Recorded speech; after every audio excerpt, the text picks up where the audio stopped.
No. In Africa, there's a whole system. They literally think that albino kids have magical powers. Yeah, they're like witches hunt them down and sacrifice them. I don't give a damn. I'm not You don't give a African. damn I about don't some give a damn. pygmies in the I don't bush. care. Trumpavelli, where's your ancestry from? Wait, Julia, what did you just say? What did you call them? We don't Pygmies care in the about bush? some uncivilized pygmies in the bush. I'm not talking about them. Wait, I'm talking how about is the an builders albino of civilization. child? How's an albino child? What is it? What did you say? A pygmy in the bush. How what's wrong with you? That's a child that has no control over their lack of pigment, you idiot. You know, in the Bible it says it's a curse too, right? Aren't the pygmies in like New Zealand and like Oceania?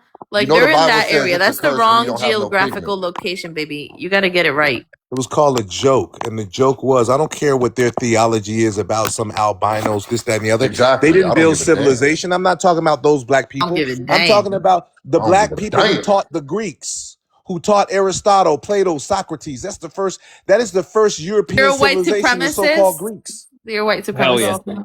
Fuck. No, I'm called. Now you're saying the Greeks. The Greeks are the ones who are Europe's first civilization. European first civilization. The white people. No, yes. Mesopotamia. I prefer cracker. How's that? Mesopotamia was the first civilization. No pygmies in the bush. She said. I don't know. Why are you guys saying it's white people? It wasn't white people. By the way, I couldn't imagine going through life being this delusional. Like history will say something and you think it's something else.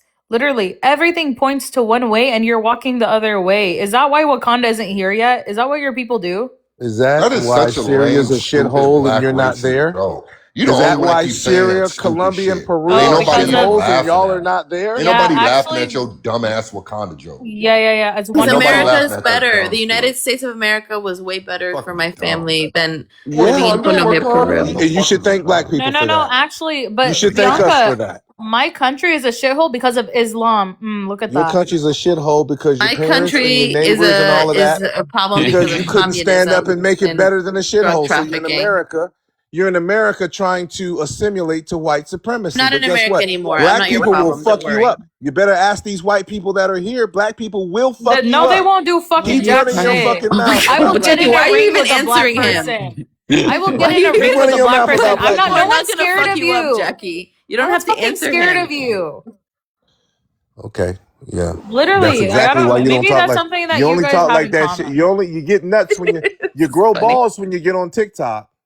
And I'm seeing videos black of people are not going to do shit to nobody. They don't even know Jackie. What are you talking about? No, the funny thing is I work with black people. Imagine like 500 black people show up at Jackie's door to beat her up. That's not going to happen. Black people. This whole idea, but no, some of y'all. Wait, I would actually. It would just fit into the stereotypes, and it would be. Would anyone be surprised? Nah. Well, were you surprised when Charlie Kirk got his vocal cord snatched out of his mouth talking about black people? All right, bro. What are you doing now? Bro. What are you doing? Bro? Talking about black people got his words literally taken right out of his mouth. This is what you're defending Trumpavelli? No, I don't know. He's stupid for that. I'm saying that God did that. I don't agree with that. That's what I'm saying. I'm saying that we are the real chosen people. Wait, why would God? America is under the divine chastisement of God right now.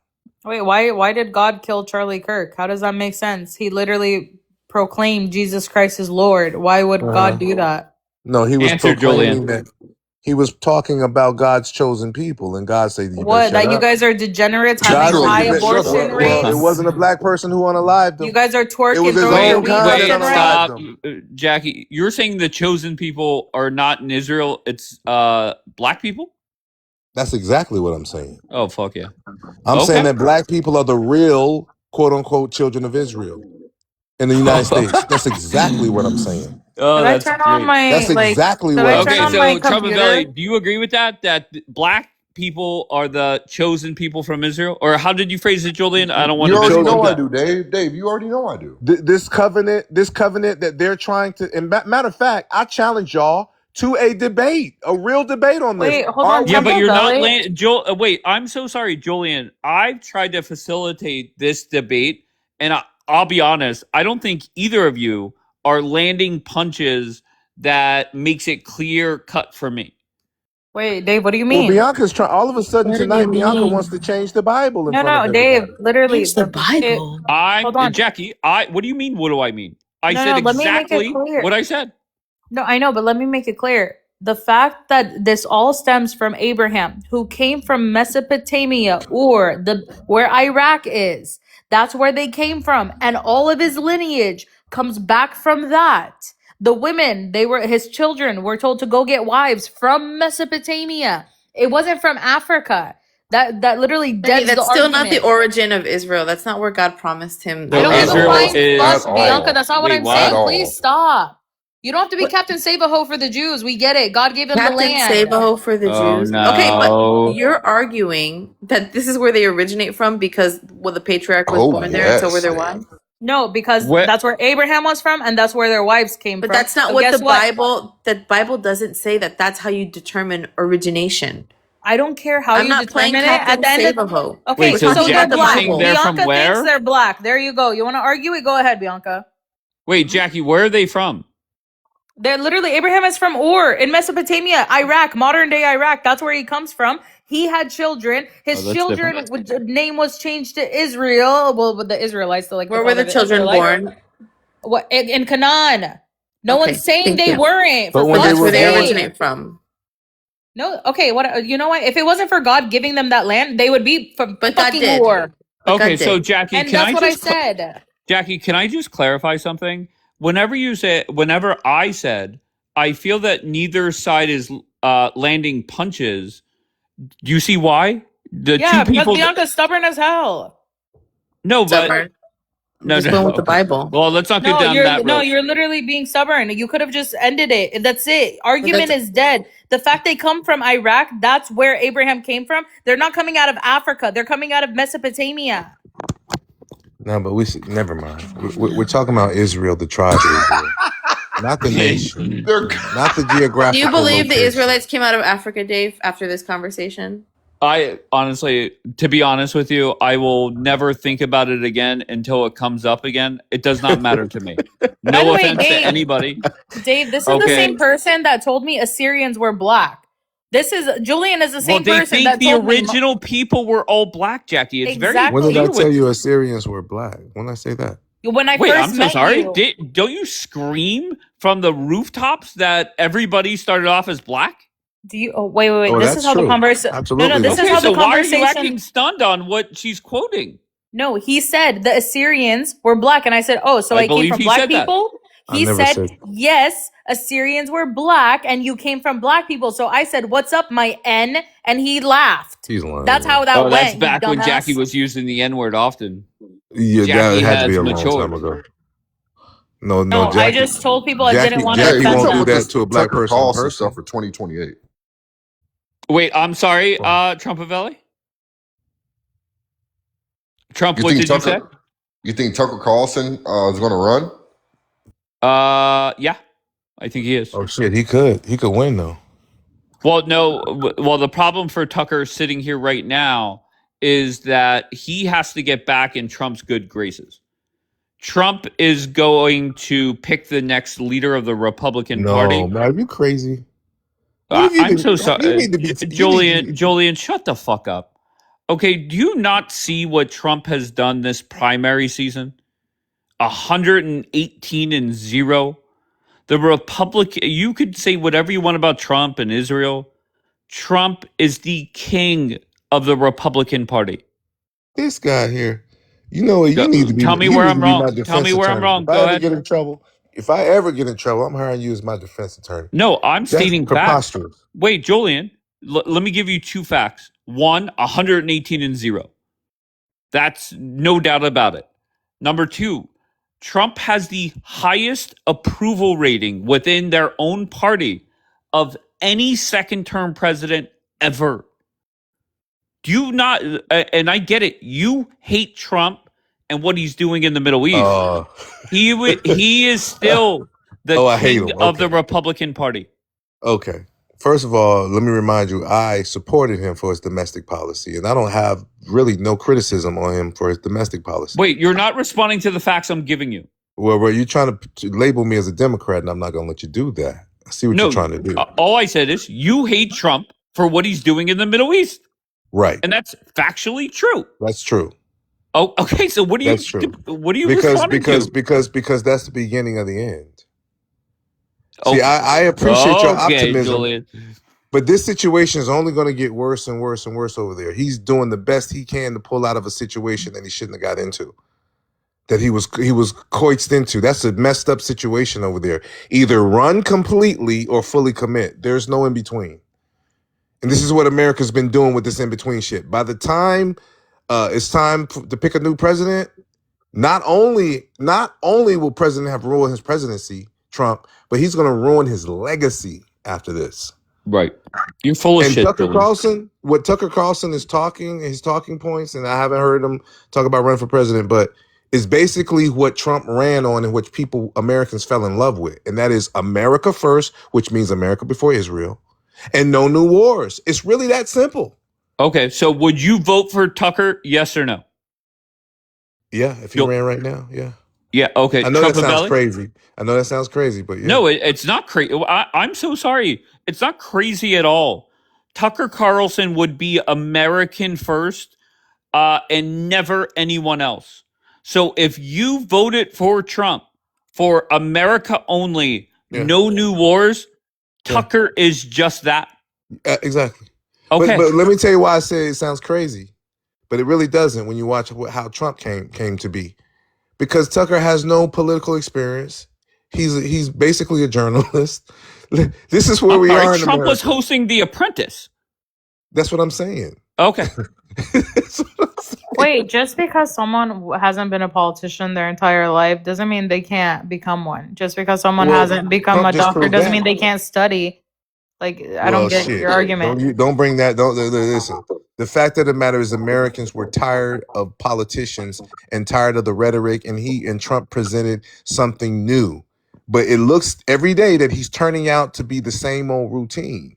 And Tucker Carlson has been very critical of Trump and others for that very same stance. That's just recently. Tucker Carlson has only recently, after Trump basically slipped him that diss, that's when he started clapping back. When Trump started going off of his promise, which was no new wars and America first, some of MAGA, not Dave, but some of Trump's supporters are critical of him for that. Not Dave. I criticized Donald Trump. Very lightly and very delicately. You really should be pissed off that he put America in this damn position. Well, I will say this. Every week this war goes on, it becomes more and more likely that we have a President Tucker Carlson. That's reality. And all the warmongers, that's what you're going to get. Wait, so you mean to tell me... Don't try to get off that. No, you got to... You mean to tell me that more people will... You think Tucker Carlson has a better chance than Marco Rubio, even though I don't like him? Yeah, hell yeah.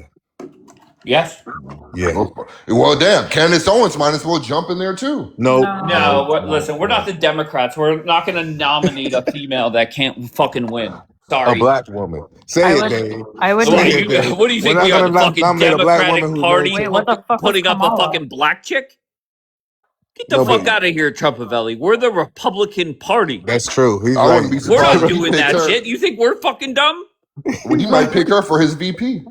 Well, no. I mean, regardless, I'm not worried about that. He might. Okay. We don't need a woman VP. We don't. No, stop. She's not as likable. I don't care. Don't put women in the position. No, I'm sorry. The world doesn't take that. We're not there yet, where women are seen as like, oh, this is intimidating. I would agree with that. Wait, so you're up here as a female saying we should not have a female president or vice president? He's being honest. Hell no. You're saying that, correct? Yes? Yes, I am saying that. We're not made for that position. People don't take us seriously. It's a laughingstock. Kamala didn't do jack all. I'm pretty sure all the men laughed in her face. 100%. Can you be sexist towards your own sex? It's kind of like, can a black person be racist? Oh my gosh, Dave. Yeah, maybe. Sorry, do you not see the correlation? Maybe. If you got to pick a basketball team, are you going to pick a white boy first? No. I don't know if you remember Jason Williams for the Sacramento Kings. I'd pick him. That's an exception. There's always exceptions to the rule. Okay, there's always exceptions. But the fact of the matter is, she's right. I don't think America wants a female president. That's funny. But women that are like, we need a female president, shut the fuck up. Shut the fuck up. Jackie, what happens first? Do we have a female as a president or an openly gay pope? That's never going to happen. Openly gay pope. I'm sorry. Wait, yeah. I don't know, Jackie. He's gay right now, touching those little altar boys. Stop, Julian. Go, Jackie. What is more likely to happen sooner? A female president? It's never going to happen. Really? No way. Dave, I don't get, and by the way, it's not even right. Do you know why I think the odds would... Wait, Jackie, the reason why the odds would be favored towards the openly gay pope is somebody could win and become pope and then come out as gay. And guess what? There are popes that have been removed from their position. Simple as that. How would they know, though? How would they know? Wait, I'm so sorry. I'm saying openly gay where they announce it.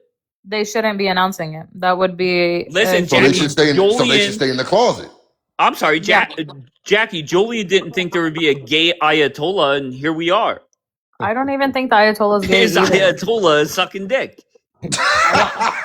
Okay, that's fucking reality. That's Jackie. exactly why those hypersonics are raining down on your people's ass, right there. That's exactly my people. What do you mean, my people? Zionists. That's exactly why the hypersonics. So you can't. There's like certain. I'm just telling you, it's not going to happen. There's going to be a woman president before that happens. The day the church goes against scripture is the day I go to the Assyrian Church of the East. I'm so sorry. Jackie, would you like to Google openly gay priest? That's fine. The Pope has already said gay people get Dave, wait, do you think, hold on, Dave, do you think that there can't be priests that come out and say something? Like, do you think that the church is they can say anything they want. So are we Muslims? Do we just, hitman our priests because they come out as being their sexuality being homosexuality? Like they're not actively activating people get to go to heaven though, Jackie. Hell yeah. No, that you can be gay. You but Jackie says they're going to hell. But I never said the that. Pope says they're fine. I never Pope said says that. They're going to heaven. They can, yes.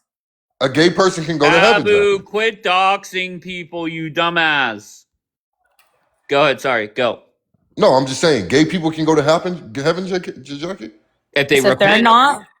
If they're not acting on it, okay, and being celibate and controlling their thoughts, just like every human, just like a straight person, if they're not being promiscuous and controlling their thoughts, yes, they're not sinning. Can we back this up with scripture? Being gay is not the sin, it's acting on it. I'm so sorry. Yo Mans came up here one day quoting the Bible and said that Jesus embraced gay people or something. I'm pretty sure he does. He in the Bible, it said Jesus. Go ahead. No, it was prostitutes and thieves, sinners. Basically, he embraced sinners to bring them to the truth. He showed them with love and actions what Christianity is. But Jackie won't go to a fucking gay wedding.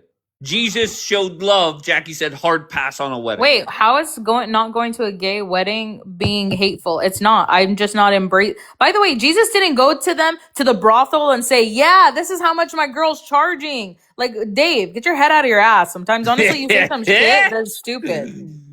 No, seriously. Like, there's a difference between being nice to someone and loving them and showing them versus encouraging their sinful behavior. Jesus never encouraged sinful behavior, but he loved the person. Love the person, hate the sin. That's what we're supposed to do. So Jesus hung out with them. Yes. Yes. That's all he hung out with. Sit with sinners. You're supposed to. But you're not. Once again, I can sit with gay people. Invite them over to my house. That's why I told you they can come over to my house. You're welcome for lunch. But I will not engage in your sin. I will not celebrate what you do. Jesus didn't celebrate them at their brothels. Wait, hold on 1 second. Kimberly said Jesus didn't love everyone. I thought Jesus did love everybody. Or Kimberly's a liar, and the truth ain't. No, just relax. I mean, come on. That's not the truth. Okay? So that's false. Jesus did love everyone. No, he did. No, Jesus loves everyone, even those who turn away from him. He will still, the thing is, we're lucky because the angels, fallen angels who are now demons and Satan, they don't have the chance that humans get. You guys have a chance to repent and come to him before you die. So, no, he loves you. You guys are his children. But once again, if you turn your back or you just are veiled, that's different. That's different. Totally different. All right. So I just want to ask a question. It has nothing to do with religion, more politics. And Jolene, I want you to set aside the whole Israel is falling bullshit that you you spew. My opinion, the consequences of this war are two things I'll talk about now. One, NATO, done. Throw them in the trash, done. And Yes. number two, we are going to, if we fast forward 5 or 10 years, the relationship for the United States and Israel will not be as strong. Agree or disagree? Agree. It'll be dissolved. Well, to be fair, Julian, Dave said by 2030, we will no longer be supporting Israel. Quicker and faster than that. Now, I'm not saying we're at war with Israel. I'm not saying that at all. I'm saying, and this isn't just because, the U.S. says this. No, Bibi has said that he prefers over the next decade to not rely on the United States so they cannot be held back when it comes to wars like what's going on now. They're not being, man, can you believe they say, it annoys me that you even repeating that, bro. What they can't wipe their ass without the part? United States, man. You know how much billions and billions of dollars, not what's on record, under the table, all type of shit. Israel has basically been a proxy to the United States. I called Israel the United States proxy, and people got their panties in a bunch. They are a proxy. They are the United States little bitch. There's no way around it. I'm sorry. They hate to admit that because they have this pseudo pride about being a great people, and you're not. You're but I'm not saying they're bad people. Okay, I don't know why you have to go down that road. He can't help himself. They are bad people. I'm saying Julian can't help himself, Dave. No, but and that's fine. But reality is when Donald Trump says something, eventually Bibi has to do it. And Bibi right now, he's throwing a temper tantrum by naming a whole new operation in Lebanon. And one day we're going to wake up and Trump is going to put him on blast. He's going to put belt to ass. You see Tucker Carlson? If he actually runs for president, and he could easily run on that alone. If he runs and he's successful, he's cutting Israel off right away, bro. Right away. Yeah, he's not 5 years from now. He's definitely anti-Zionist for sure. But they'll probably try to unalive him. And I think that, and I was just thinking that, Julian, about 10 minutes ago. I was thinking that. I was honestly thinking that, bro. Yeah, no, they'll unalive him. They'll try at least. No. You're saying if Tucker wins, Israel cut off. I'll be honest. I think regardless of who wins in 2028. You're going to see a major cutback on everything. Yeah. That's because the American people have woken up. I think it's going to be the last president. They've been able to maneuver, and this is their history now. This is what they've done in many places they've gone. They've been able to maneuver and get control of our politicians as well as mainstream media, as well as entertainment, and all areas of influence. But the biggest power that they've had has been taken from them, and that is the power to move discreetly. The world recognizes them now. All right, Bombi, before I talk to Elfie, do you have anything you want to add, or are you just here for Coins Love? Just here to chill. I have a thing that I want to put on my profile. Okay, what is it? Oh, it's nothing bad. It's just a little Snapchat thing, yeah. Oh, a little Snapchat thing. Okay, that'll be fun. Elfie, how's it going? Good. How are you? I'm not in the car now, so I won't be noisy like yesterday. Okay, great. But your thought process on me saying that 5 years from now, 10 years max, the allyship between the United States and Israel will basically be done. Not enemies. Okay, but the thing is that I completely disagree with your assertion that Israel is just a proxy of the US. The Israel and the US just are on the same train. They've got the same mindset. They've got the same goals. They've got the same. I'm so sorry. They got the same goals. I'm so sorry. Donald Trump's goal is to end this war. Bibi's is to continue it for decades to come. We're talking big picture, not small picture. We're talking about so now the fight against the war Islam. is a small picture. Okay, great. Go ahead. It's the war against Islam. Okay. The war against Still Islam. trying to sell that That's shit. what it is. It's Okay, so it's the anti-Islamism. United States and Israel versus 2 billion Muslims? Well, and Europe, which is failing miserably.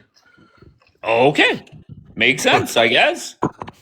But what I don't get, Elfie, haven't you criticized the United States for holding back Bibi and Israel at times?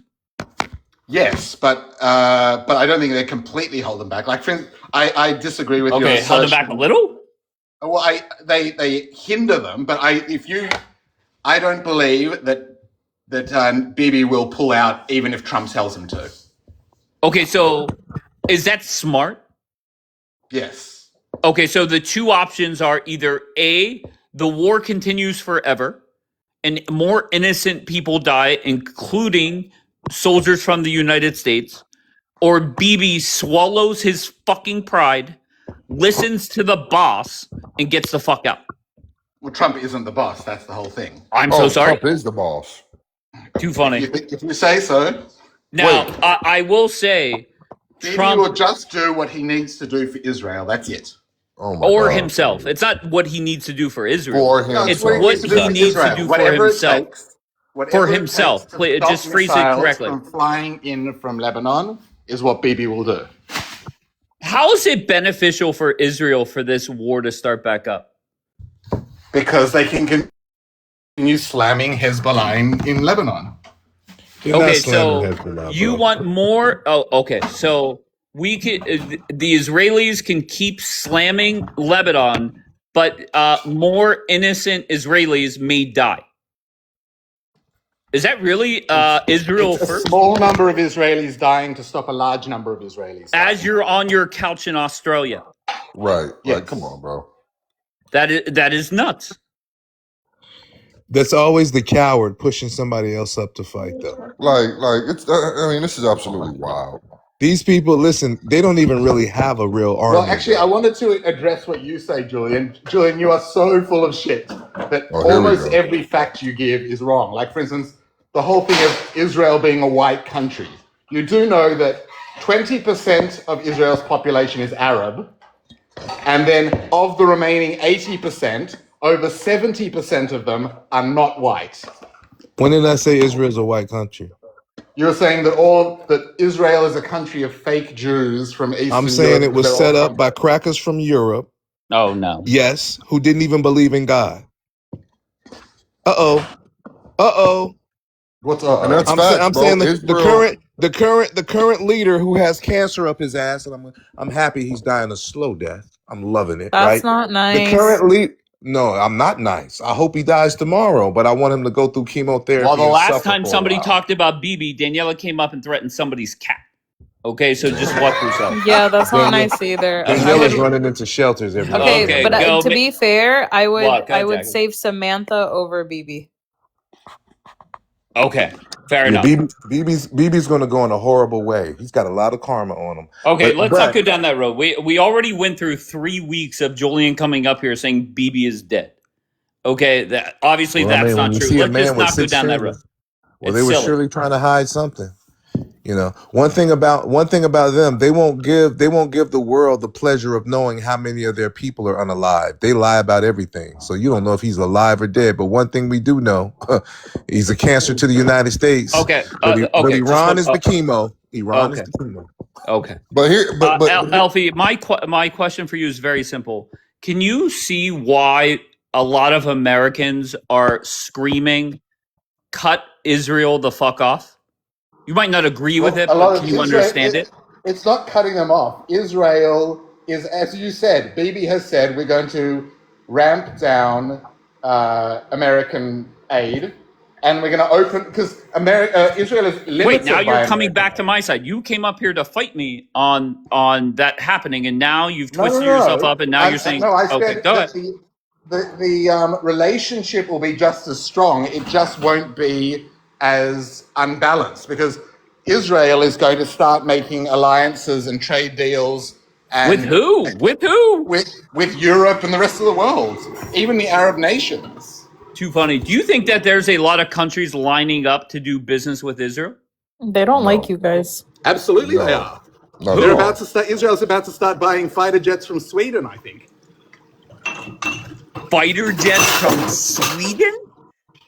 I think Saab, I think, is going to start selling fighter jets to Israel. Oh, that's comical. All right. Well, hey, good luck with Yeah, good luck. No, but America's aid comes with loopholes. That Israel is limited to whom they're allowed to do deals with, and whom they're allowed to trade with, and who they're allowed to do weapons deals with, and ramping that down. Because that's Israel has our proxy. Hello. No, not a proxy. They're just aligned in the same direction. Israel doesn't need American aid anymore. Wow. Israel has the biggest GDP in the region. You see this shit, Dave? This dude is straight delusional. You know, and this is the funny thing. I hate to break it to you, but you guys can have everything in the world. At the end of the day, if you don't have the world superpower behind you, you're gonna get it's not the world superpower behind you. We need America. I'm so sorry. As an ally. What is it? We need America as an ally, but we just don't need to go hand in mouth hand out. Hand in mouth? What the fuck? If you didn't have America's support, you would get mollywopped. Bro, this is crazy. He believes what he's saying. If you did not have the United States, BB would not be starting and restarting and continuing all these wars. Facts. You don't think that we've been? You don't think that Israel has been fighting in Lebanon for the last 40 years? Lebanon, and the only reason they've held up is because of the United States. If the United States moved out of the way, no, it's absolutely not true. Even with the United States' help, I can say proudly, Iran. Even with America helping them, Iran. I'm sorry, just very bluntly, Elfie. If Donald Trump said, "Fuck everyone, I'm done. Fuck the straight. Fuck Israel. I'm pulling all of our assets out of the Middle East." Fine. Israel would be just fine? Just fine. Do you really believe that? Like, take pride out of it. Of course they've been doing it without America for 40 years. Unbelievable. Yeah. They've been doing it without America. Did you, and this is that cockiness, right? Just go back. No, that's the Israeli supremacist. Right. No, but Israel, what do you think was happening in the 80s and the 90s and the 2000s? Israel has been fighting It's not the Lebanon. fucking 80s or 90s anymore. No. But they were fighting Lebanon without America's help. With American aid. Why were you guys fighting Hezbollah? Why did Hezbollah come into Lebanon? Because of the Palestinians. No. Keep going. Yes. Keep going. What? Because Israel didn't get the fuck out of Lebanon when they were supposed to. What do you mean? They left Lebanon in the 80s. Oh my god. Okay. All right, go ahead. This dude's delusional. It's just historical fact. Anyway, guys, I got to run. But can Israel defeat Iran without the United States, Alfie? See you guys. Israel defeat Iran without the United States, Alfie? The answer is no. I think we know the answer to that. Good. Go. This dude's does he believe what he's actually saying? No. He doesn't. Do people really believe Israel doesn't need America? Yeah, they do. They genuinely do. That is because these are people that lie and lie and lie. And their psychology, you got to understand, there's Sigmund Freud, going all the way back to him. Their psychology is to never admit to being inferior in any realm, never to admit that you're losing, and never to admit that you need anyone. So they're basically lying to your face. But every time there's been a war started, it's BB over here begging America's support because he knows and the world knows that without America, Israel couldn't even wipe their ass. They'd be walking around with shitty drawers on.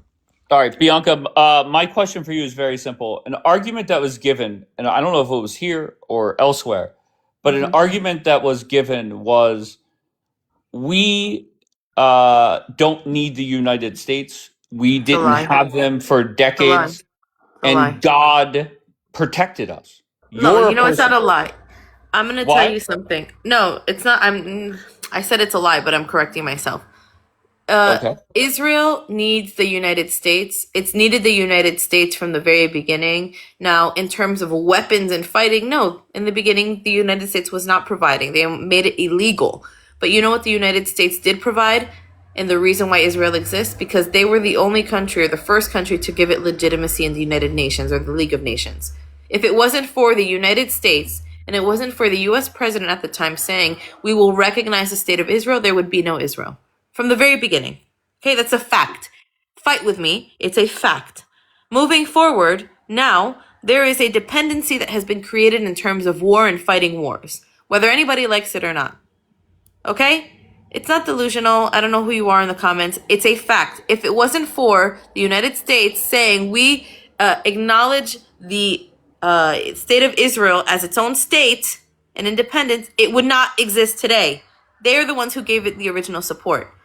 This is by design. This is spiritually by design, I believe. I fully believe that the United States and Israel were created for each other, to help one each other, to prop each other up. Any division between the two is a curse on both countries. But so how is the just going back to the original argument? How are we saying that Israel, or the arguments ago, not original argument? Mm-hmm. How are we saying that Israel is exactly what the Bible says it is, but now you're saying Israel wouldn't exist without the United States? I don't get that. What do you mean exactly what the Bible says it is? Julian, what was the argument earlier that the original that Israel, the biblical, the Israel, the yes, tribe, that's a term. Very good. The tribe.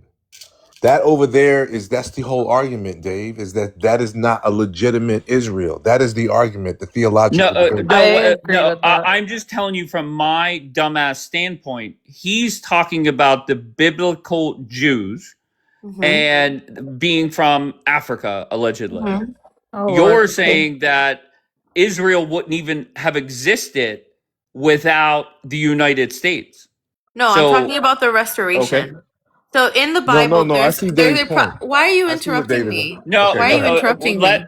Julian, let her respond, please. Go ahead.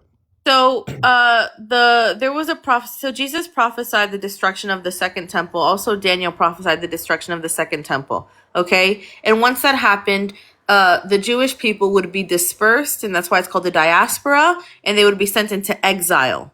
Okay, then after that, there were prophets that came. It was Ezekiel, Isaiah. Okay, all of these prophets, in Jeremiah, they said this is going to happen. Israel is going to be dispersed. They're going to be put into exile.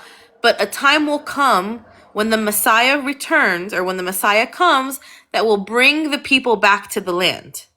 Okay? And so what I'm talking about is the United States is, I believe the United States was it's not written in the Bible, but from the way that I see it, because the United States was established 250 years ago as a Christian nation, I believe that God is using the United States to help in the restoration of the nation of Israel. And we're still watching that unfold. We're in the process. Well, that God is getting his ass beat right now. Okay, we know you guys fucking disagree. I don't understand why I'm saying it's my opinion. I'm saying it's my opinion. I'm not saying it's everybody's opinion. Right. Dave asked me. So what I'm saying is America is a part of that plan. They're still the biblical Jews. I'm just saying a part of the... Oh my God. I'm saying a part of that... I'm saying a part of that, a part of this bringing forth this restoration of Israel, you cannot separate America from it. It is a very important part of it, is what I've seen. It's not written in the Bible. It's about to get separated, okay? I partly agree with her. I'm sorry. Wait. I partly agree, but the basic thing is this, Dave. Maybe it is, but it's a judgment on both countries. Maybe it is. I agree. You're comparing belief. Who's you? Me or Bianca? Bianca is. Okay, good. Well, we are in this conversation. Apples and oranges. One is a faith, a belief in her interpretation of scripture versus a sovereign nation set up on the laws through the UN, set up by people claiming that this was God's chosen land for these particular people. I'm not arguing this with you. You don't have the Spirit of God. You don't know anything about the Bible. Some hocus pocus shit. I'm not going to. I am not going to convince. It's not my job to convince you. You can always default to hocus pocus. It's not my job to convince you. It's not my job to convince Jackie. It's not my job to convince anybody. That is the Holy Spirit. But you just said it was your opinion. I'm telling you what the Holy Spirit has. Let her talk. I'm telling you what the Holy Spirit. I don't Hold on, understand. relax. I am telling you what the Holy Spirit has revealed to me. If you disagree, then take it up with God. This is blasphemy. I'm telling you, the Holy Spirit. That's not what The Holy blasphemy Spirit means. told What me. the That is hell? blasphemy. No, it's not. The It can Holy be Spirit called. You told can me. call it Shut heresy, up. but it's You not a Catholic. blasphemy. You don't know. Okay, Julian or Trumpavelli, make a point. Jesus said, "You shall know the truth." I think it's John 8, and the truth will make you free. But there were some people, just like the ones today, so-called Jews, standing around talking about, what are you talking about? Make us free. We're from Abraham's children. We've never been enslaved by any man. Now, mind you, listen, this is Jesus. He's talking to Jesus. This is 2,000 years after Moses. And they're saying, we've never been in captive. Jesus, what are you talking about? And make us free. We've never been slaves to anybody. We've never been afflicted. What are you talking about? He's not This is talking. all lies. This is all lies. You're just It's lying. in the I book don't No, want he's to. not talking about Okay, so who allowed them to be slaves? The point is, they're No, saying they were never Answer the slaves. question. It would be God. So yeah, it wasn't by man. It was by design. It's You're so missing the stupid whole because point. after The whole point. after the second temple was destroyed, the Jewish people were sent into the Roman Empire. They were sex slaves and prostitutes, and they were forced labor for the Romans. Herzl, who What are started you Zionism talking as a about? political Theodore Herzl, who started Zionism as a political You're reality, jumping was an around to atheist. try to not be The wrong. first, wait a minute, the first prime minister was an atheist to this so-called chosen place. They didn't even Yes. believe in God, It bro. had to be. It had to be. It had to be like It that. had to be. It had to be. Yeah. Of course it had to be. You know why? Because Yeah. otherwise, I believe if religious Jewish people established this country, with the exception of Rav Kook was fantastic. This country wouldn't be where it is today. It was because of those atheist secular Jews. God uses the ambitions of evil men. God used a donkey in the Bible to talk to people. You think he can't use some atheists? Are you kidding me? God Stop can it. use who? God used a God donkey can to do use- his will. He can God use can- atheists. He can use Herzl. He can use all of these people, Menachem Begin. He can use Moshe Dayan. He can use people who don't believe in God to do what he needs to do if he can use a donkey. So don't give me that bullshit. I mean, honestly, No, I kind of agree I with didn't say he her couldn't. there. Hold on, But I the agree with fact her of the there matter because is- if it was hold on, if it was religious orthodox, like rabbinic Orthodox Jews, would have never this is allowed my this. opinion. My opinion. If it was established by like religious Orthodox Jews, Israel would be just another country with strict laws like Muslim countries, but Jewish. And they also, by the way, there were It'd be some exactly religious what it is. people. There were some religious people, but the vast majority of Jews at the time were not in support of this reestablishment of the state. Okay, this was a fringe idea, and thank God for them. Thank God for these men because they got shit done. Okay, And there's gay this is why we parades. live There's in. This gay is why parades if in it wasn't for Israel. them, if it There's- wasn't there's for them, I PDF, wouldn't be there's able P- to be here. Jan wouldn't be able to be here. Mhm. None of us wouldn't be able to be here because a Gentile wouldn't have been allowed in. But you know what? God had different plans, and He knew exactly who He chose to get the job done, and they came and they did it. So I don't want to hear that bullshit. God Don't give it allowed to me. Satan to rule the world for a time period. Mind you, people, this is the one who says God the Holy allows Spirit Satan to talks to rule her. the Who world. That's cursed why her. the Messiah is coming, because God allows Satan to rule the world for a time Trumpavelli, period. you Guess used what? to That say time what is up right now. No, it's Trumpavelli, not. God Let has him. Let him. You're Let absolutely him. right. It is. hold on, Trumpavelli, you used to say that you went to a church. What church do you go to that Bro, teaches that ain't none of your Mary and business. Jesus That was ain't none of your black? business. That ain't none of your business. Oh, because you just a That flake ain't and a none of your flip flopper. business. You're a Catholic. That's none of your business. Mm-hmm. You're a 2,000 years Catholic. old. You're a We Catholic. do know. None of your We business. do know. Wait, we do know that the Europeans just got out of Europe. Just discovered other parts of the world recently. And what did they do when they start discovering shit? They came with the Bible. They came with the cross, raping and pillaging, stealing and colonizing all over the world. Sounds like Muhammad. I don't care if it's Captain Cook in Australia. I don't care if it's The white Cortez man with the learned from Aztecs. Muhammad. I don't care if it's King Leopold in Africa. I don't care if it's Satan Yahoo in occupied Oh, and you know, Palestine. Jackie, you The know that Theodore Europeans, Herzl the was trying to get Europeans, Jews to convert the to Europeans Catholicism have at one point. colonized Wait, and what conquered. is you going on? interrupting? Why are we W. constantly interrupting? What is going on? Julian, 'Cause finish Julian your doesn't point. know the Let 30 Bianca or second Jackie rule. respond. My point is this. When you talk about biblical beliefs, that's one thing. When you talk about a sovereign nation under the laws of international law, we're talking about two different things. It's like you're expecting the entire world to adhere to your faith and your belief, where Israel don't have to follow the laws of the international community. Not happening. All right, let Bianca respond or Jackie. Go ahead, Bianca or Jackie. What is there to read? There's nothing of what he said has. But you were interrupting him because it was literally saying bullshit. She was talking to me. Okay. It was also bullshit. What is there to respond to that? Okay, no problem. Jackie, do you want to respond? I don't even know what you guys were fighting over. No, I was asking Trumpavelli what church, because I remember the last time. Okay, he said it's none of your damn business. And that's that. Julian, not me. Wait, what did you say, Trump? He said I'm being a little bitch. I said respond to Julian. Okay. All right, so whenever I ask the question, very simple, 5 years from now, Israel, U.S., no longer allies. Is that a good thing or a bad thing? Listen, Dave, in the Revelations, it says all nations in the end times will turn against Israel, bro. I believe. It says that? Right? I thought it. Wait, stop. Yes, it says that. It says that. But it's not Israel, the land. It's talking about the people. Are you talking about Africa or Israel? It's the land. Well, then we have different interpretations. I quit. Oh my God. Okay, wait, stop. Hold on 1 second. I want Trumpavelli to explain. You're saying in the Bible, all countries everybody's going to turn against Israel? Yes. Yes, it says that. Is that true, Bianca? Yes, it's correct. You think why don't you ever bring that quote up? Well, why would I want that? I'm living in Israel. Why would I? It's a prophesied, but it's not like I want it to happen. What about Luke 21:20? What does that say? I never knew that the Bible said that. By the way, Dave, some Julian, people take why it haven't as you the quoted land. that for years now? No, hold on. Some people think it's the Hold on, land. I'm asking Julian a question. Julian, why haven't you used that quote? I have. Not one. He hasn't. No, he hasn't. He doesn't know the Bible. He doesn't know the Bible. No, maybe you have used it, not here. No, I have. It's a multitude of quotes that actually go together that are No, congruent. Trumpavelli said the Bible says directly. So that's confirmed, Bianca. You agree? Okay, let me just explain to you. Have you ever heard the term Armageddon? You've ever heard this term? Yes.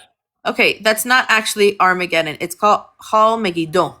And that comes from the prophecy that states that all of the nations of the world, there's going to be a major battle in this country. And they're literally going to park their tanks and their artillery and their weapons in like around Hal Megiddo. It's a mountain. Har means mountain. So the Megiddo mountain.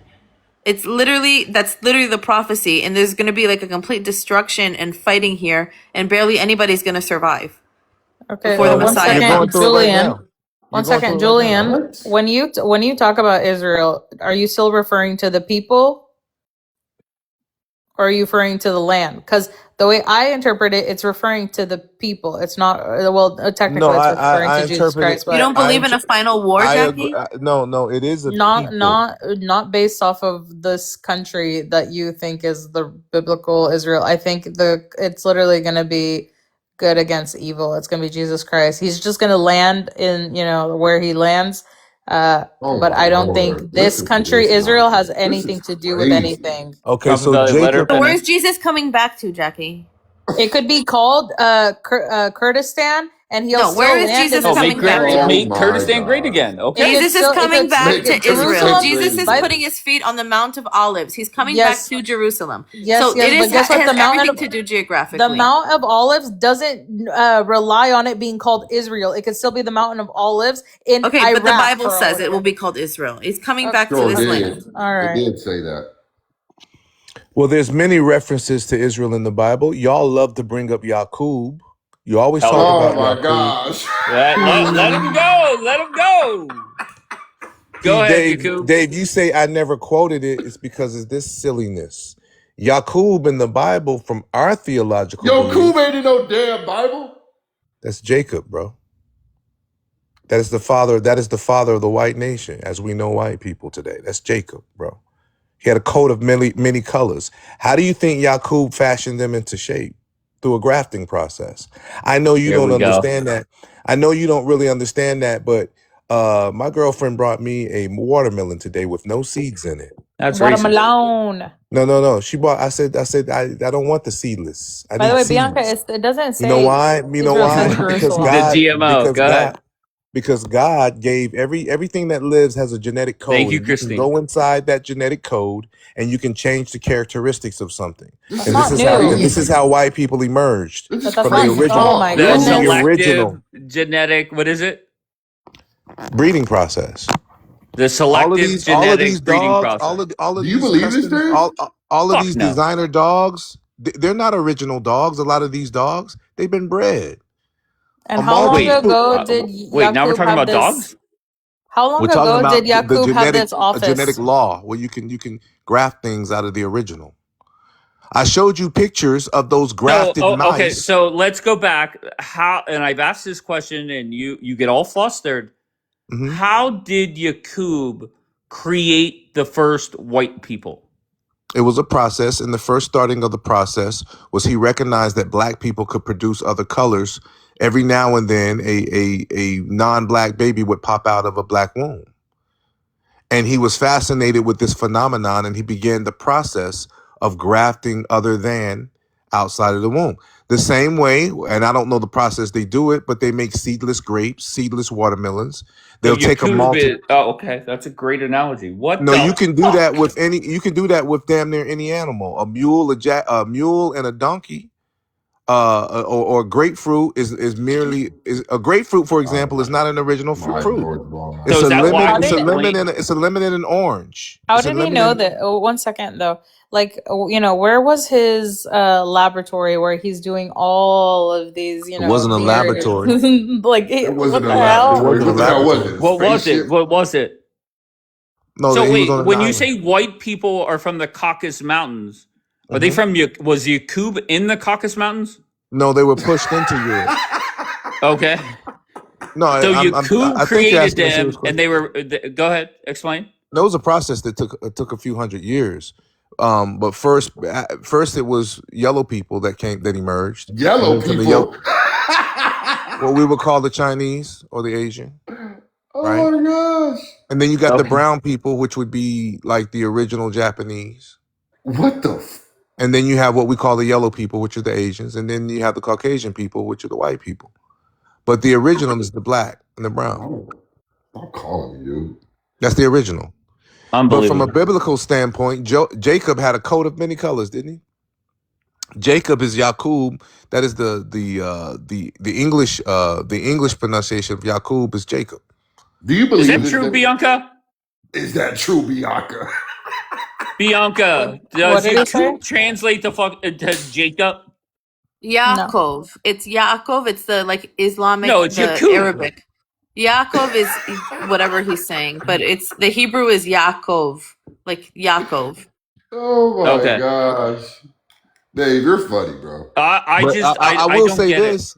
Everything that I've said about what's going on in the world, it comes from my theology. I don't put it out there, but everything that I'm telling you is happening is what I've been taught from my theology. So when y'all were snickling and laughing at me when I told you that Iran would destroy those U.S. bases, everybody laughed at me. Even the Muslims the 6th and 7th Fleet would be gone. Wait, Charlie Kirk also predicted that. That is coming, Dave. And when that happens, you're going to be like, oh, shit. Well, is that going to happen before Trump ends the war, or when's that going to happen? I don't see this war ending. So this is the end of the world?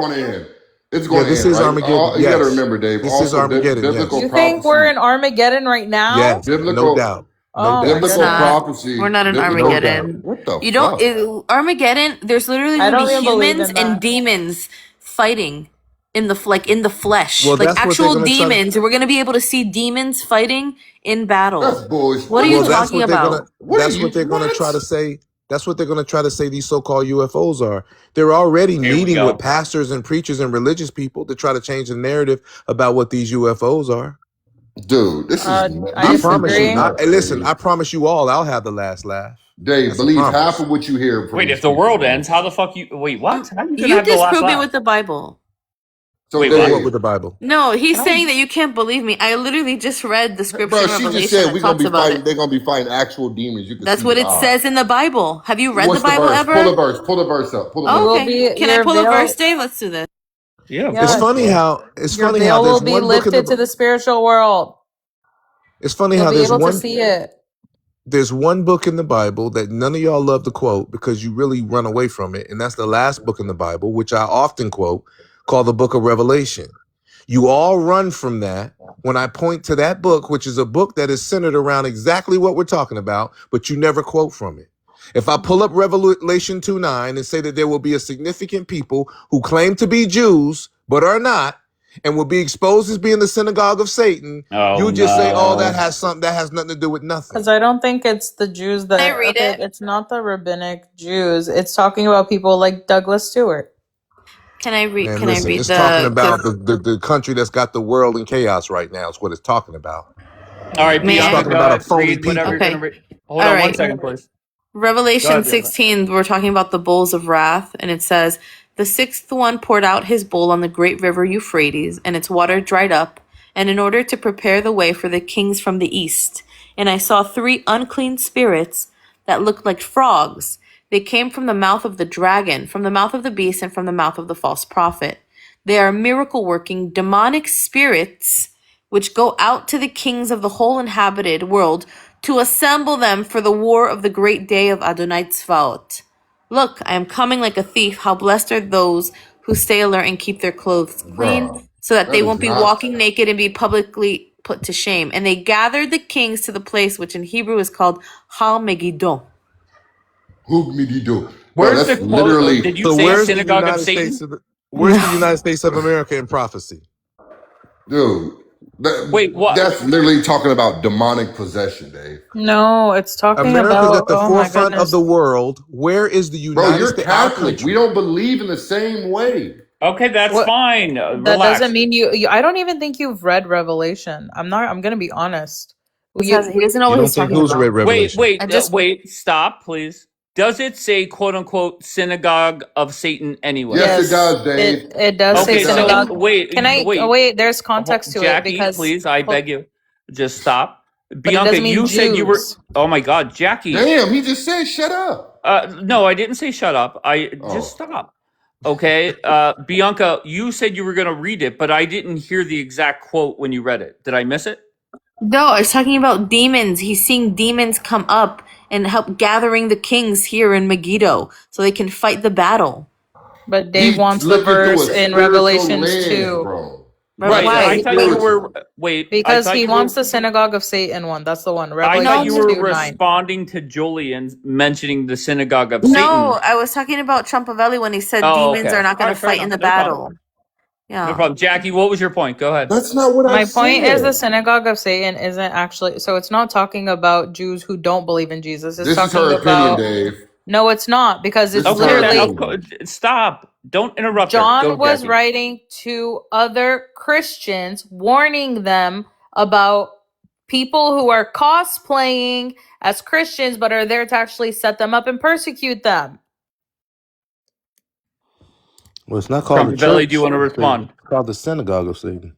Because they were still worshiping in synagogue at the that's what same Jesus- time. That's not what Jesus said. The church That the church ain't in the nothing she's Bible. saying is factual, Hold bro. on. That's not The what church Jesus in the said. Bible just means a group of people who are worshiping. It was like they would meet at each other's houses because they were persecuted still. They were a minority.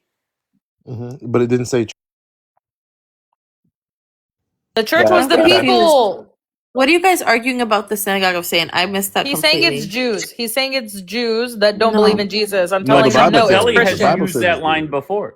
And I said, that's what my Lord and Savior said, right? He said it, but you're using the wrong context. Shut up!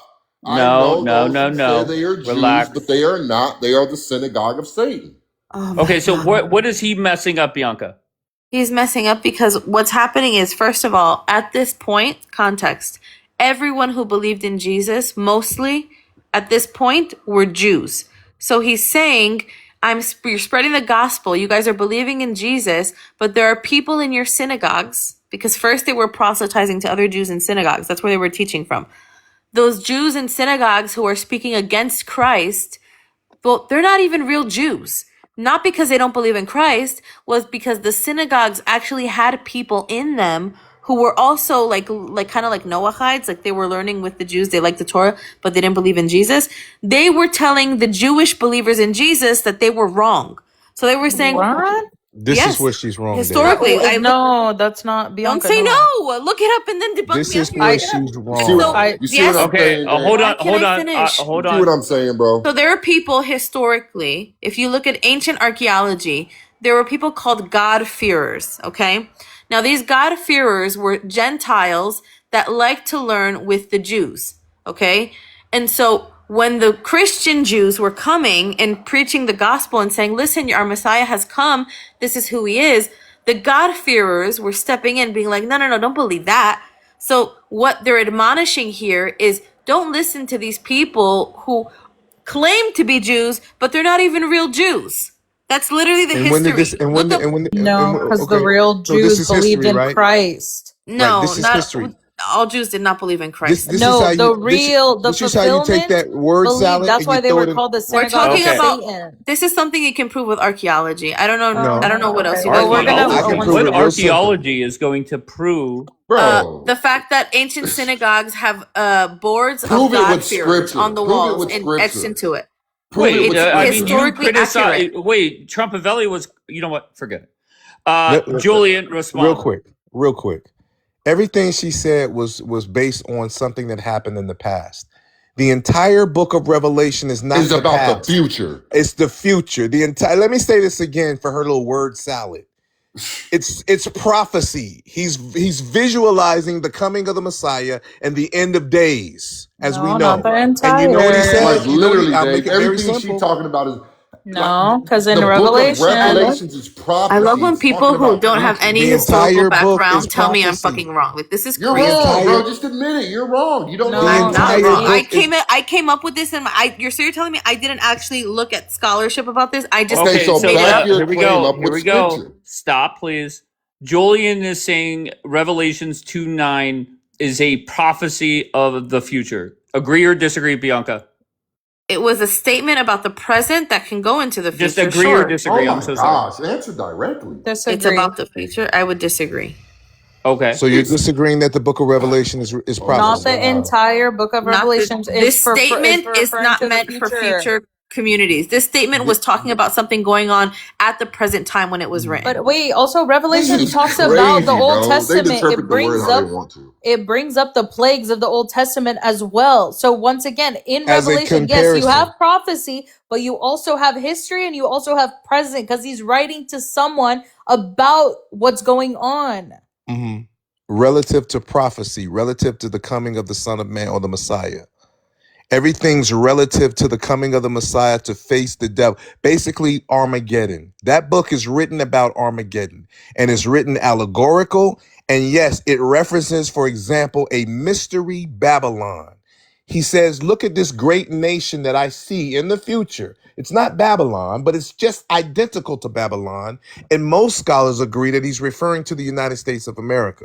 Now, how can y'all sit up here and say the prophets could see from the beginning to the end of time and not see the United States of America or see this phony state of Israel? No one's making that argument. You're going left. We're not talking about that. Wait, okay, well then where's America in the Bible then? Once again, America is a child of Satan. I don't know what to tell you. Just like I don't even. For me, Israel isn't even the Israel land. It's Jesus Christ. He's coming back with the new Jerusalem. I don't believe in any of this bullshit on this land. Oh, I agree with you there, but the whole point of the matter is there will be a significant people important enough to be mentioned in this war of Armageddon, and they would call themselves Jews, but are not. But okay.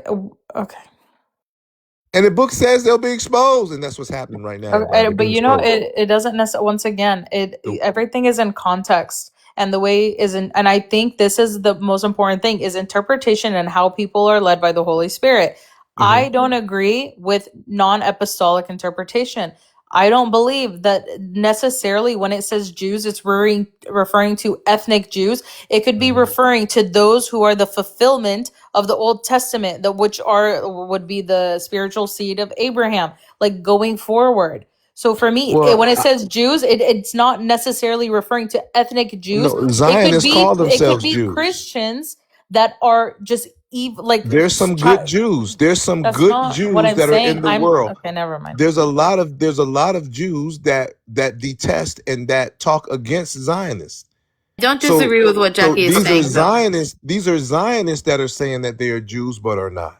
I'm not speaking about the good Jews. The reason that terminology was used was to say something about the present time that was happening there. Jackie, I sent you an article about it on Telegram. However, Jackie isn't wrong that the interpretation can carry over till today, because ultimately what it's talking about is hypocrisy. The entire point of that verse was talking about people who have no place to say anything to you about your righteousness because they're evil. And they're hypocrites calling you out.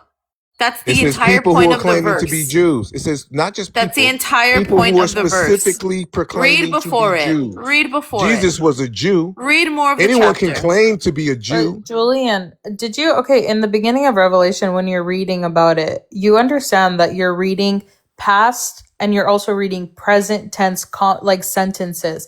It's not, at the beginning of Revelation doesn't immediately jump into the end times. Yes, it goes into it very quickly, but it also talks about what was going on at that time and referring to the Old Testament, the plagues. It literally brings up all of them in reference when it's talking about the angels, the 7 trumpets, it's back and forth. So it's happening right now.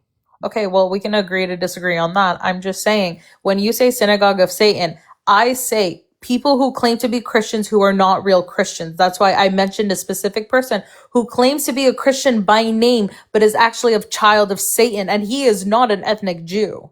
But it didn't say claim to be Christians. It said claim to be Jews. The Jews, a Jew was supposed to be the fulfillment, for example, they should have known that Jesus Christ is the fulfillment of the Old Testament. All the prophets pointed to him, but that's what it says. The Jews. But we're talking about the coming of the Messiah. We're talking about. And guess who should have believed in the coming of the Messiah? The Jews, because he came for them first to open their eyes. So when it says Jews, it says people who should be following the Messiah. So everyone else that didn't, not necessarily though, Jackie. They weren't supposed to believe it, because if they would have believed, then we wouldn't be believing. That's what Romans 11 says. Because they gatekeep too much. Yeah, the Jewish people gatekeep. That's why God said even before that, in Revelations, I believe it's 1:14, he's talking about the coming of the Messiah. Yes, so the book, so he speaks of the coming of the Messiah first, and then he speaks of, John the Revelator speaks of, after the coming of the Messiah in Revelation 2:9, he speaks of a significant people. He ain't talking about his real Israelites. They don't mean nothing in terms of the global stage. He's talking about a particular. And you see, Dave, this is the problem, right? Like every last one of us, Julian, me, Jackie, Bianca, we all interpret the scripture differently. Why it is that way, I don't know, right? No, that's natural though. But can we agree that the book of Revelation is a book written on prophecy? I agree with 100%. Yeah, majority of it is, but not every single sentence in Revelation is about prophecy. Okay, so if you want to get hyper specific, that verse about the synagogue of Satan is directed to the church of Smyrna. Are we in Smyrna? No, but you're missing the point. No, I'm not missing the point. I'm making exactly the point that you're saying it's a prophetic book, but this one says, and this goes to those who are in the church of Smyrna. I know you guys are suffering. I know they're treating you bad, but don't listen to those who claim to be Jews but are not and are persecuting you. That's what it's saying. Are we in Smyrna? No, we're not in Turkey. No, but are we in Babylon in the United States? No, we're in the United States. I didn't say United States is Babylon. No, I'm giving you an example of when John the Revelator wrote this. So who's the church of Smyrna? No, she's speaking factual. You're speaking what is interpretation? Yeah, he's using interpretation. No. I'm using actual. Because there was no such thing. Figurative language. John was writing because there was no such thing. People for specific reasons. Majority of the New Testament is written to people who know what's going on, especially the gospel. They're writing to each other. So same thing with Revelation. He's writing to churches to warn them of people who are cosplaying as one of them because they knew who the real people were. And I'm sorry to say this, it were those who followed Christ. Okay, so how is this relative? The question is, or should be, how is this relative to Armageddon? Because that book is written and setting context for Armageddon. He's not just bringing bringing up the I church think of Smyrna, everyone or will just turn bringing this up against. just to Can I bring it read? up? Can I read an article? Dave? Can I read an article about the history of this, talking about fact, not interpretation, but what was going on at the time? Wait, how is it factual? Because it's an article on history. It's not an article on this is what I think the scripture is saying. I'm talking about But what it's was going on at the somebody's. time. Oh, okay. Go ahead, Bianca. Okay, so this is all right. So it's called. Forget it. I'll just start reading. So it says, the risen Yeshua's admonitions must be taken in their historical context. The 7 epistles at the beginning of Revelation indicate that the writer addressed them to believers in Asia Minor, which is Turkey, during the time of persecution. Revelation 2:10 goes on to say to the believers in Smyrna, do not fear what you are about to suffer. Behold, the devil is about to throw some of you into prison, that you may be tested. You will have tribulation, be faithful unto death. The epistles indicate a readership enduring persecution in the other cities of Asia Minor as well. Church tradition maintains that the Apostle John, author of the book of Revelation, saw his vision, wrote down the apocalypse on the island of Patmos during the reign of Emperor Domitian. This piece of information gives us some historical context. The persecution under Domitian. He persecuted Christians. What inspired Domitian to attack the believers? It all started with the Jewish tax. Near the end of his reign, Domitian's administration suffered financial problems. The paranoid Domitian knew that others before him had been unseated when unhappy legions turned against their emperor. Domitian therefore increased their pay beyond what the empire could afford. To compensate, Domitian turned to robbing his own citizens whenever a wealthy Roman citizen was accused of an offense against the emperor's honor. Domitian prosecuted the offense and seized the man's assets. However, Domitian needed still more revenue, so he raised the taxes. Besides other taxes, the tax on the Jews was levied with the utmost rigor. Okay? So in those days, the Romans required every Jew to pay an annual poll tax of 2 drachmas per head. The tax applied to every Jewish man, woman, and child in the empire. Domitian's father, Vespasian, first introduced the Fiscus Judaicus on the pretense of recouping imperial expenses from the Jewish war. However, by Domitian's time, the Jewish tax had become essential to Rome's annual revenue. Okay, so let me fast forward. So it goes, the revenue garnered from these tax. Okay, so some people were avoiding taxes because of it. Okay, and so the ambiguity sometimes made God-fearing Gentile believers liable for the tax as well. The Roman authorities did not distinguish between halachic Jews and people who merely practice aspects of Judaism. In the eyes of the tax authorities, keeping the Sabbath, Jewish dietary laws, and other Jewish customs might have been sufficient to make this person and his household liable for the tax. Naturally, this resulted in Gentile God-fearers attempting to diminish or conceal their association. Is this an article or a book? Bro, dude, you read. No, I'll be honest. I think there are days where Bianca tests me. She says to herself, "I'm going to see how much I can, how long I could go until Dave stops me." Bianca, ADHD. No, just summarize, B. The point is that there were people, okay, who were there was an emperor. He was doing like bad things to them, unfair things to the Jewish people who were considered God-fearing Gentiles. They were, I can't summarize it. I'm sorry. I was just trying to prove what I was saying before. It's just too much information. Okay. But they were doing like a secret. They were basically organizing against him, and it created problems, and it was creating problems within the actual communities of Jewish people, and so that's what led to that. You just have to read the article, I guess. Christians were being set up. Yeah, Dave. All right, let's hear from Trump. All right, go Trump. Right. So I do stand corrected, right? And to an extent, with all that damn monologuing, she is correct, right?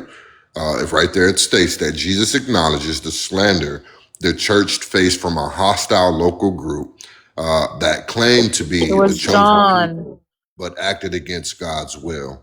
Oh my God. Did he just call John Jesus? Just hold on 1 second. Let him finish, please. Trumpavelli, finish. That's I just want to read that. All right, go ahead, what is Jackie. this dummy talking about? All right, Jackie, correct him if there is something to correct. So are you referring to who's speaking in Revelation? Let her talk. She's asking me a dumb question, Dave. She's looking at what I read on the screen. No, so why are you asking me what I'm referring? Hold on. I see the statue of the black man, you idiot. No, it's he has an article up for me. Moron. Oh, well, this is, hold on, I'll show you what I see. I literally see this. Okay. Well, maybe update your app. I don't know. I'm not TikTok support. Yeah, you are. You work for them. I don't know what to tell you. Just reopen your camera. Hold on. Dave. Yeah, hold on. Do you see it now, Jackie? Nope, I still see the fucked. Egyptian dude. All right, you're fucked. All right, go ahead, Julian. Make your point.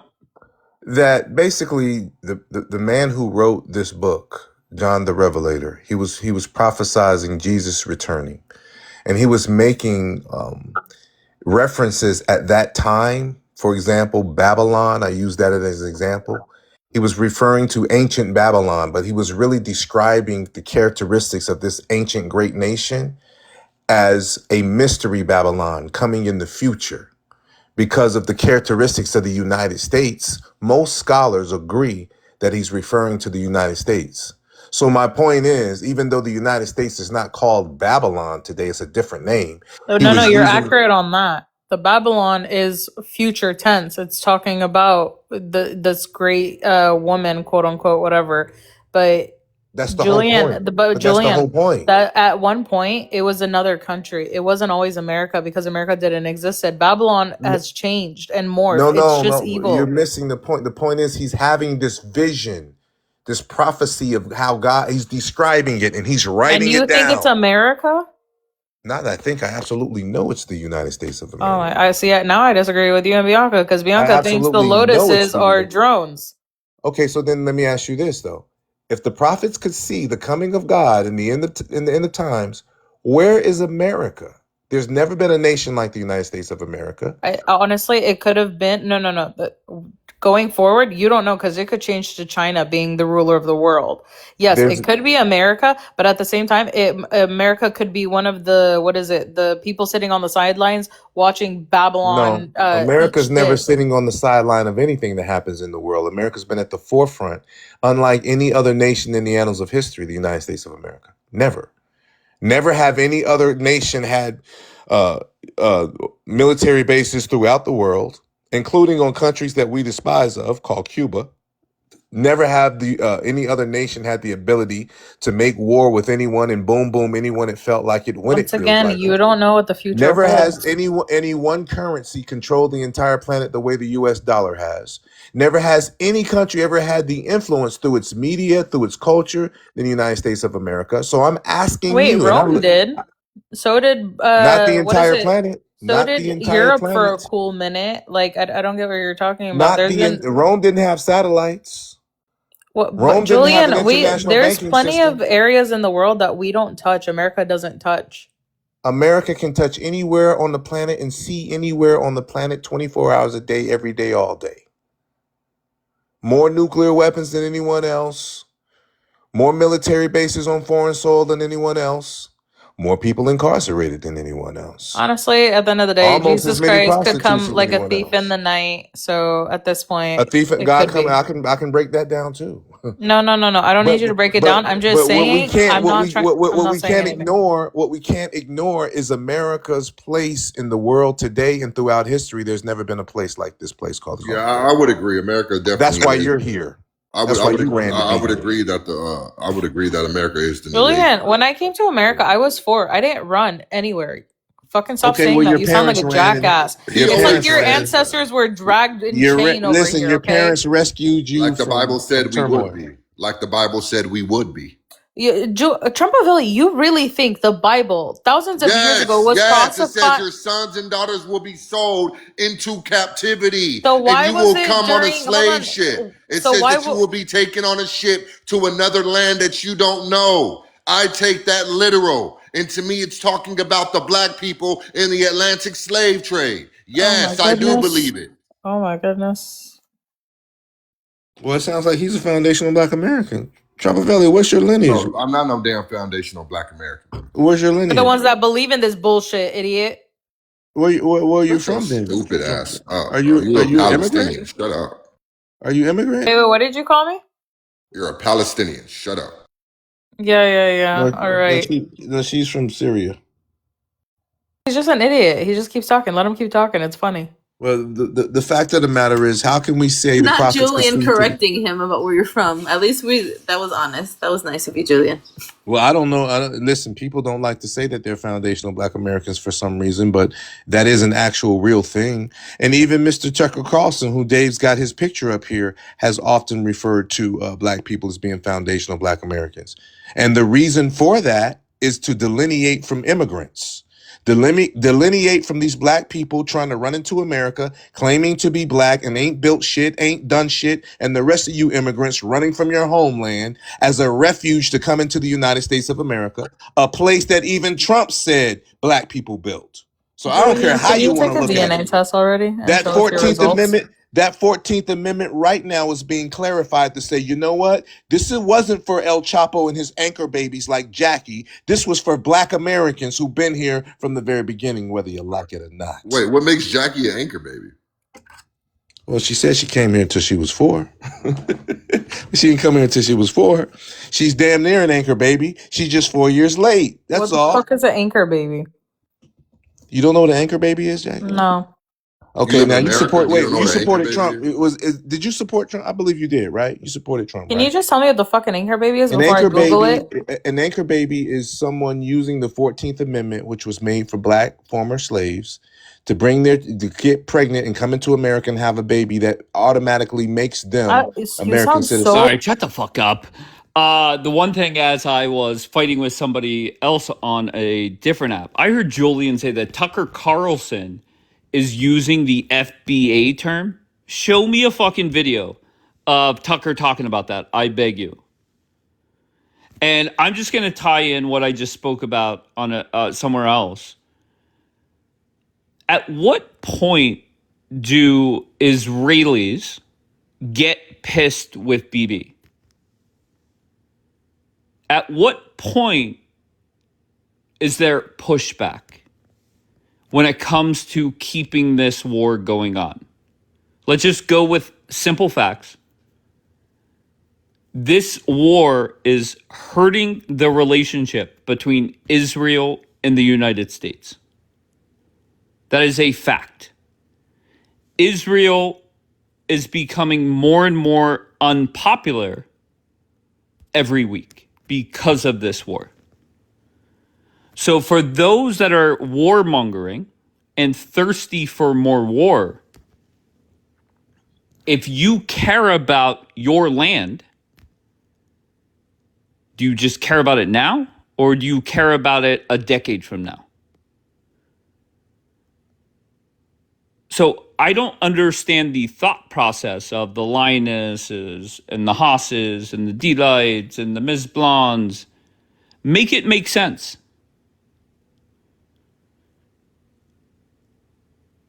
There should be nobody wanting more war.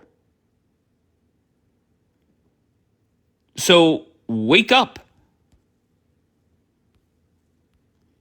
All right, let's kick it back off with Julian. Go, Julian. Oh, wait, did Tucker say FBA? Yes. Okay, tell me more. He agreed with the premise. I can show you the video. He's having a conversation in an interview, and did he say foundational Black Americans?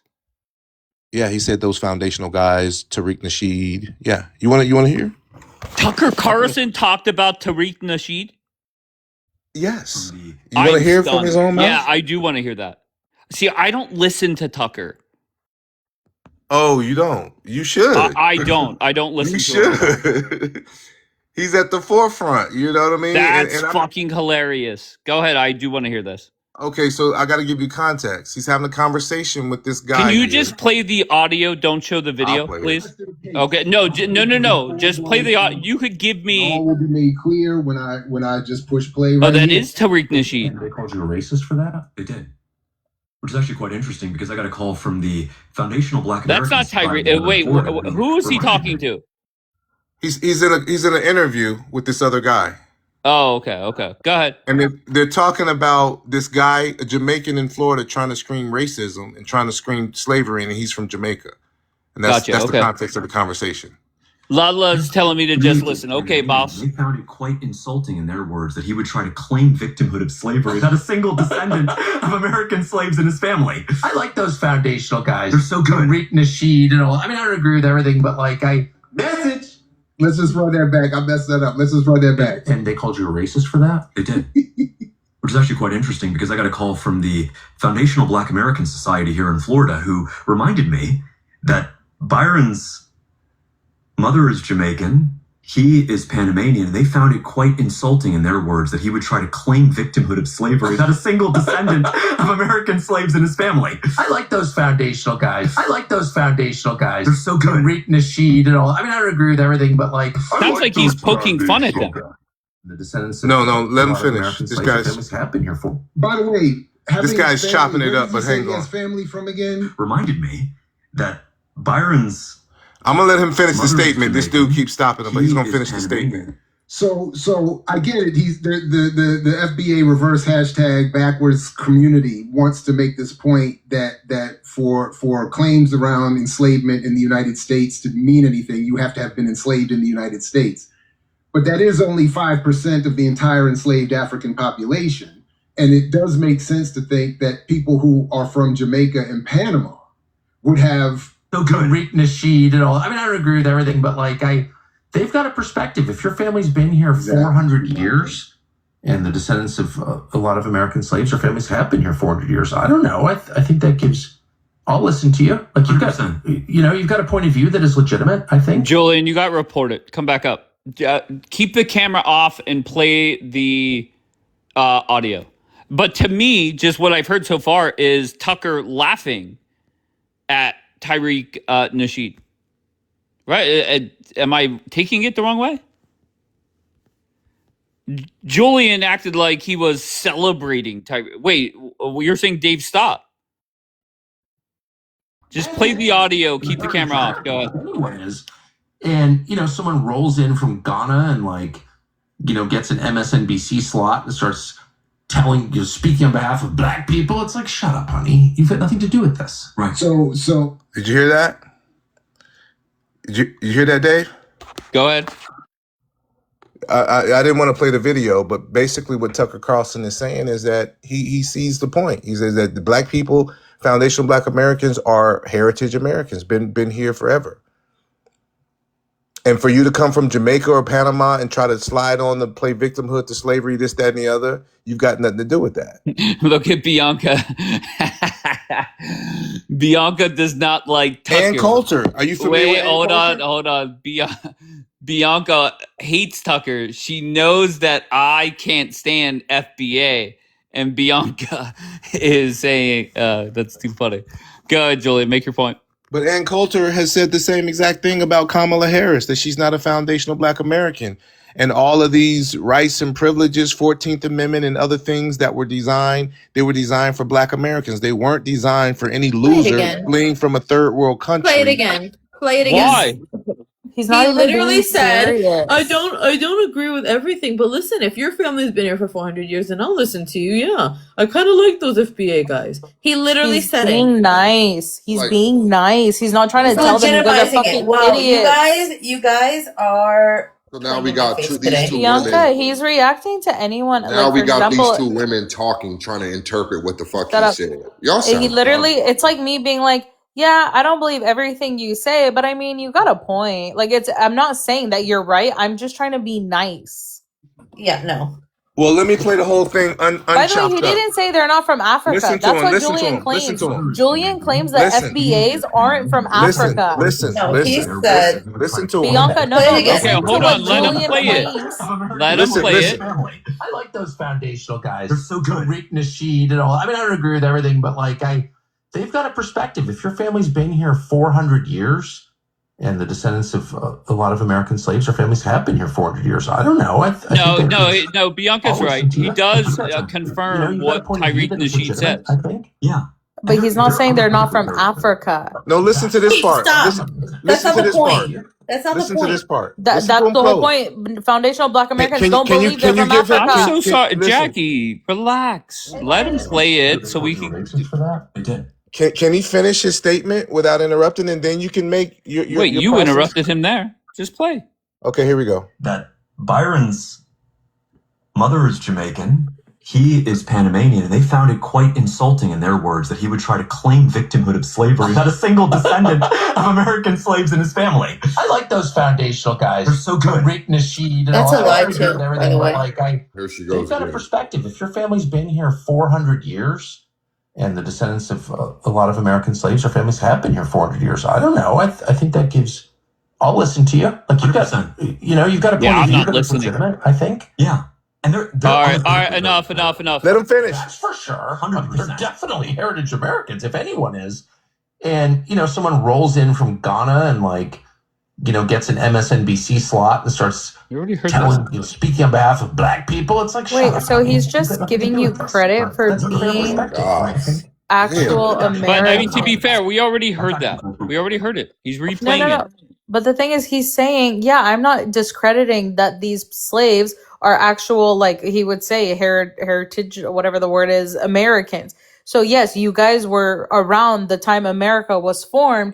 That doesn't mean you didn't come from Africa, Julian. That's not the But that's conversation. not the point. The conversation was is- he Not likes Bianca FBAs. and Julian with her aligning. loud ass. No, He that's not literally what I said, said. Julian argued, well, he's with the FBA. He's with, and then Dave said, pull it up. I don't believe you. No, And then he brings this is it what up. I said. And this is then what he Tucker literally said. is giving merits to this argument. That's Y'all the are I issue. going agree. so, y'all I are When so was the low-key next time racist. he You're supported so them? low-key racist. The man said that is a legitimate point of view. Doesn't matter, Jackie. That makes He did it. sense. Okay, so He's he could be changing. nice in one moment, and then guess what? Wait, Not but support them. what are you like? Why are you doing this with Tucker? I don't understand. Like, why are you propping him up? Don't- You what- think he's what a am good I person? propping- I'm only- First of all, You're I like don't think looking. You're giving him the benefit of the doubt over and over and over again. He's literally in your face saying, Islam's not that bad. FBAs aren't that bad. He's a fucking leftist. That's what he is. So Okay. now you're Oh, stop attacking it, him. Attack what he said. Bianca. Stop it. Bianca, I'm not Bianca, gonna. that's your next fucking president. Show some respect. First No, of all, Until I'm he not gonna turns give around on credit. abortion. I'm not gonna. Yeah, as soon as he turns on abortion, then I'll be fuck him. Either way, just because maybe whatever he says, I'm not gonna give credit to FBA mentality that we're the indigenous That's people of fine, America. but you're not the president, Jackie. You're not looking to be president, and that's the difference. Well, Okay, Tucker's so about now to be. he's what is it? Paddling to all these groups of people so he can get their support. Yes, That- so just like that Trump even- went and visited Dearborn 5 days before the but election. that proves my point. He doesn't actually support FBA. He's just fucking what is it? How do Buttering you their muffins. know? How do you know? He has no Have you moral personally talked to him? principle to Have you stand done on. an interview Okay. with him? That's How why do I you know asked, what does he support supports? them? Does he donate to FBA foundations? Does he do any of that? I don't think he has to donate shit. I think him speaking Oh, about so it then on no, his he doesn't platform is good support enough. you. Wait, does he Words speak mean about nothing. it often? What Or is about that like Ann a Coulter? one-time deal? What Kinda about like Ann when- Coulter? Stupid. Can I play Kind Ann of like Coulter? when Trump said that black people built the White House, I don't know, 5 years ago on Which is MLK Day, and facts. Jolie. The slaves did, free of labor. They sure did. 20%. It Okay, was 20% of the labor I to thought it build was the White 30%. House. If it was 20%. I thought it was 30, but go ahead. We know No, Syrians it was that build 20%. shit. We know Syrians. Is anyone from Syria who came to No, from but Syria the to do anything Assyrians for did. America? Ain't The done first shit. Nobody. But civilization. bring they fucking You Syrians family. ain't done shit. They ain't done shit for America. Now, Wait, can I play sure, Ann hold Coulter on, real quick? excuse Wait, me? why are you guys deflecting? First of all, I've done more than both of But you guys she's on this commenting panel on for what the America. fuck Get the black fuck people out of done. here. Hell you yeah, ran ain't to done America. agreed, shit. Jackie. I ran don't to know if America. any of you guys Her served your family country. ain't done Yeah, she shit. served the country. Why she I didn't didn't know you serve her guys did. homeland? If you're so great, This is why my is homeland. Syria a This is my shithole and your homeland. parents ran? America is my homeland. I don't have sure it citizenship is. anywhere else, Julian. 4 years old. 4 years old. Julian, I don't have citizenship anywhere else. It's called a refugee. Is what we call it. Lala, those Now, are I'd Arab like to play Ann Coulter. Muslims. Let's Julian, see what shut Ann the fuck Coulter up. says. Julian, Ann shut Coulter the was fuck up. talking about Kamala Harris here. Can you And I'll just shut play up real quick? No, Lala. I don't want to hear Ann Coulter. Fuck her. Also, I just want to say, you say- Lala, I'm not you an say- Arab Muslim, okay? I hate to break it to you. I'm not an Arab Muslim. Just because you're a dumb black bitch in the comments doesn't mean you know anything. Wait, who's a Dumb dumb black black bitch in the comments? Lala. Somebody Yeah. gonna slap her in her mouth. You know. 100%. She wants to run her mouth, I'll run my mouth too. Jackie's the TikTok thug. Yeah, she's all bought. Fact of the matter is, there's a lot of people. Matter of fact, that is what's going to be used as a major Jackie, weapon. you got to report it, love. Not love reporting. That's going to be a major weapon used by the Republicans against immigration to get the black vote. Is foundational Black Americans. But has Tucker Carlson really said he's coming out to run though? He the last time he was asked, he basically said, "America needs somebody." The Democrats, he said something like, "I don't think the Republicans are working for the American people. I know the Democrats definitely aren't." So yeah, I believe you could win. I know that may sound crazy to y'all, but I believe. Hell no, I'm going to be his press secretary. Well, he's okay. Listen, he's a professed Christian. He doesn't run away from his belief in Jesus. And he's just saying all the right things. You know what I'm saying? And he has a demeanor that appears calm and calculated and thought and compassion. You know, the personality's different. He's more likable in terms of his humility than Mr. Trump would be. And I think, again, most people, when we fell in love with Mr. Trump's talk, it was the talk of America first and no more politicians and all of this bullshit that American people have been dealing with. I'm going to end it. That was Trump's whole thing that made him popular. So Agreed. It sounds to me like Tucker Carlson is picking up those pieces and going to run with it. He's met with Putin. Putin gave this man an interview. I don't know. I just see that. I don't know. They might like. I don't know, man. I don't know how I feel about it. I think this dude. You know, he tried to get in the CIA. Putin called him out on that. Putin is. I got a lot of respect for Putin, man. Putin's a gangster. In the interview, Putin let him know in so many words that weren't you trying to be a part of the CIA? Like, Bianca, I have a question for Bianca. Bianca, can you see why Tucker's message would he would get a lot of support? Do you agree with that or no? Yes, I agree with it. I'm just saying it's wrong. I'm not saying that he. What do you mean it's wrong?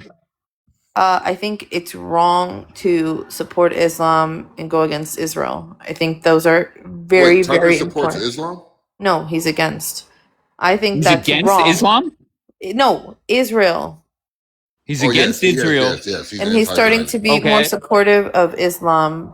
Okay, so if I go on his TikTok and I look at the last 30 videos, right? I think there's 3 in a row. So 10 rows.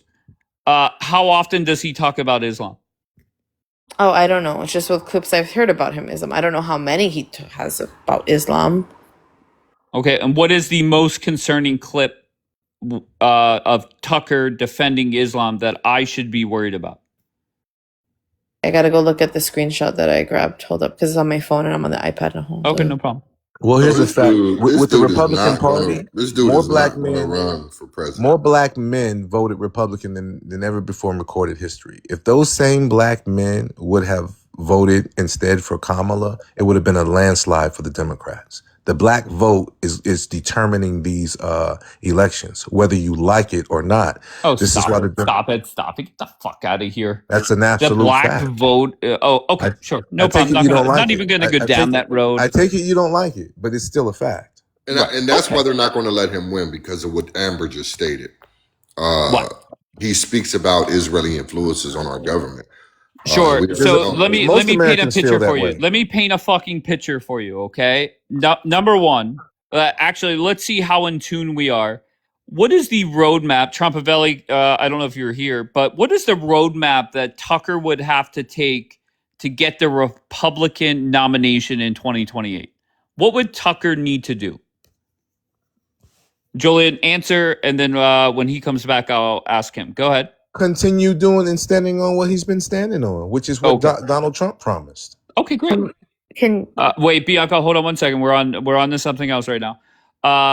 So what Tucker needs to do to win the nomination in 2028? Very simple. Actually, Trompavelli, do you have an answer? What is Tucker? Go ahead. Go ahead. No, go ahead. Answer me.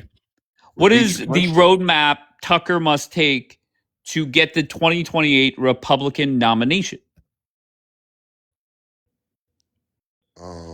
He's going to need some money. I mean, I'm not worried about the money. I think that if he runs, I think the donors are definitely there to back him up. But I don't know, brother. I really don't know. Sure, let's not overcomplicate it. It's very simple. You need to have Donald Trump support you, right? Donald Trump is 118-0 this primary season. He still is the king of the Republican Party. So then let's look at what's going on now. Trump is not very happy with Israel. All right? There's no way around it. That is reality. So what better way for Trump to go out by giving Bibi the middle finger by boosting Tucker once again, which he has a history of doing, not recently, but Tucker can get back in Trump's good graces. Not really. It's not reality. Tell me how, Tao. What am I saying that's inaccurate? Tell me, Tao. Step one, Tucker must get Trump's approval. Step two, hold on 1 second. I'm reading a message too. Bianca, do you agree with the things that I said or no? I was reading my thing, so I don't know what you were talking about with them. Okay, let's lock in. Let's focus. There is no statement of Trump saying he's not satisfied with Israel. Do you agree with that, Bianca? Tao, very disappointing, Tao. Very disappointing that we are still sitting here 90 days into this fucking war, and you think Trump is happy with Bibi? The statements when he's saying, I'm going to did I misread? Did I misread that? No, there is no statement of Trump. Go ahead. Can you hear me? Because my husband's using a blender. Can you hear me? You sound great. Okay. So I think what Tal is arguing is because Trump hasn't directly stated, I'm upset with Israel, that qualifies. But I would disagree because every time Trump is saying, oh, I'm going to run for president in Israel, or Bibi's going to listen to what I tell him to do, that is him saying, I'm not satisfied and I'm your daddy. So we can't argue around implication, guys. Oh my God. That is very disappointing to see that from Tal. And anybody in here. Now, once again, if you're a prideful person in your country, I get it, but you know, there's a difference between pride and reality. Okay, so I beg you to stop. Not with them. Go ahead. Not with what? Not with them. Not with their thinking. They can't fathom losing. Israel's not going to lose. Israel's not losing. Israel will not lose. They're not. Israel's not. Maybe Israel will not be in good standing with America, but Israel's not going to be losing, destroyed. Bianca. I'm so sorry. Exactly. I'm so sorry.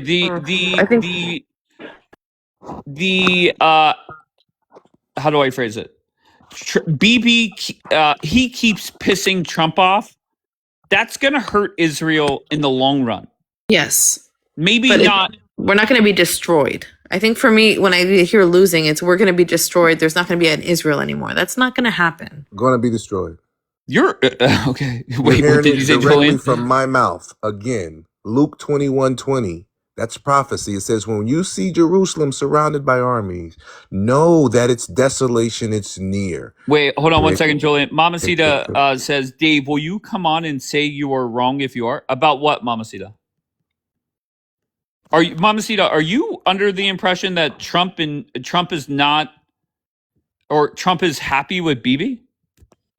Jackie and Tao, please don't fight in the chat. I told you guys, whatever happens on this app when I'm not running a live, I don't care. Here, stop it. They chat boxing.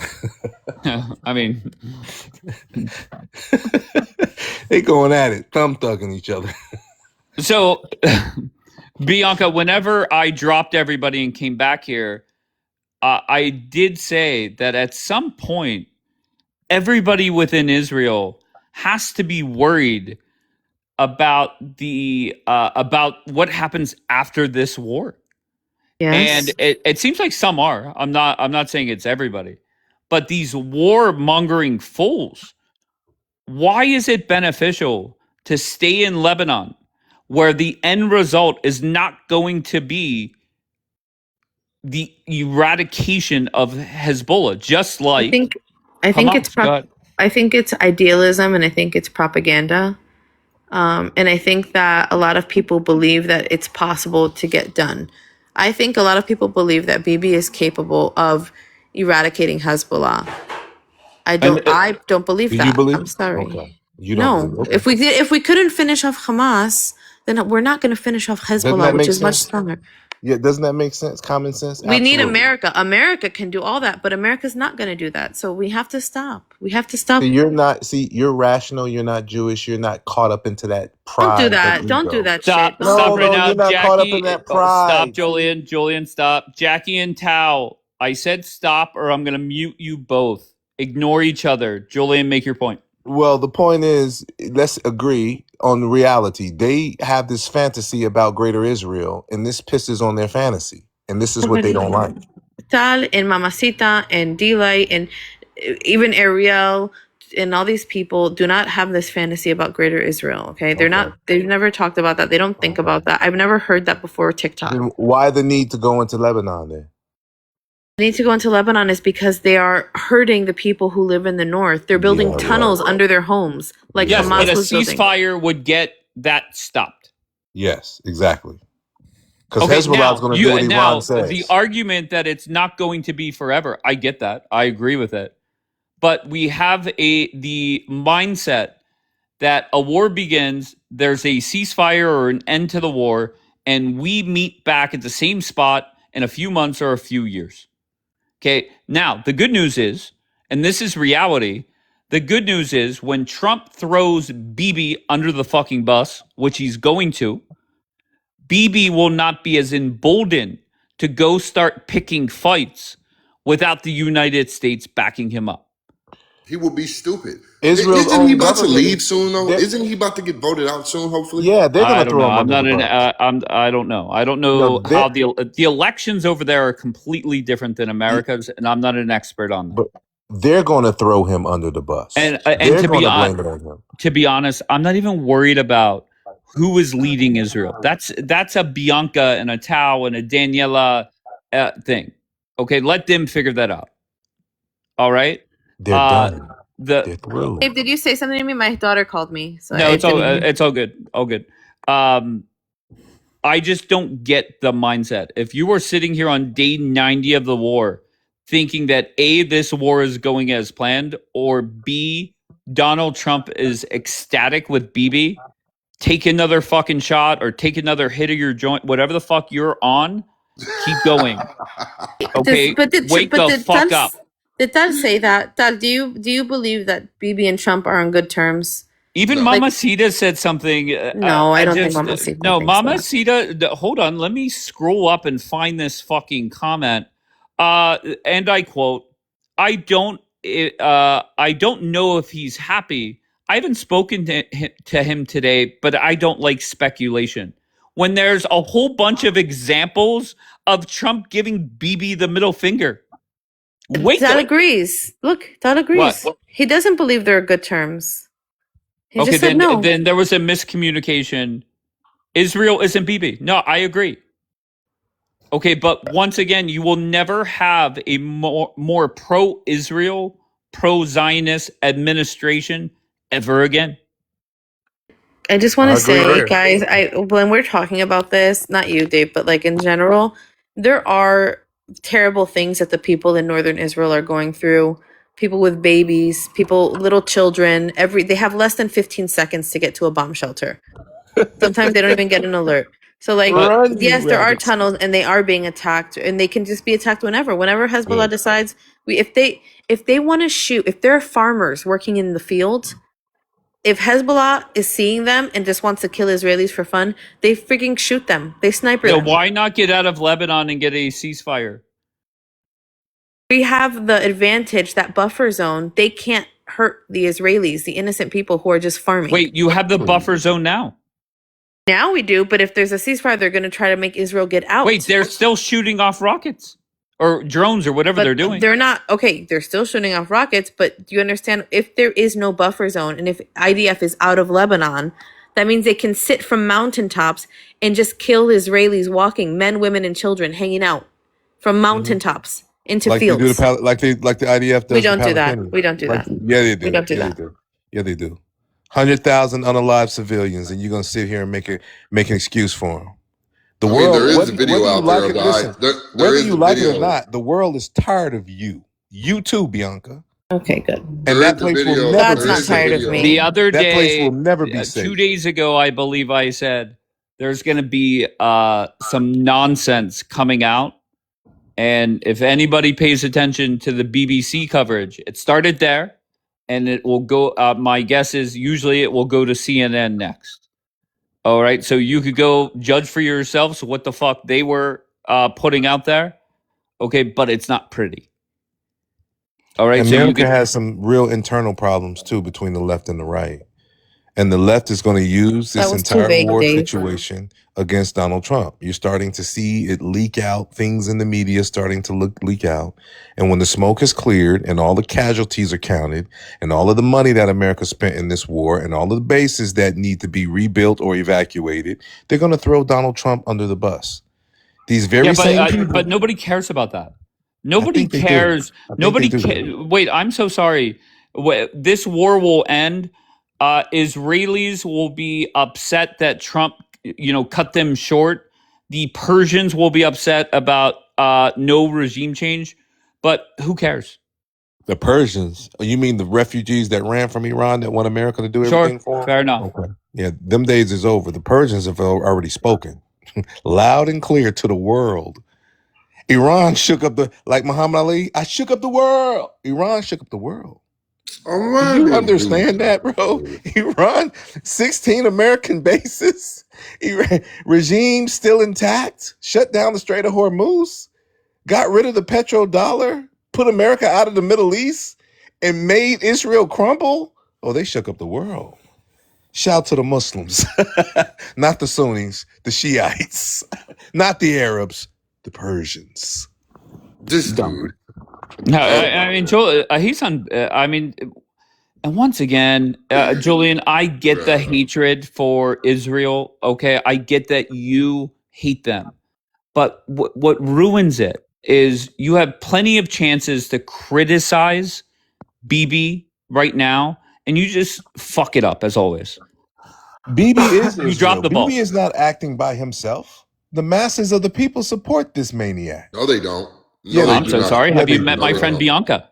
No, a lot of them. Well, now have you met my friend Tao? There are people. Bro, there's a news network. Well, now that he's losing, there's a news network. But they were all gung ho. Shut the fuck up. There's a news network. For what? Gung ho for what? I from day one. What the fuck? No, hold on. Julian's saying they're all gun ho. Bianca's going to explain why that's not the case. I think that's valid. Go ahead, Bianca. She's on Teacup Dave. The truth of the matter is, there's a fucking news source out there in Israel who's fucking complete anti-Bibi, and they can't stand him, bro. Okay, so what? There's multiple news networks here in America that can't stand Trump. What the fuck does that have to do with anything? I don't think this is Israel. We're specifically talking about Israel, right? For the most part, I've seen Mamacita say multiple times. Even she said she's not a Bibi fan. There's a lot of Israelis who are not Bibi fans, bro. When this first began, everybody was gung-ho on the side of Bibi and cheering Bibi on. Now that things have turned down bad. The only one I've heard was Daniela, who's a complete Bibi fan. All of them. I have heard very few people. And then they won't flat out criticize them. They won't just flat out. They'll slightly criticize them. But even that's been changing. They were all in support of what Bibi was doing. They were in support of a regime change in Iran. They were 100% in support of it, but they wanted America to do it all. We sat right up here on this platform, and I'm glad Dave asked it and we recorded it, and he asked the question. He said, if this happens and this happened, but there's no regime change, would you consider it a victory? Nearly all of them said, no, it's not good enough. Regime change was not Israelis. That's it. That there were Americans saying that as well. Americans, not even somebody that was Persian. Americans who support Israel. All of this was in support of Israel. This wasn't for the betterment of the American people. This was for those few Iranians, very few of them, by the way, who left Iran, who mostly was raised in America and in the West, including the damn Shah. Those type of people. These are not the real Iranians who live over there and who love their government. There's no way that government can be standing the way it's been standing with all of this pressure if the people didn't support the government. Point blank, period. Where's free Iran? I ain't seen her ass.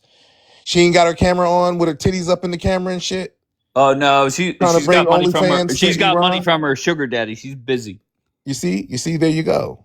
And that's cool. That's a Western thing. But they've decided they don't want that shit in their country. Free Iran don't be having her titties on the camera, Julian. What are you talking about? Yeah, she does. You ought to see sometimes. You ought to see. She's completely westernized. And Dave says she got a sugar daddy. I can believe What's it. wrong with that? There's no. Nothing. Listen, I'm not knocking her for it. Whatever I'm not knocking she does. either. That's a Western thing. I'm not knocking her, but it's a Western thing. God, I'm waiting more than 1 hour to have a chat with those scumbags. Come on. What scumbags? Who are you talking about? Julian. What about him? A lot him? of bullshit. Well, he lie all the time. All the time he lying. Okay, name something you lied about. Don't come on. Come up and be productive. Name a lie he told and then debate it. That's how it works. Well, what Bianca says, it was 100% true about all the biblical stuff. Okay. Second of all, Julian, he became a Muslim when he was in jail. So we heard some stupid Muslim who saying stuff about our ancestor when they don't have any clue about our ancestor. But he became a Muslim. Now we support IRGC because IRGC are the only one who are giving a lot of weapons for all the proxies. So obviously, as a Muslim, he's a soldier of the resistance Islamic, the propaganda Islamic, and all those crap. Okay, and only because let him of that, respond. Let him respond. IRGC. Let him respond. Have a conversation. I will respond by saying this: W Iran, cracker. How about that? That's fucked up. How about that? You can suck my dick. Is that a lie? Oh no. Okay. Is that a lie? No wonder. Listen, Julian. No wonder that in the Bible you consider as a slave. Okay. Oh, no. In the time of Canaan. Oh my God, drop. No wonder. Oh my God. Well, this is what wrote in. This is what wrote in because I'm sorry, Bianca. We have freedom of no, speech here, Bianca. Come on, guys. Come on. Just a minute. Go ahead, He called me a Tell him crockett, about right? how the Bible calls him a slave. Is it busha? No, Bianca. Eze busha, Bianca. Eze busha. Eze busha. All right, He doesn't even know the curse of Noah. Okay. You mean the curse of Ham? From there, yeah. Let me help you. So what are you out. talking about? You mean the curse of Ham? All those crap that you're saying that Jewish or the Hebrew was black from Africa, when Bianca described it exactly how it is, and you tried to change it only because you're a Muslim. Okay, so the cursed descendants of Ham, which he's saying is Ham's the curse. I don't want to talk about it. Make Curtis great again. I want to talk. I want to talk about that. How the children of Jacob, okay, was a black man from Africa, like you said. I want to know that. No, the black man is the original man. All human beings originate from black people. That's a fact. Do you understand that, you Jupiter Stew? You Jupiter Stew. According to the God's law of genetics, you according to who? No, not God's according to law God. Of genetics. No, according to science. That's According God's to science, law. That's all God's the humankind law. came from Africa, Man didn't and create this is what science God says. created science, you dummy. No. Tell them about Yakub, Julian. Well, God put in every living thing a genetic code, and inside that genetic code, you have dominant traits and recessive traits. Black men and black women are the original people of the planet. Two white people can't produce nothing but themselves because of the recessive genetic traits. Dummy, you Jupiter Stew. You've been waiting an hour Julian, to come up here and sound ignorant. Don't insult. You're better You've than been waiting an that. hour to come up here and sound stupid. It's okay. Be It's just better. jealous, Dave. It's okay, Dave. It's just a jealous, He's jealous of you because the Bible said he's a slave and you're the chosen one, right? No, he's trying to say that black people are the cursed descendants of Ham, and I'm telling you that black people aren't the descendants of anyone except God himself. When God created Adam, Oh yeah, and made him in his image and his when likeness, it's comfortable. Adam was a black man, was he Julian, not? Listen. When it's comfortable to you, you will change everything according to what is saying in the Bible because you said, and it's comfortable for you. But it's not according not to Judaism and not to Christianity. It's called Islam, DNA genetics. Islam, it's a thief culture. It's called DNA genetics. That's it. Nothing more. Listen, you believe in a criminal person and you follow by his values. There you go. You know, you're something else. Archaeologists no wonder that you became a Muslim. No wonder. Ad homonyms. Because, yeah, but I got lost in the sauce there for a second. Where in the Bible does it say Julian's still a fucking slave? Did you say that, Bayron? In the curse of Noah, it says actually Noah cursed the descendant of Ham only because not Canaan, I think, I think it's Canaan, yeah. Canaan watching the bowls of Noah when he was drunk. In that time, they used to drink, okay? And only because of that, he cursed them, and he says that all his descendants will be slave. And the sons of Canaan are slaves, not the sons of Ham. So you're wrong. Yeah, but the descendants of Ham. You're wrong. Ham was a gentleman. Ham was his father. Canaan after Canaan, he had many sons. Children of Ham. He had multiple children. Look at it exactly. Okay, Ham. so not all the sons of Ham, just the sons of Canaan. Just a minute. Listen to that. Ham, he had many children, like not that much like all the others, but Ham had Egypt, he had Phut, he had Cushi, okay, Kosh, and those are the descendants of Ham. What? The Cushites were not destined to be slaves. Oh my God, this is so bad. Do you want people to think? No. Because Begon, do you want people to think that First of all, you're not saying it right. You said because they looked at the balls of their dad. This is how you talk about the Bible. First of all, second of all, you want people to think all Jewish people are racist because that's just because he hurt your feelings. Call it the nuts of Noah. But his nakedness. The Bible says his nakedness, not his nuts. האשכים של נוח. הוא ראה את האשכים של נוח. But why? Do you want people like? Do you want black people? Wait, Bianca, why don't you want Bayron to speak? She doesn't What's like wrong, that I Bianca? said the bull of Noah, you know? Because everybody's going to take what Bayron is saying and they're going to say all Jewish people think black people are meant to be slaves because that's what their Bible teaches. No, not at all. That's what they're going to say. Not at all, Bianca. Not at all. This is according what Bible said, not Byron says. This is what Bible says. The Bible not never Byron. said that. Okay, Right, nothing. Correct. I'm a It's random not Bayron that's saying it, Bianca. It's the Bible. It's a verse from Genesis, okay, who describe in the beginning of people starting to be some people all around the Middle East in also in Africa and stuff like that. So we describe what happened exactly.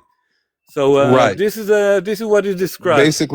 Basically, because Noah was mocked when he was drunk and he was naked. Noah was mocked, and the descendants of Ham, according to the Bible, would be cursed as slaves. What he's trying to make the statement is saying all of them, is just that one is of his referring. sons. Let me tell you I'm something. being very Julian. simplistic. Look at that. He's trying to say Look at that that. is referring to black people. Look What at I'm that. saying Look at to that. him, Look at that. hold on, Bayron. Let me finish. What I'm saying to him in response Where's is Sachnetal? what I'm saying to him. What I'm saying to him in response to that is that black Bianca, people. I think you don't know your... Bianca, I muted you. Go ahead, you. Julian. Oh, I'm sorry, I wasn't muted. You're fine. You're fine. What I'm saying in response to that is, and this is scientific, not your theological understanding and your racist justification for the affliction of black people. I'm saying that black people are the original people of the planet Earth. We are not descendants from no one According but to God science. Himself. You're right. According to science. Wait, so how are you Because the original science people and and spiritual- slaves? I don't get that. That's my How does point. that work out? Dave. That's Dave, my the point. slavery coming from the name of Canaan. What is the meaning of the? In Hebrew, you have meaning for every word. So the name Canaan, it's meaning surrender. This is the meaning. You can ask Bianca; she know Hebrew. Okay? What does that got to do with what So we're talking about? it's got to do with all the What are you talking about? You're I'm saying saying that about black the people. slavery. Are you saying okay? that black people are the cursed descendants of Ham or not? What are you Not saying? not the children of Ham, the children of Canaan, and for that Okay. there was a surrender, and no wonder that they are disappeared. And you're saying that that's black people, right? Well, Canaan came from Ham, right? Ham. No, I'm being straightforward. Are you the saying first father of? Are you saying that is referring to black people? Yes or no? Yeah, Ham is a black people. It's, wait, why is Jackie saying it's not taught by the Bible, but rabbis believe it? Exactly, because that's how they justified the slave trade. Tell me. That's how they went to scripture. Let me ask you something else, Julian. Let me ask you something else. Because it's not verbatim. You think you Byron, know? 1 second, please. It's Hold not on. verbatim. It's interpretation. Some rabbis interpret that the curse is black people. It does not say in the Bible that black people are cursed because of this. No, that's just interpretation. So I want that out of the way. Exactly. That's what he's interpreting. Only Canaan. Okay, but I don't want anyone thinking that the Bible says that. No, this is some rabbi's interpretation. If you take the rabbi's interpretation, that's your problem. But that is what rabbis think about the slave thing. They're the ones that come up with interpretation. It's true. Wait.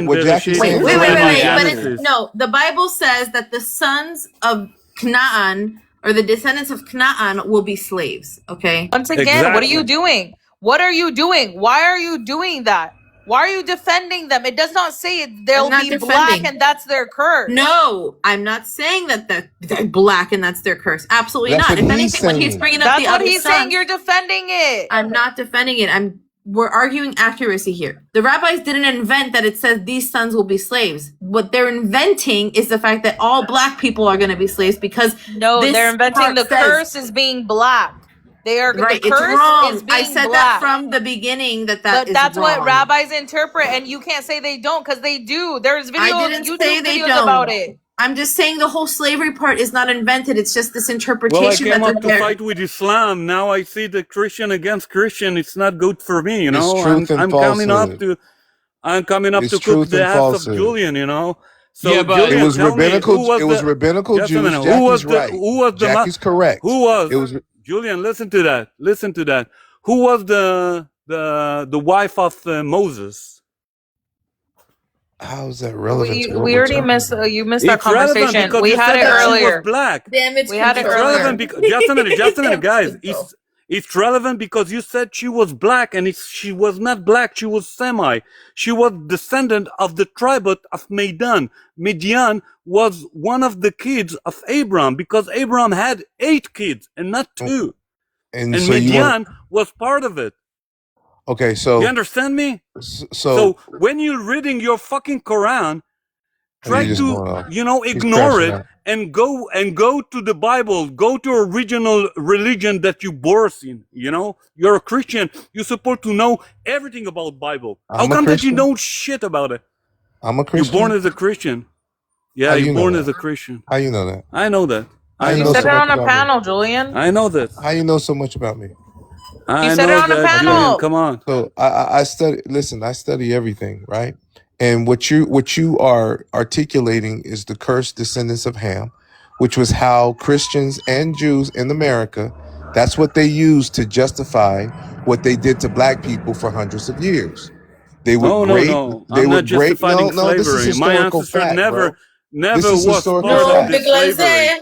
We are rejecting slavery because we was slavers. How can we support slavery, you dummy? Bullshit. You're the one who bullshit. The cursed descendants of Ham comes from rabbinical Jews. It's nothing to do. How they justified this with the Christians. The cursing of Ham was before, let me tell you, about 5,500, 5,600, something like that, okay? And black people been here millions of years, tens of millions of years. According to science. Is that a fact? According to science, not according to the Bible. Listen, science trumps your little bullshit understanding of scripture, bro. You can't bring that shit in no courtroom and say that you're not the father. There's a DNA test that God gives us to verify truth. So liars like you can't read some shit in the Bible and make some shit up, bro. We're the first people on the planet, my Bible whether you like it or not. Well, I like to read by the Bible and stick with the truth. You're the one who Well, you don't understand the tried to, interpretation. That's the problem. Yeah, You're trying to I make your understand own. very good You're interpretation you're because it's trying to in my make a white language, supremacist Julian. I interpretation. can read scrolls. I can read scrolls before 2,500 years in my language, in Hebrew. What do you know? What do you read? I know black people are the first What do you people on the know? planet. My I know we're ancestors not leave a descendants of scroll nobody. in Judea desert, I know and that I can when read God it in made Hebrew man in his today. image and his likeness, This is the Jewish first man he supremacy made was a versus black black man. supremacy. It's not about It's supremacy called truth. It's called truth. crap like that. It's about Well, reality. you know when I tell truth, you know I what can truth read does? scroll before Truth 2,500 years. Truth What are you talking destroys the about? myth of white supremacy. Truth Well, go destroys the to the myth of museum and white you will find a supremacy. lot of It's a articles, and myth. then you will understand that you bullshit. How can you be That's superior it. when Very you come from simple. us? You're full of How shit, can you be Julian. Come on. superior when you come from us? No wonder you became a bitch. Oh, see, now he's attacking me personally. Well, Okay, this is what you're Barbie called me. bullying me. You're You're her bullying bitch. me, You and it's know? against community guidelines. And I Oh, come on. refuse. We're calling him a The black stupid community are Jew. great. You were No, I calling him said a The stupid black Jew. community, I said the Jupid black stew. There's a community are difference. great, very talented. Okay. I was patient because Bayron said he was waiting to talk to Julian. I was trying to give him as much time. Unbelievable.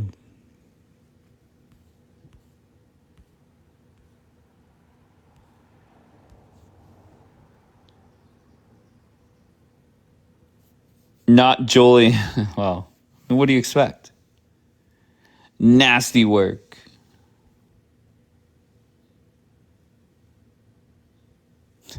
What did Julian say about community guidelines? What did you say about that? Tucker is running. Fuck yeah, he is. What did you say about community guidelines?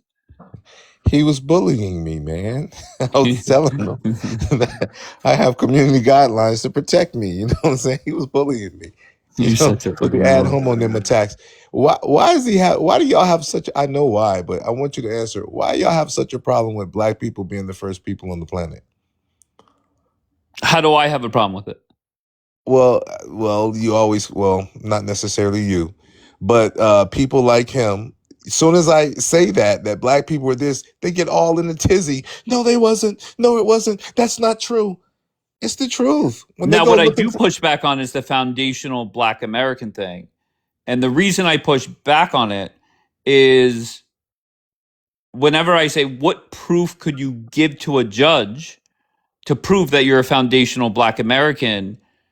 There's nobody gives me anything. Then I said to you, or actually, B Love was the first one to bring it up, right? And B Love said, I need a reputable DNA test to prove that I'm a FBA. Okay, no problem. Then I go talk to your hero, Tariq Nasheed. I join his broadcast and I say, look, Tariq, I'm a foundational Black American and I want to prove to my friends that I am that. What do I need? And I said, do I get a DNA test? He said, essentially, no. A DNA test is not going to prove you're an FBA. So that's why this whole thing is all fucked up. Nobody knows shit. a DNA test. Wait, alone, what am I saying that's wrong? Well, DNA test alone, when we say ask for proof for something, you require various forms of proof, and all of the forms of What proof. would I see on a DNA test of an FBA? Well, you would. Okay, go ahead. Well, FBA, some come through the transatlantic slave trade. Some were mixed with Europeans. Some were mixed with native people that were already here. So it's a variation of different people coming into a quote unquote melting pot, creating an ethnogenesis. Okay, it's so just like how can I prove that somebody's an FBA? What hardcore evidence can I provide to a judge to prove that somebody is an FBA? DNA, birth certificates, marriage statistics, all of the census. Okay, do you have birth certificates from 100 years ago? Yeah, well, my birth certificate connected to my parents and connected to their parents. No, do you have the actual birth certificates from 100 years ago? Of my ancestors? Yes. Yeah, they're you not don't. like birth. Well, I don't have them in my possession, but yeah. Okay. Okay, Absolutely. so exactly, Kimberly, no evidence. Okay, so let's go down that road. So are you saying that black people in the United States are not an actual real thing? Wait, how did you get from point A to point B? Of course, Well, I'm saying black people. if there's a 13th Amendment, who's it referring to? Julian, I'm not. There is no such thing as a foundational Black American. Let's keep it very simple. Well, then what would you call We can get. Who's this? Lala is saying we could get them. Okay, so why is it that I have FBA after FBA after FBA come up here and nobody's gotten them? Gotten what? Birth certificates? Yes. Well, the way they did with slaves is they wrote the shit down, bro. They wrote the shit. Well, such and such bear these many children. There's all types of records. The same way that you can trace your history back to Ireland and your ancestors owned slaves. There's records that you have that show that, correct?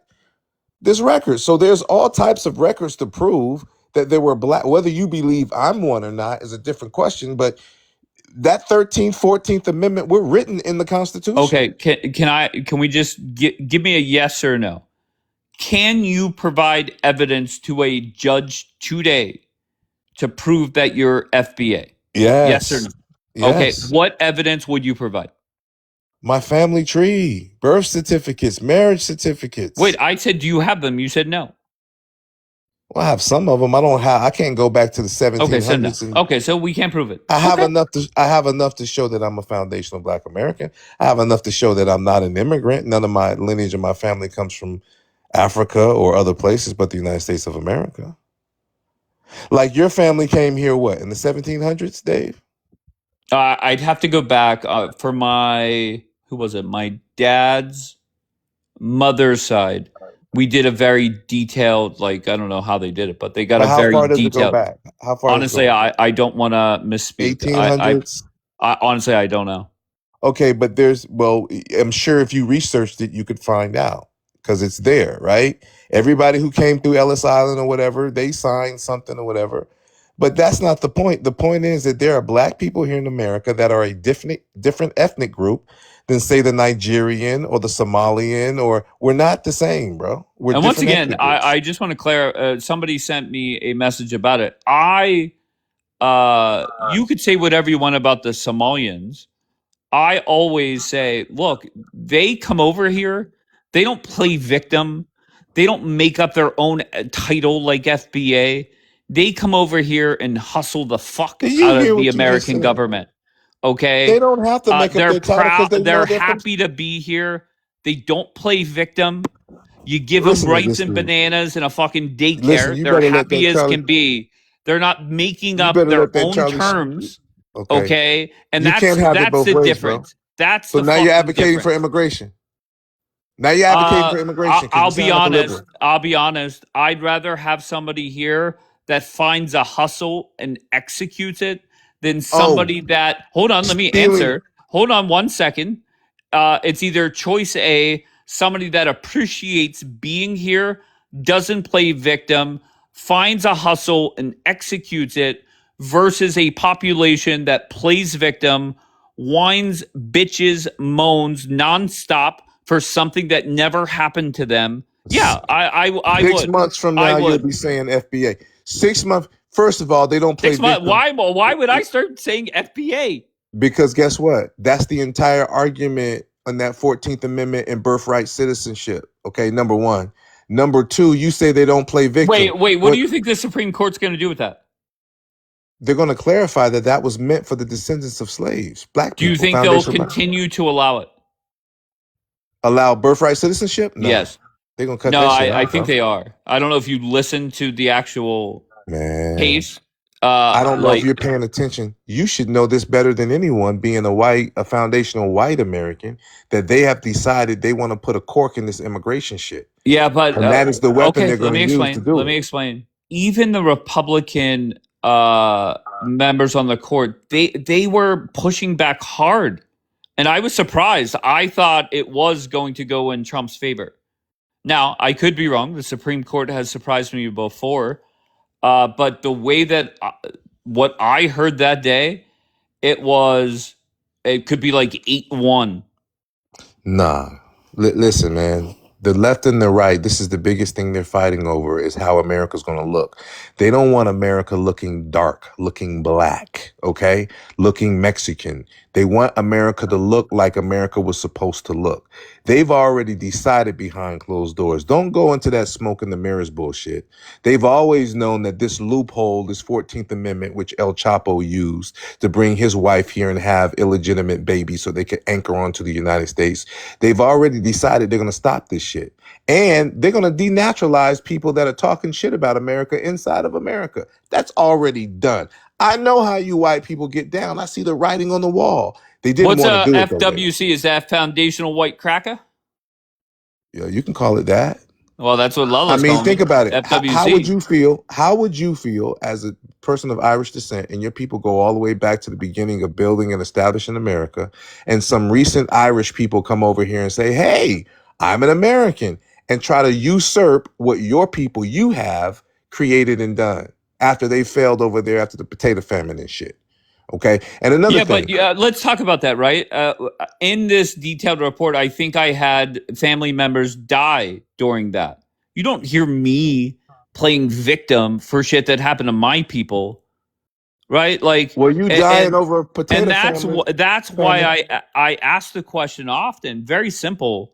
How many more generations are Black Americans gonna bitch about shit that never happened to them? It happened to their ancestors. Okay, but it never happened to them. Do you think 100 years from now, Black people are going to still act like their asses were sent out to the cotton fields? No. But I find it very interesting. Okay, when's the expiration? When's the victim card expire?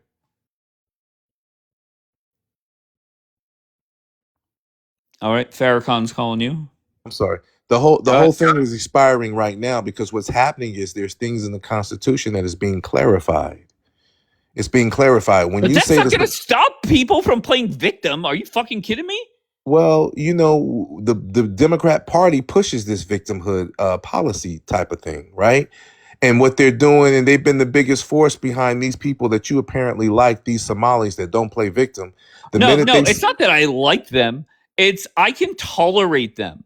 I can't tolerate people that play victim nonstop. They ain't done shit for shit that never happened to them. They ain't done shit for America. You wouldn't even be here. You know what? I don't hear them whining and bitching.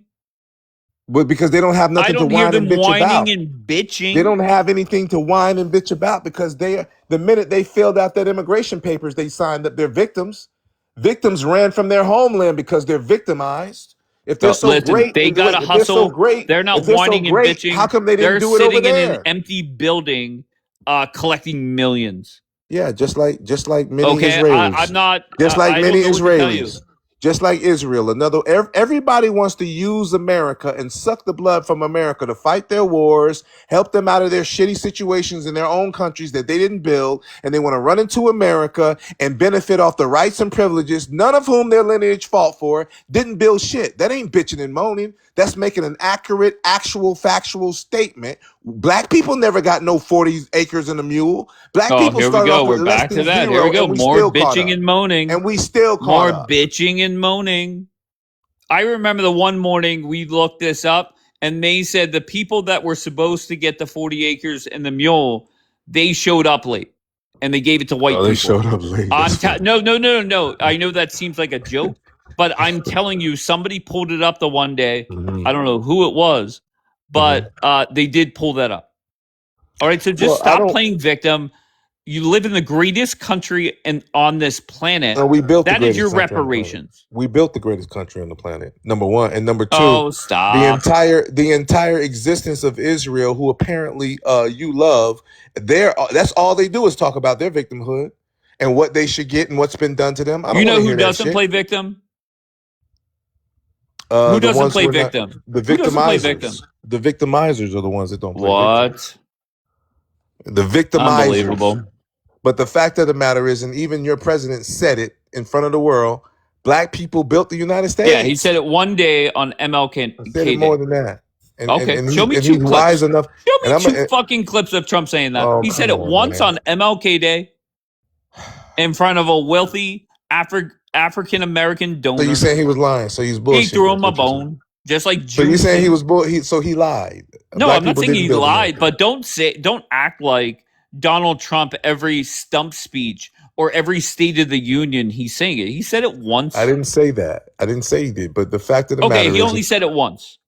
If you look at the history of the United States of America, we've been there from day one, from the Boston Massacre all the way to right now. Anything dealing with the United States of America, we've been an integral part of not only building this country, defending it, and this country went to war with itself, called the Civil War, over the future of Black people. And that's when that 13th and 14th Amendment was established. It wasn't established for Kamala, for these damn Haitians, for these Somalis. It wasn't established for them. They come from shithole failed countries, bro. The minute they signed up to come to America, they did it because they're victims in their own country, bro. But the fuck out, and you know when that, they Dave. do get here, they are grateful to what be have here. They contributed historically? Show me I'm what one Somali. I'm not saying they have. Show me what Somalis the have contributed mindset is historically. what makes them more successful. Their mindset is run from our homeland to a place and use Black benefits that the Democrats are giving us and claim to be Black so we can get Black benefits. Okay. These fuckers are getting benefit. They're not coming over here getting it from the dirt. They're coming over here with all kind of benefits and shit to help them, bro. And you know this. Right. But see, you would rather I'm not fighting you on that. But I would much rather have somebody shut the fuck up, find a hustle, make your money, than somebody that whines and bitches and moans. Because you know you're guilty. Because your people own guilty slaves. Of and you what? know you're connected to that. I'm you so know sorry. You're connected Did to your I ancestors. send anybody to a cotton field? It doesn't matter. Did you go to a cotton field? That's your guilt. No. That's your guilt. That's You're your full guilt. of shit. You know that those Somalis ain't contributed shit to America, ain't done shit to America. Yeah, but they don't whine and bitch. You can look back. Yeah, they got don't nothing to whine and bitch. Listen to you. They were shitting in buckets. They were shitting in buckets. Okay? And the Somalians are doing better than Black Americans, doing better than the FBA. Thank you, Democrat Party. So from shitting buckets to making millions. Yeah, that's the title of the book. Millions. Say it. Sure, stealing. Listen, no problem. I know you can appreciate a good thief because your people come from the same background too. So that's why you align with them. Come to America and steal everything. There you go. Somalian daycare I get why owner, you like him now. He had a watch on, worth probably $100K. Mm-hmm. Well, guess what? Most Republicans. You think he's whining and bitching and moaning? Fuck no. Tucker Carlson disagrees with you. That man in your picture, he agrees with what I'm saying. He says that's a legitimate position. Once again, Tucker Carlson talked about it once. Donald Trump talked about Black people. You're taking one quote out of decades of both of those people talking. Listen, get off the bus now, because you know I won't let that empty fields. Remember you said empty fields? I'm not letting that one go. You'll be saying FBA and riding this very same train 6 months from now. Okay, so why would I jump on the FBA train? Because it's the biggest weapon used against immigration. It's in the Constitution. But immigration is not a problem right now. Anchor babies and people coming over the border pregnant to have babies so that they can be stuck here in the United States. That's a major issue, bro. Dumb. That would have been an argument when Democrats were in charge, not now. I'm not worried about immigration now. Well, the Democrats are fighting to get back in power, and the biggest thing they're going to be fighting about is this immigration. Because listen, Trump has lost. He's going to lose a lot of Hispanic voters. That means he's going to have to make it up. And a lot of Black people, and I'm telling you, in my community, are waking up from this Democrat bullshit. Black people are really waking up to this immigration thing. Black people are seeing what the Democrat Party has calculated doing by trying to basically change their voting base from Black people to immigrants that will forever be indebted to the Democrat Party for opening the doors, giving them welfare, giving them all type of shit. That's a new voting base for them. That's why Mamdani is the mayor of New York, not because he's a Muslim, because he's a fucking immigrant. That's the issue at home. Islam might be the issue for Israel over there, but the issue in the United States is illegal immigration. I'll be honest. If I were a Black American, I would do two things. One, I would stop playing victim. All right. As a Black American, was never sent to a cotton field. Okay. I would stop playing victim, and I would figure out how the Somalians have came in here and out-hustled FBAs. Outstole? Outstole, sure. Once again, there's nothing to figure out. They got off their ass. I would figure out. It's clear how they did it. A decade ago, they were shitting in buckets. Yeah. Thank you, Democrat Party. So the moral of the story is let's not play victim. Jews. Let's not play victim. All right? Let's wake the fuck up. You're in the greatest country on this planet. Uh-huh. Show some appreciation. That we built and fought for and defended. And gave it its culture. And gave it its culture. Yeah, and gave it its culture. Keep going. See, this is the reason why God is judging America. This attitude that you got. You would rather... Oh, I'm so sorry. My president tells me it's the golden age. Yeah, your president... And point blank, for white Republicans, it's the golden age. No, your president is really a buffoon right now in front of the entire world of his global policies. He's a dummy. He just pushed America out of the Middle East with that fucking stupid ass movie made. And that's how history is going to write him. Because this is the turning point to the Middle East. You're so fucking lost. 3 decades from now, nobody's going to remember this dumbass war. You know what Trump will be remembered for? Is the Supreme Court. You think That's so? what he's going to be. I know so. What are you talking about? Well, first, we got to get out of this war. Once again, fuck the war. Who gives a fuck? At any point, Trump will throw Bibi under the fucking bus, and I'm hoping it happens this morning. Yeah. Okay? Yeah. He may because be the second that Trump puts out a tweet throwing Bibi under the bus or ending this war, okay, I'm coming on here and I just want the warmongers up here. But they won't show up here. I'm looking forward to that, but Israel's going all out. They're going on. They're never going to stop. They have to be destroyed. They got this sick. This is really, you want to talk about religious extremism? That's the example of religious extremism right there, bro. Every time there's a ceasefire, they break it. But these are supposed to be the people of God. These are supposed to be the people of God, but the entire world is condemning them because they started. Wait, I'm so sorry. You said black people were the chosen people earlier. I said these are supposed to be. These people are telling you. Okay, so black people are the chosen people. Black people in America who have been afflicted for over 400 years, the rejected and the despised. I'm having a conversation with you right now, and you're embracing immigrants who come to America from Africa. No, I'm not embracing. I just would much rather deal with somebody that doesn't bitch, whine, and moan and play victim for shit that never happened to them. I appreciate that about them. Yeah, because they ain't done shit. They got a welfare check. I'm so sorry. They found a hustle and made a lot of money. You hustle taxpayers. That's their hustle. Steal from the American people. Once again, they're not playing victim, Julian. Under the cover of being black, they're stealing from the American people. And that bitch. Wait, I'm so sorry. Whenever they started up their daycares and medical centers, do you think they had to put that they were black down? I'm sure they did, because there's all types of fucking benefits that were meant for black people, black Americans, based on the history. Juneteenth.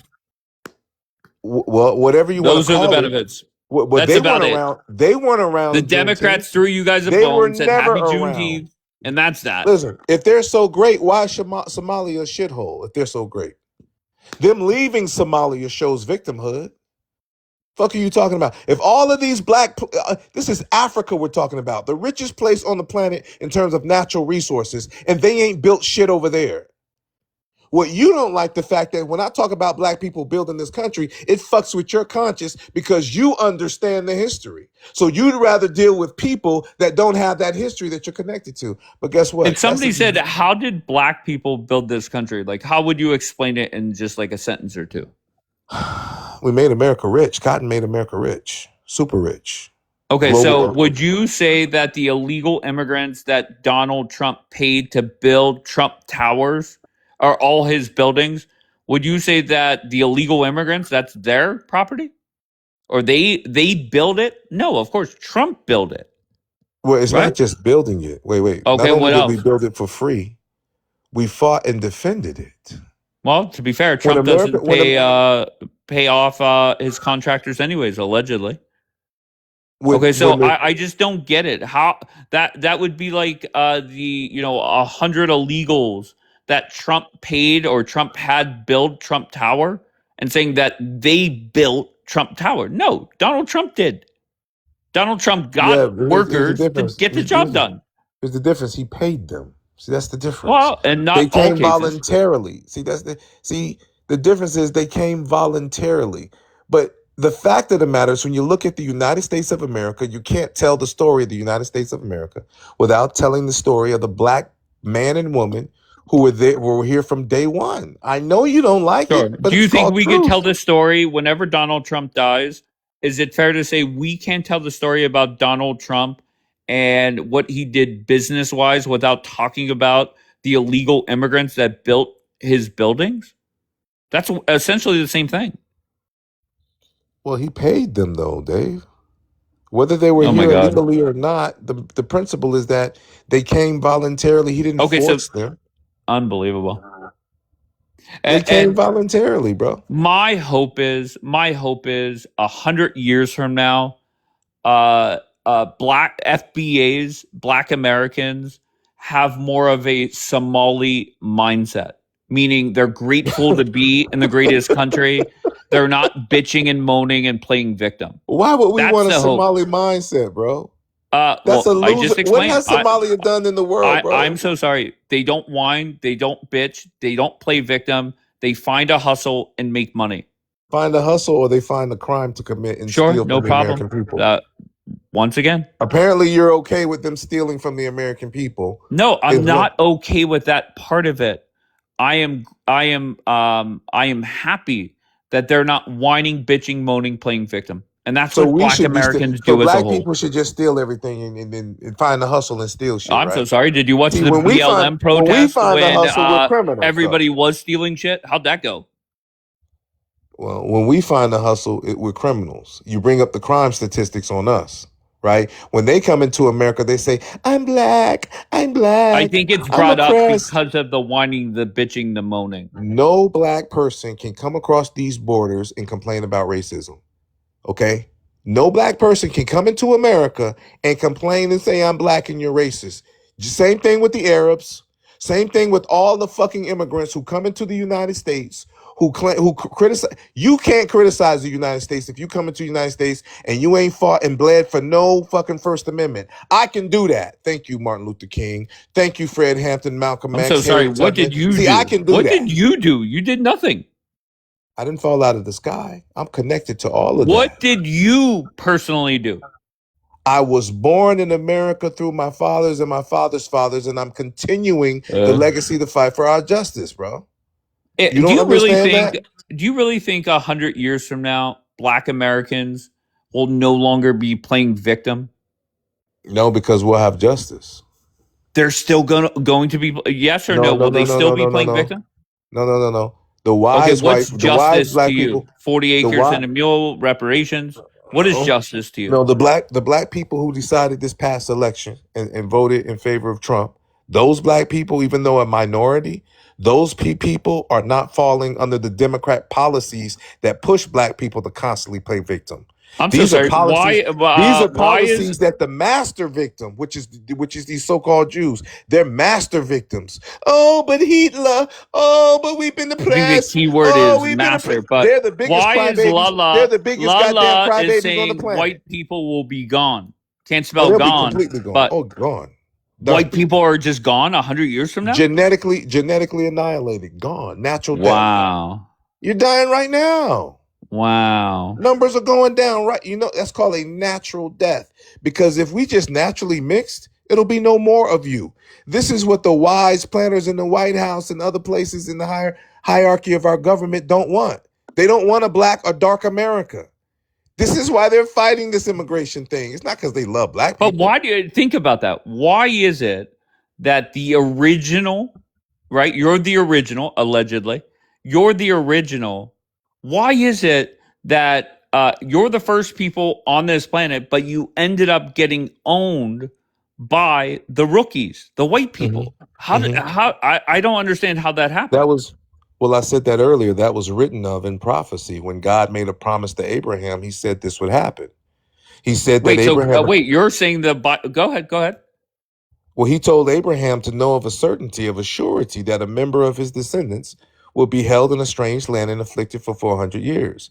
I'm saying that those people that he's referring to is black people. But the prophecy ends like this, that God would judge that nation that they shall serve. God is judging America right now. And your very same rhetoric, your disrespect for black people's contribution in this country, all of the inventions, all of the things that we've done to advance the United States civilization, Shut fought the and died. fuck up. Your disrespect of that is why America's under judgment, bro. But here's the difference. If all black people by sunset had to leave America, okay, let's not go with, there would be a fight. No, let's just say everybody went peacefully. Mm-hmm. What would the rest of America miss out on? Besides sports. But what else? You mean leave and leave everything we've invented and created? What are you going to do? What are you going to do? How are you going to take everything you invented? No, well, what I'm saying is, if you're saying if right away we got in boats and planes or whatever, and just immediately left. Just keep it simple. Well, if you're a black baked. American, you must leave the country by sunset. What would America miss? Well, besides sports? Well, it's sphere of influence. It's sphere of. America uses the black American to influence everything. This is the reason. Yes. Wait, I thought white people are holding black people. Wait, I'm so confused. If a famous black person says anything, I don't care if it's LeBron James, Michael Jackson, whoever. Michael Jackson, at one point in time, the most popular man on the planet. If he says, "Don't eat this, don't do that, don't," but they can tweet that out from whatever country they go to. Say that again. Your culture is global, of course. If all black people left America, I could still listen to rap music. No, it's not just listening; it's the influence, man. This is why. Influence on what? What are you talking about? If Nike says I'm going to pay you $5 million to wear my shoes, it's because other people. I'm so sorry. Yao Ming cut Nike commercials from China. You can make a commercial anywhere in the world. But Yao Ming isn't Michael Jordan. Yao Ming isn't LeBron James. He's not Bo Jackson. Oh, do you understand? Nike, I'm looking for something. What would the rest of America miss out on? Anything you're talking about thus far, America's you can shoot a commercial anywhere. I could get an AI commercial now. It's not about commercial. It's about who's the influencer. The influencer, especially today, the influencer is in the black community, is the new civil rights leader. Tariq Nasheed is an influencer because he's an influencer. Come on, Julian, stop. Just once again, all black people leave the country. 90 days from now, once we get over the initial replacing people, making when I'm talking for jobs and stuff like that's going to take a while. But once we get past that, what else is America really going to be sitting around like, wish we had the black people back? Yes. And which way? Because matter of fact, when you look at what we talked about earlier, the prophecy, that's the prophecy of Moses and Pharaoh, let my people go. White America has never wanted to let black people go. Okay, so do you have any concrete things that the rest of America would miss out on? Because I'll give you some concrete things that would... sorry. Make sure you follow that account. I'll give you some concrete things, right? The prisons would be less full. We would save money, city, state, local, everything when it comes to policing. Let's just stop with those two things. Give me something that we would miss that would outweigh those two things. Go ahead. Influence. America's influence. You've said that. That's nothing. No, America's influence in the world? Yeah, that's everything, man. The way that the world looks at America. Okay, so how do black Americans influence the image of America throughout the world? Because we have been the face of freedom, justice, and equality and resistance against tyranny inside the United States. Our great ones, and I use Muhammad Ali as one. Okay, so nothing. Just bullshit. We have been the face. Just rattling off a whole bunch of words. How is that? How is that when every time a major global corporation needs to sell a product, they go get one of our great ones? Of course, but you could cut commercials from whatever country they're in. No, but you can't sell it the way we can because we have influence. We could still we could still cut the commercials. But you need a black person to endorse it. So sure, we could still do that. You're saying that you can't make a commercial from whatever country you're in? I'm saying that nobody's giving a damn about the European American in terms of influence. Okay, so is that not embarrassing that I'm asking you a very simple question and you can't give me anything? You're saying things. And who would saying wait. Here's furthermore, who would defend America? Who would defend America? America. Look, even in the Civil War, Abraham Lincoln said we needed black Union soldiers. The South was kicking the North's ass. This is a fact. Boston Massacre. Who was the first to die? Crispus Attucks, black man. Under President Carlson, we will not have any wars. We won't have to worry about that. Well, America is not America without having wars. America's built a war machine and spent billions and billions of dollars on making weapons. You mentioned the prisons. Prisons, big business. All of these things that you're mentioning is big business. If the black man and black woman was taking that and we were separate, we would flourish because we would not have your negative influence on us, Democrat Party, with your negative a boy ain't a boy and a girl ain't a girl and breaking up the black family. No, you're deflecting to the Democrats. I'm not in the business of defending Democrats, but you're deflecting. When we were separated, we flourished. And it seems like your people always was jealous and attacked us. Black Wall Street, Rosewood. When you leave us alone and we're separate, we flourish, bro. And this is why the wise planners would never let us go. Because they understand. Pharaoh didn't want to let the children of Israel go. That's prophecy about us. But you let's just say, let's go the other way. Let's say I start in California right in the middle and I draw a straight line all the way across to the Atlantic Ocean. Black people head south, white people stay north. We don't even need that much. Just give us Texas, Arizona, and California. Right, exactly. And how long until those states are completely burnt down to the ground? We'll do what we always did. We built the United States of America. White people didn't build shit. We'll do what we always did. We'll adapt and we build. We're the original people of the planet, man. Why do you think we put life into everything we touch, even in our ignorance? People want to be like us. Even in our ignorance, people want to use the N-word. And look at this, y'all. Wait, what'd she say? Where'd that comment go? Y'all would come bothering us. No, what would happen, Lala, is the wealthy black people would be paying white people like me to sneak them up north. Why? How do I know that?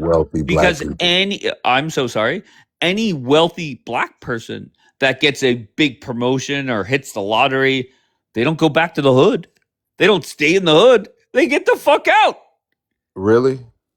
Okay. When you say the hood, you mean stay in poverty? Is that what you're saying? Tell me more. Nobody wants to stay in poverty. And as far as the hood is concerned, there's going to be a lot of poverty in Texas, Arizona, and whatever fucking state you said you want to take. No, it wouldn't. What? We are builders. Builders. And the wise ones of you, see, there's some very, very smart social scientists amongst your people. Hold on one second. I said wealthy black people would be paying white people to sneak them up north. Do you think any wealthy white people would be paying black people to sneak them down south? Yeah. No. Pretty much, yeah. No. Pretty much, because I'm trying to look around the world. I'm trying to look around the world and find a white civilization that was built that wasn't stolen. I can't. Okay, so we're deflecting. We're deflecting to that. Let's go. I'm just giving you the nature of your people. The nature of your people is you're not really builders. You're thieves. If we look at your history, if I look at your criminal record of the European American, he's a thief.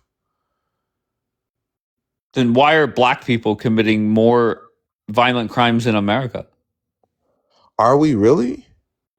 I mean, when I look at the statistics, I mean, you keep repeating these Charlie Kirk talking points and this, that, and the other coming from the FBI, but History shows us that the FBI has worked hand and foot to curtail black people's advancement.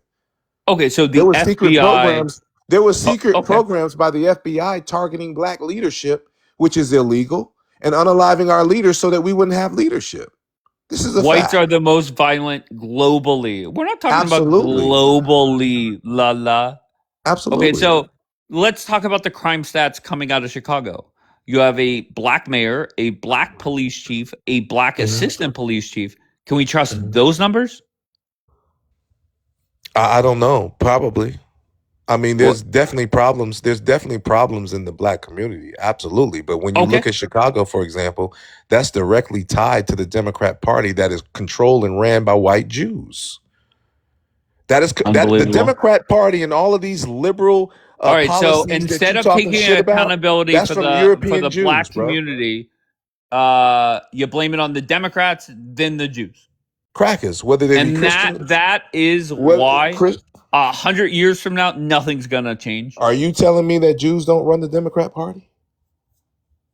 Are you telling me that they don't run and control the Democrat, all of these liberal issues and mainstream media and Cornhub and Hollywood? They don't control and run all of the entertainment, whether it be sports and all of that. That they're not the power behind that.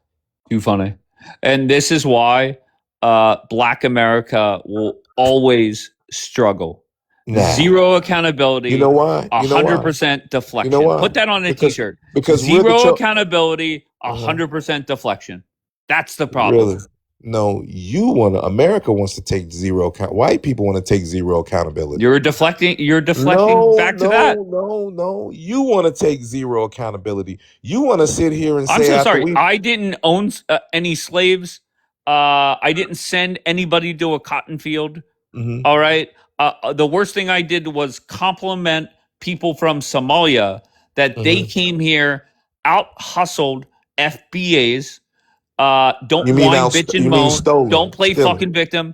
Hustle, stole, whatever you want to say. Hustle is a fancy word for stealing. Once again, if you want to go steal something, if I don't have to hear them whine, bitch, and moan, I appreciate that. I can see. Yeah, you're European. You stole everything. I could appreciate that. A good thief. I can appreciate that. I would much rather have a Somalian up here being grateful that they live here. And, hey, I made a couple mil running a fake fucking daycare than somebody coming up here broke and dumb as fuck and playing victim. Well, compare the black Americans to the black Somalians, and they're the ones that's broke. Look at Somalia. It's a shithole country. Yeah, that's but not the ones that came here. I'm sorry, they're rolling in money. Rolling in money. Because they stealing it? Because they stealing it from us? I mean, that's reality. You're totally okay. I'm not okay with it. I'm not okay with the stealing part.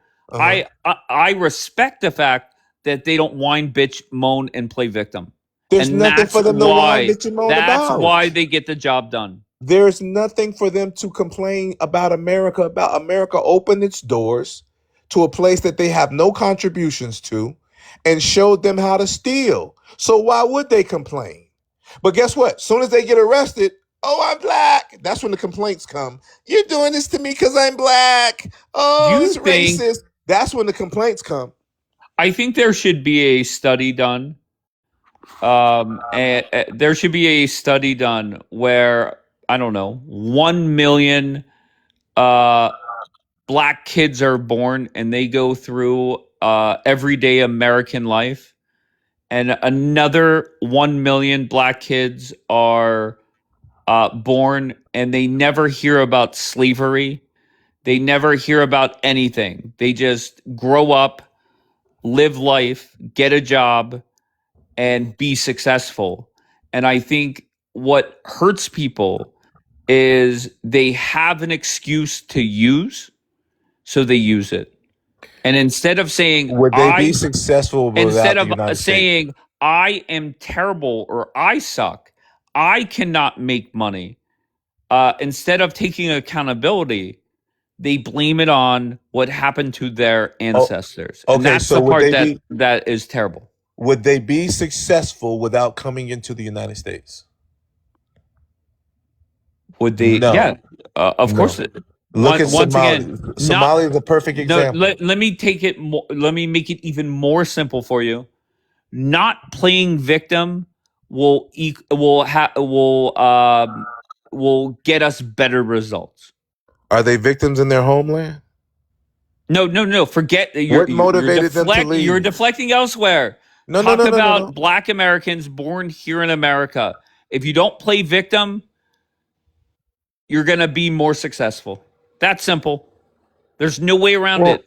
I don't know what playing victim means, but Black people are the most successful out of all Black ethnic groups around the world. We are the face of Black excellence on the planet. Show me one ethnic group outside of Black Americans who have contributed more globally. You're not responding to what I'm saying. Who's more successful than us? You're not responding to what I'm saying. Mm-hmm. It's a very simple equation. Don't play victim equals more success. Well, if you're going to say that, start with Israel, first of all. Deflecting again. It's okay for everybody You're to be a deflecting victim. again. It's okay for everyone. And that's why decades from now, there's still going to be this nonsense with Black Americans playing victim. Shut the fuck up. You're in the greatest country on this planet. Get a job, find a hustle, and make your money. Stop whining, bitching, and moaning about shit that never, ever happened to you. Wake the fuck up. Okay, you know what resembles Black America is that video outside of the court house when Diddy was found not guilty on a couple charges. That motherfucker still went to jail. But you had the black chick out there with a blue wig twerking, celebrating Diddy, getting sprayed with baby oil, chanting, "It's not a Rico, it's a Frico." That is what resembles Black America, unfortunately. Okay, more Black Americans resemble that chick and the BLM looters, like Dapper just said. There's a lot more Black Americans closer to that than Oprah and LeBron. You ever hear Oprah and LeBron play victim? Of course they don't. Wake the fuck up. That's just mean, bro. What am I saying that's wrong? What am I saying that's factually not true? I'm going to find that video and put it on my story of the black chick twerking, getting sprayed with baby oil. Bottom line, overall, hey Mo, listen to me. Use the right your. Let's start there. How about we just start with basic spelling and math skills? How about we just start there? How about we start working on second grade math, fifth grade spelling? How about we do that?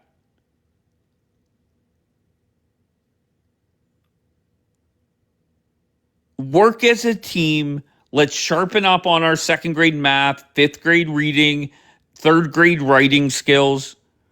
Let's just get better. So maybe in a half a century, maybe in 50 years, there will be a lot more Black Americans closer to Oprah and LeBron than the black chick twerking, getting sprayed with baby oil. Is Juneteenth really going to do anything for you guys? No. But you guys fall for the Democratic Party propaganda. Maybe get off the Democratic Party plantation. Wake the fuck up. Wake up. And at some point, Black America as a whole has to say, we're done playing victim. We're done. Our reparations are very simple. We're in America. It's that simple. Wake the fuck up. Is Free Iran? Are you talking about the chick Free Iran? Listen, Julian, you're barking up the wrong tree. I told all the Persians, shut the fuck up. You had your chance. Okay, the Persians fumbled. Those people had a chance to overthrow their government and they did nothing. They were essentially like Black America. They sat at home, did nothing. All right, so you want to compare and contrast?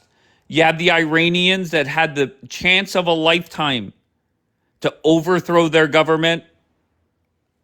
And what did they do? Nothing. Sat at home. Julian says, no, Black America killed a bunch of white boys for our freedom.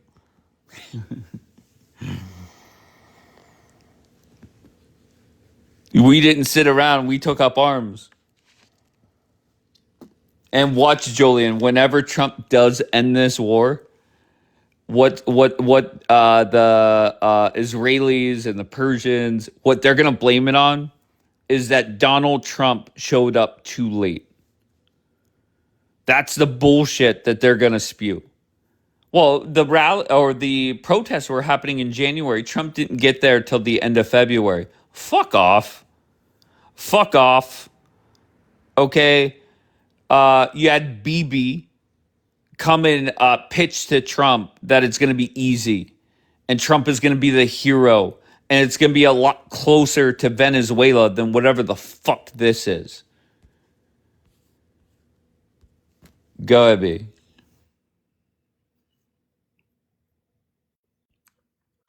Hi, Dave. Hi, Bianca. So I have a question. Sure. What do you think? Okay, so let's say we're going in this direction. What is 2027 going to look like for us? For us who? and all our friends here on TikTok. Me, you, Jackie, Tal. It's only Why? a What? year and a half away. I'm saying, like, what do you think? What is going to be happening? I want your prediction about what it's going to be like, what it's going to look like, what it's going to feel like on the app. I don't know. Keep in mind, the presidential election for 2028 basically begins in November. You're going to see people start declaring that they're running. This November? Yes. After. When are you opening the camera? I don't know. I'm telling you, watch CNN and Fox News the day after the midterms, and they will already be talking about 2028. Wow. That's just how it works here. If it's between, okay. Can I just ask you a question? Whenever you woke up this morning and you said, let me get on TikTok, let me see if Dave's live. Oh, good, Dave's live. And you came in and saw my photo. What went through your mind? I knew. Did you not see what I messaged you immediately after the whole Tucker interview I thing? literally I re-signed into Telegram for the first time when I just responded to you. I wasn't on Telegram all day. Oh, you responded? I didn't even know you responded to me. Telegram is whenever shit is hitting the fan on the app, Telegram is 100 times worse because everybody's ratting on people or showing their side. I want nothing to do with it. So when I will end this live at some point, and I will log off of Telegram as well. I want nothing to do with it. Oh, but then I can't. Okay, well, that's fine. No, so what? There was something you were going to. Oh, what did I think? So what I said to you on Telegram was, oh my God, we've started something or something like that. And I said, people are going to be talking about this for weeks now. Not me and you, but Tucker Carlson, because we're iconic. So I opened it. I said, expected. I knew this was coming. And to be fair, I didn't even start with it. I had it ready. But then once Tucker came up, I did put it up. You think America will vote? What's that mean, like? What does that mean? Of course, America's going to vote. Yes, he believes America's going to vote for Tucker Carlson. I want to be clear. The only way Tucker can win is if he gets back in Trump's good graces. The Republican nominee for 2028 will be decided by Trump. So, okay. Got it. So whoever Trump endorses, basically. Yes. So I was going to ask you if it's between Vance and Tucker. Who are you who would you trust more? Whoever Trump decides is the nominee. Okay. I have no problem voting for Vance, Rubio, Tucker, Nikki Haley, Don Jr., Ivanka, Witkoff, Kushner, literally any Republican that Donald Trump says he's our person. I'm all about it. It does not matter. Okay. It's going to be interesting. Okay, but the one factor I want everybody to just remember, Trump and Tucker are not on good terms. It's very easy to get back in good graces with Donald Trump. Trump is not happy with Israel. And the worst candidate for the Republican Party for Israel would be no other than Tucker Carlson. Okay, so, and you could say, well, Dave, 7 years ago, that's when Bibi was the first one to call Biden. And Biden or Bibi unfollowed Trump on Twitter before he did. And he went and called Joe Biden. Trump is very petty and does not forget. So, would you say that your views of Bibi over the past 2 years have evolved or shifted? No. No, you think the same way about Bibi as you did when we all first came to now? Yeah, I have. No, I don't think my views have changed. The only thing that I was stunned by is that there has been no full investigation into 10-7. I am stunned by that. And then whenever the conversation came up and you were so adamant about the court cases that are going on now, even if I'm anti-Bibi or don't like his party or whatever you don't like, I still don't care about paying for favorable coverage or cigars or whatever it is. I want and need answers to why 10-7 happened and who was at fault. So you support Bibi continuing being, not that, I mean, you can't vote here, obviously, but being like the prime minister, you think he's doing a good job and that kind of thing? No, I don't know. I don't know what the fuck he's doing. I don't know the ins and outs. Like, you know how when Democrats come up, I could give them stats on how the border is better, how the stock market may be better, how the economy is better, how the crime has gone down, how fentanyl has gone down, how overdoses have gone down. I have all those stats. I don't know what the fuck is going on there. And the one day that I went down that road, I was looking up information. Tao was on the panel, among others. And the information was clear to me that crime went up under Bennett. Now, Tao said I misread it or I was wrong. I don't know. So I can't debate that. Now, I could get knowledgeable and start debating. Okay, but whatever you guys decide over there, you decide. All right, no response.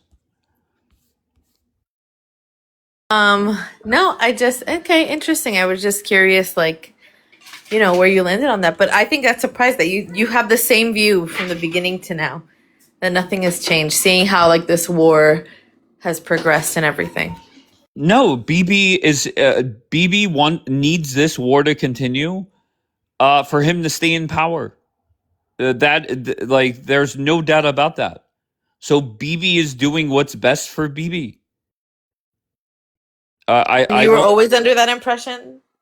You always knew that he only does what's best for him? I had no impression when it came to that. Because just like if somebody came up here from the UK and said, well, Trump is doing what's best for Trump, and Trump's net worth has gone up X amount of percent and all this stuff, I wouldn't take them in a serious way. I just wouldn't. Here comes a warmonger. Warmonger line 1. Hey, how you doing, Dave? I'm great, Amir. How are you? So you go Tucker Carlson, see? Wait, say it again. It seems like your headphones or Well, something. I'm just saying. I'm just saying. So are we going full Tucker Carlson? How so? What do you mean?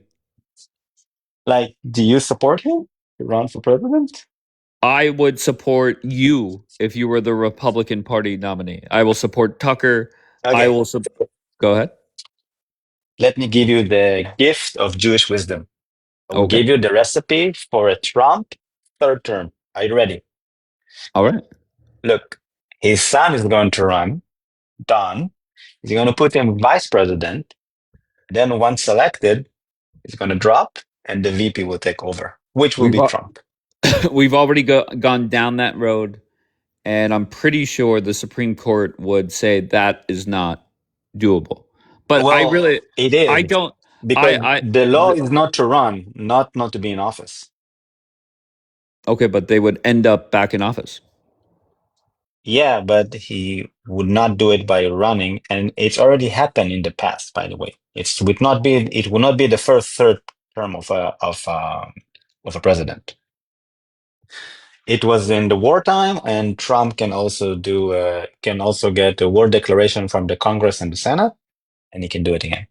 Do you know who Steve Bannon is? Yeah.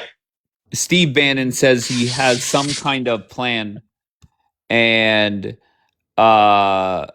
he has some kind of plan. I don't know what it is, so we'll see. But I'm not even worried about that, to be honest. Let's face it. Donald Trump, I think, turns 80 next month. He's an old man.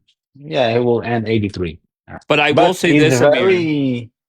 I just want to tell you something, that it's your mindset and the warmongering mindset, both of people in the Trump administration here in America and in Israel, that one day we may wake up and it is President Tucker Carlson. And that is that. I tell you what I think. I think that the policies are being made by the U.S. administrative. It's very smart because, for example, Trump started tariffs on China. Biden took office, which is the opposite of Trump, and he kept it going because it's just right for America to do so. I believe that toppling some regimes or taking over on some choke points and resources in the world is good for America. So I can assure you, if Tucker Carlson will be in office in 2028, he will do exactly the same because this is what's right for America. And from his seat right now, he can say whatever he wants. He can take all the opinion. He has zero responsibility. But once you are in the driver's seat, you understand why if US want to stay the empire that it is, you must have resource and you must have the choke points because you lost the manufacture war and you might lose the AI war. So whatever America... Amir, can I just ask you a question? I don't want to go down that road right now because I'm tired, but I know you saw this photo and you probably rolled your eyes at it, but can you see why Tucker would get a lot of votes? Why would Tucker Carlson get a lot of votes? Why? Why would Tucker Carlson get a lot of votes? Yeah. Because he's in the public eye for a long time. He knows how to debate. He's very, let's call it, he can manipulate a debate in a good way. Not as good as Trump, but he doesn't know how to win over people. So look, he got fired. He got dismissed, and he lost a lot of positions, and he took money from the wrong people. So it won't be Who did he take money Russia. From Qatar. Is that verified? Oh, I thought people were just talking out of their ass. Is that verifiable? Yeah, he went there. He went also directly. There's no direct evidence that he did it. It's just something assumed based on his trip there and the way that he switched politically. But we don't have any proof, unfortunately. Just let me remind me something. Wait, so everybody is just talking out of their ass that he's paid for by Qatar? No, look. No proof? I'm just saying, whenever you come to office, you need to do due diligence. You need to share your, your finances, your acquisitions, known partners, clients in the past who paid you over $500,000. So if nothing to hide, let them run. Let them know. Let's see. Some people decide not to be in politics because they have more power. I think Tucker is one of those person that he would like to decide for himself where he have more leverage. And if he will go into politics and he'll go through all the process, all right, let's go. Yeah, I'll be honest. You figure I've been talking about this for 48 hours. I'm more pro Tucker than I was 48 hours ago. Oh my God. Okay, that's fucking reality. When people come up here and talk out of their fucking ass with zero facts to back it up, that's a problem. Okay, and you could say whatever you want about Tucker's views on Israel. Reality is this this relationship is coming to an end, regardless if Tucker wins or Vance or Rubio. Okay, Yeah, so it is what it is. Well, look, we already had Obama. And Obama But was it doesn't a great matter. soldier. It's done, Amir. It doesn't matter if it's Obama What again happened? or Michelle Obama. It does not matter.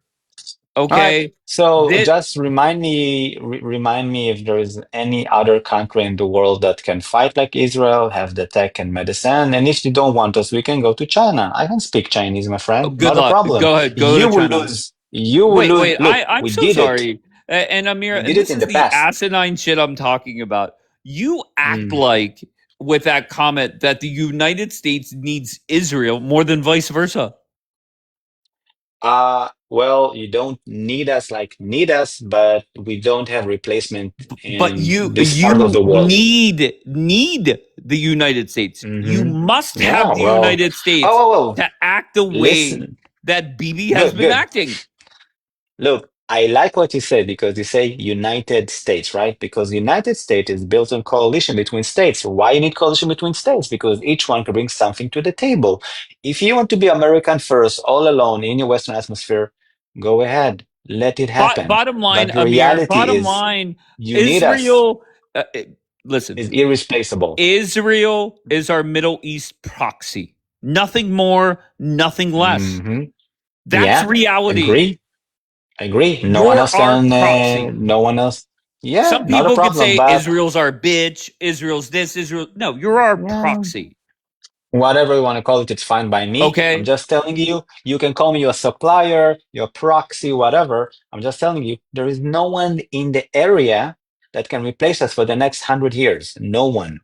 Sure. There is literally no one that can replace us. So whatever you like to do, you want to change the terms, you want to pay us more, pay us less, do this, don't do this, it's fine.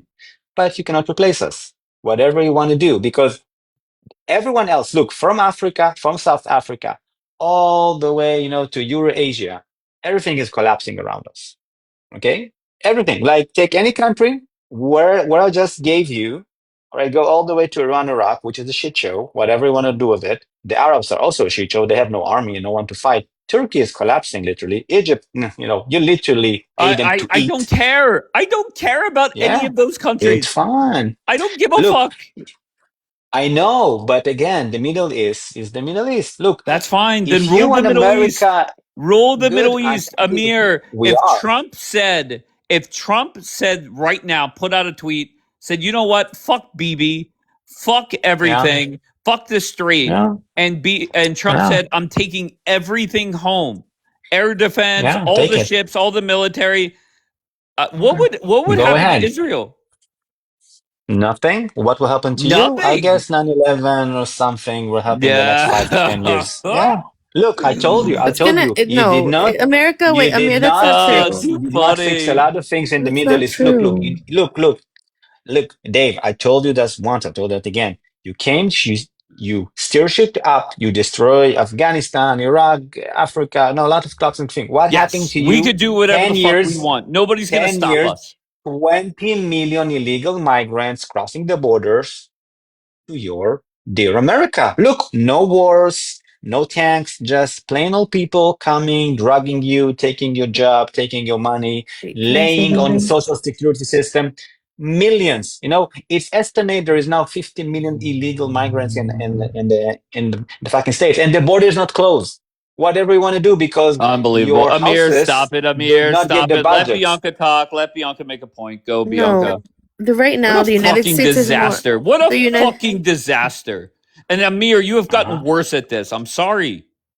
Bianca, make your point. I know. No, I was gonna say I think Israelis need to stop using this argument though about like America's on the verge of another 9/11 because of Iran. No, we're already on the verge of another 9/11, and we're more vulnerable because Donald Trump is using his resources right now in Iran. There's already tens of thousands Al Qaeda members that are waiting to be activated in the United States. Take responsibility. You created China. You gave them favorable trade deals. You're sponsoring delivering from China. Look, US is still sponsoring goods shipment from fucking China. I don't know why. You gave Europe 100% free of taxes. They put tariffs on you. Your debt is because you stretch too much to protect weak people like Europe, like, I don't know, shitholes in Africa. I'll be whatever. honest. I can't even now pay attention. You come to me? Do you think Hezbollah goes to the IRGC and fucking lectures them? No.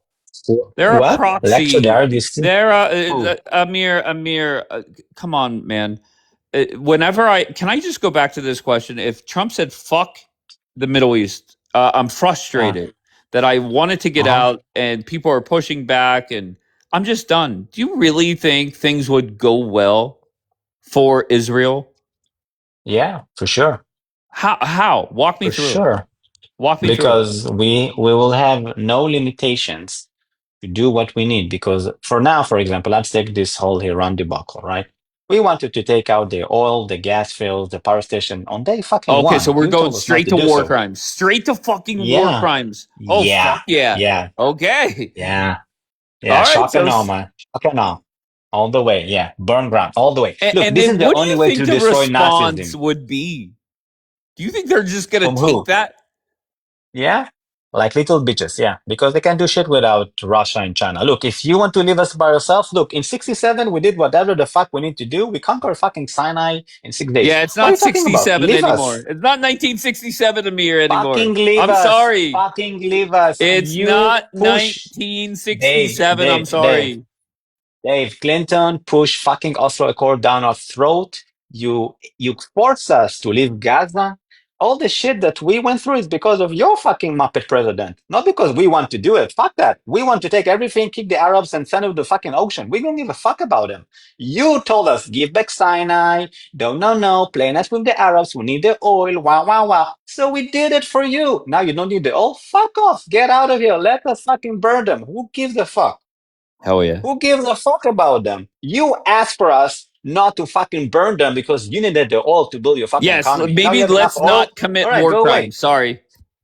Sorry about it. Let's not commit fucking war crimes, Amir. The fucking Middle East. This is what happened here. If it's not nice to you and you're too weak for that, get out. Go back. You know what's ironic? Friends. Yeah. Amir, you know what's ironic is you're talking a big game, right? BB talks a big game. But without the United States, BB would not go starting wars and restarting wars. BB would sit there like a good little boy, right? So yeah, he is a good little Trump boy. And the United States cutting off Israel will actually lead to more peace. Why? Because BB does not have his backup. He does not have the boss behind let us burn them. Let us burn them right. without And guess consequences. Guess what, Amir? They're going to burn you right back. No, they can't. They are Muppets. They don't have the weapons for it. No, they can't. Here, they tried their fucking best for like 8 years, fucking around 90 million people. I'm so sorry. Were you up here arguing that Trump must get the uranium? Look, we can get it by ourselves. Wait, so let us do the job. We have nukes, bitch. We have nukes. We can do whatever by yourself. That's the funny part. We have nukes. You can't have our own nukes shit without Dave, the United States. Listen. Let me tell you something. The entirety of the fucking Europe, Germany, UK, all those Muppets, they don't have a single nukes. Only you have nukes. Okay, so we're straight to war crimes and nukes. All right. Yeah. So that's what... Yeah, all the way. Burn them quickly. Okay. What you did... Hey, Dave, we learned it from you. Listen, Dave, you unalive millions of Germans and Japanese to end Yes, World War we can II, do right? whatever we want. Good. We want to do We the can same. do You whatever know we what? please. We will be nice. We won't kill like you. I don't know how much you kill. Like 20 million Germans and Japanese and drop 2 nukes. Give me 2 million and 1 nuke, all right?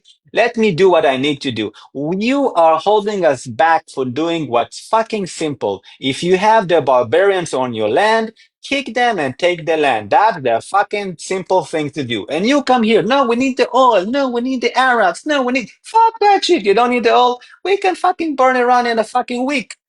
Who gives a fuck about them? You are holding us back. You are forcing us to drag this fucking conflict instead of pushing all the Arabs to fucking Egypt, take back Sinai, take Syria, take Lebanon, fuck them all. Let us have a big prosper nation. I will take all the Jews, send me all the Jews from Brooklyn, give me all the Jews from Europe, and let you do whatever you need to do. And you have America first, no more wars. Look, you didn't sacrifice a single person. You fucking lost 50,000 people in fucking Korea.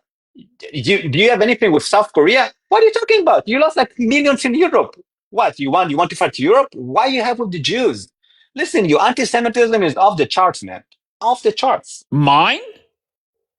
Yeah, because you are obsessed. Look, American soldiers don't put the Wait, bloodshed. I'm so You wait, came are with you saying us for wait, one stop, war Amir, with clarify. Are you jets. saying I'm anti-Semitic? Me personally Sure, or yeah. America? You are No, you and this Republican Tucker Carlson movement is anti-Semitic as fuck because you're Hell yeah. obsessed over the Jews. Look, in So what reality, did I say that's hundreds of anti-Semitic? thousands, and Wait, because look, Amir, mm, answer me directly. What did I say or do that's anti-Semitic? you always say, "Fuck Israel, we don't need you. You're a little bitch." In reality, That is true. That is you true. put in the ground, Wait, is a that not million true? Americans. No, it's not. Amir, I will tell you why. what? I tell you why. Because America is all about war and selling guns and weapons.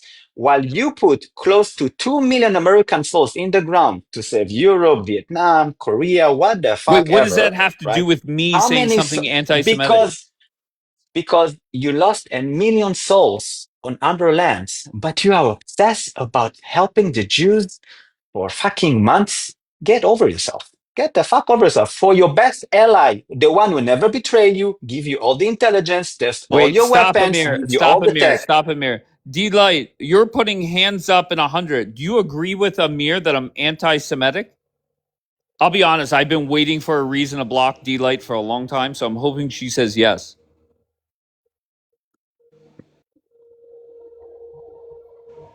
And this is why, and I mean this sincerely, a decade from now, the beautiful people in Yeah. Israel will be whining and bitching that the United States let them alone.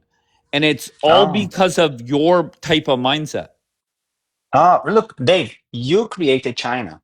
The US No, have no, no, decided no. in the I'm not. 90s to build Don't China. I deflect don't know anywhere why. else. Don't deflect No. anywhere else. You are not the only shop in town. That's number one. Look, Dave, our history, let me give you just a short overview. When we started, you said, fuck no, we don't want to support you. We went to Russia. Then we went to France. We take all the weapons from there. In 67, you see that we are big badass because we wiped all the Muppets around us in a Wait, week. did You start D-Light to help respond? us. Why is D-Light quiet now? Here, why are you quiet now, D-Light? D-Light, you are one. When it comes to the last 90 days, you have embarrassed the fuck out of yourself over and over and over again. Dave isn't a fan of Israelis' arrogance. No, I just don't get it. For anybody to think that Israel would be better off without America, that's driving. Okay, you have no problem typing other shit. Finally, D-Light blocked, gone. Okay, you could Why? type other shit. Okay, but get the fuck out of here, D-Light. But Amir, what I don't get is to sit here and say Israel would be much better off without America. I You don't come off. say it. Hold I on one don't second. Let me say it. finish. I don't say it. Let me finish. to say Israel would be better without America. That's step one. And then step two, you say, look, just give me one nuke and kill 2 million Muslims. That's crazy to me. No, not Muslims. Like, like 2 for million example, I don't know, Muppets, I don't know, the radical fuckers. I don't care. Like, I don't know, Okay, so Syria Muslims. Muppets, ISIS Muppets. What? No, not Muslims. Listen, terrorists, jihadists. Look, it's win-win for both of us. Look, I'm not saying we're better off. I'm just saying if you think you can hold a stick about us and tell us do this, we can listen you up to a point.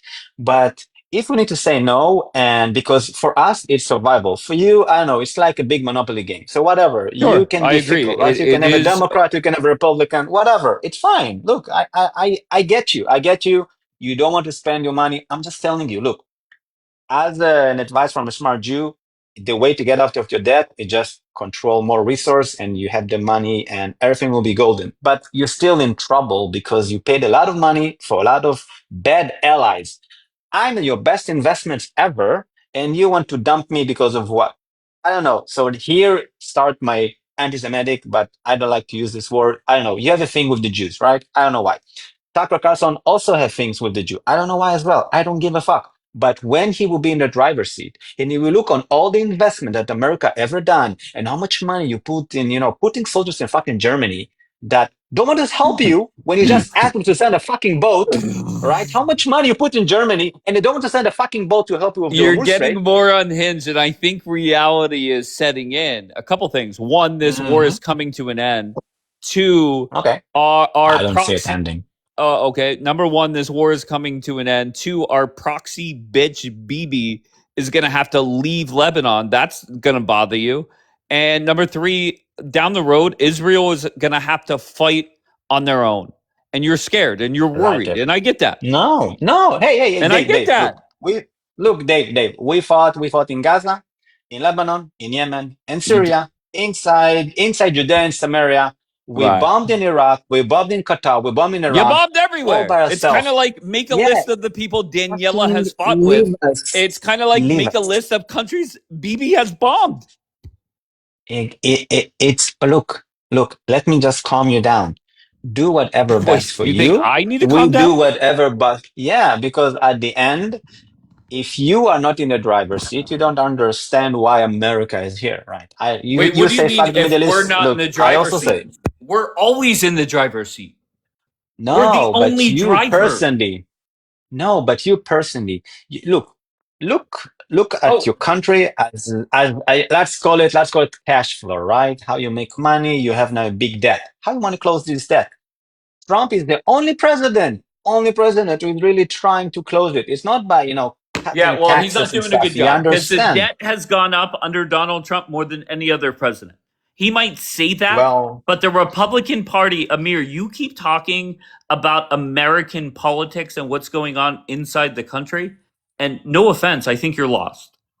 Okay, for you to say Donald, I'm not an American. Okay, but then quit acting like you know what the fuck you're talking about. You're talking about the debt, okay? And I'll be honest, I'm frustrated with my own party that when Democrats are in office, Republicans are worried about the debt.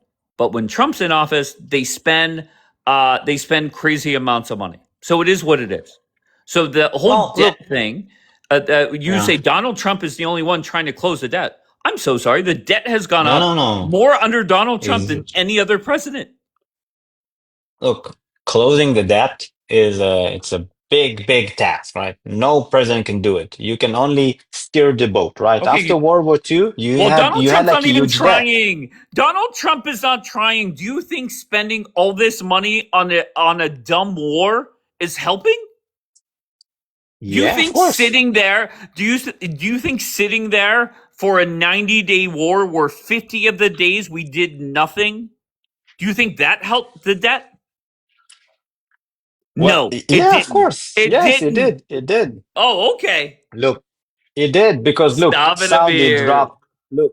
Saudi dropped the petrodollar in 2024, right? So everyone who's selling oil, you don't get money out of it, especially Saudi.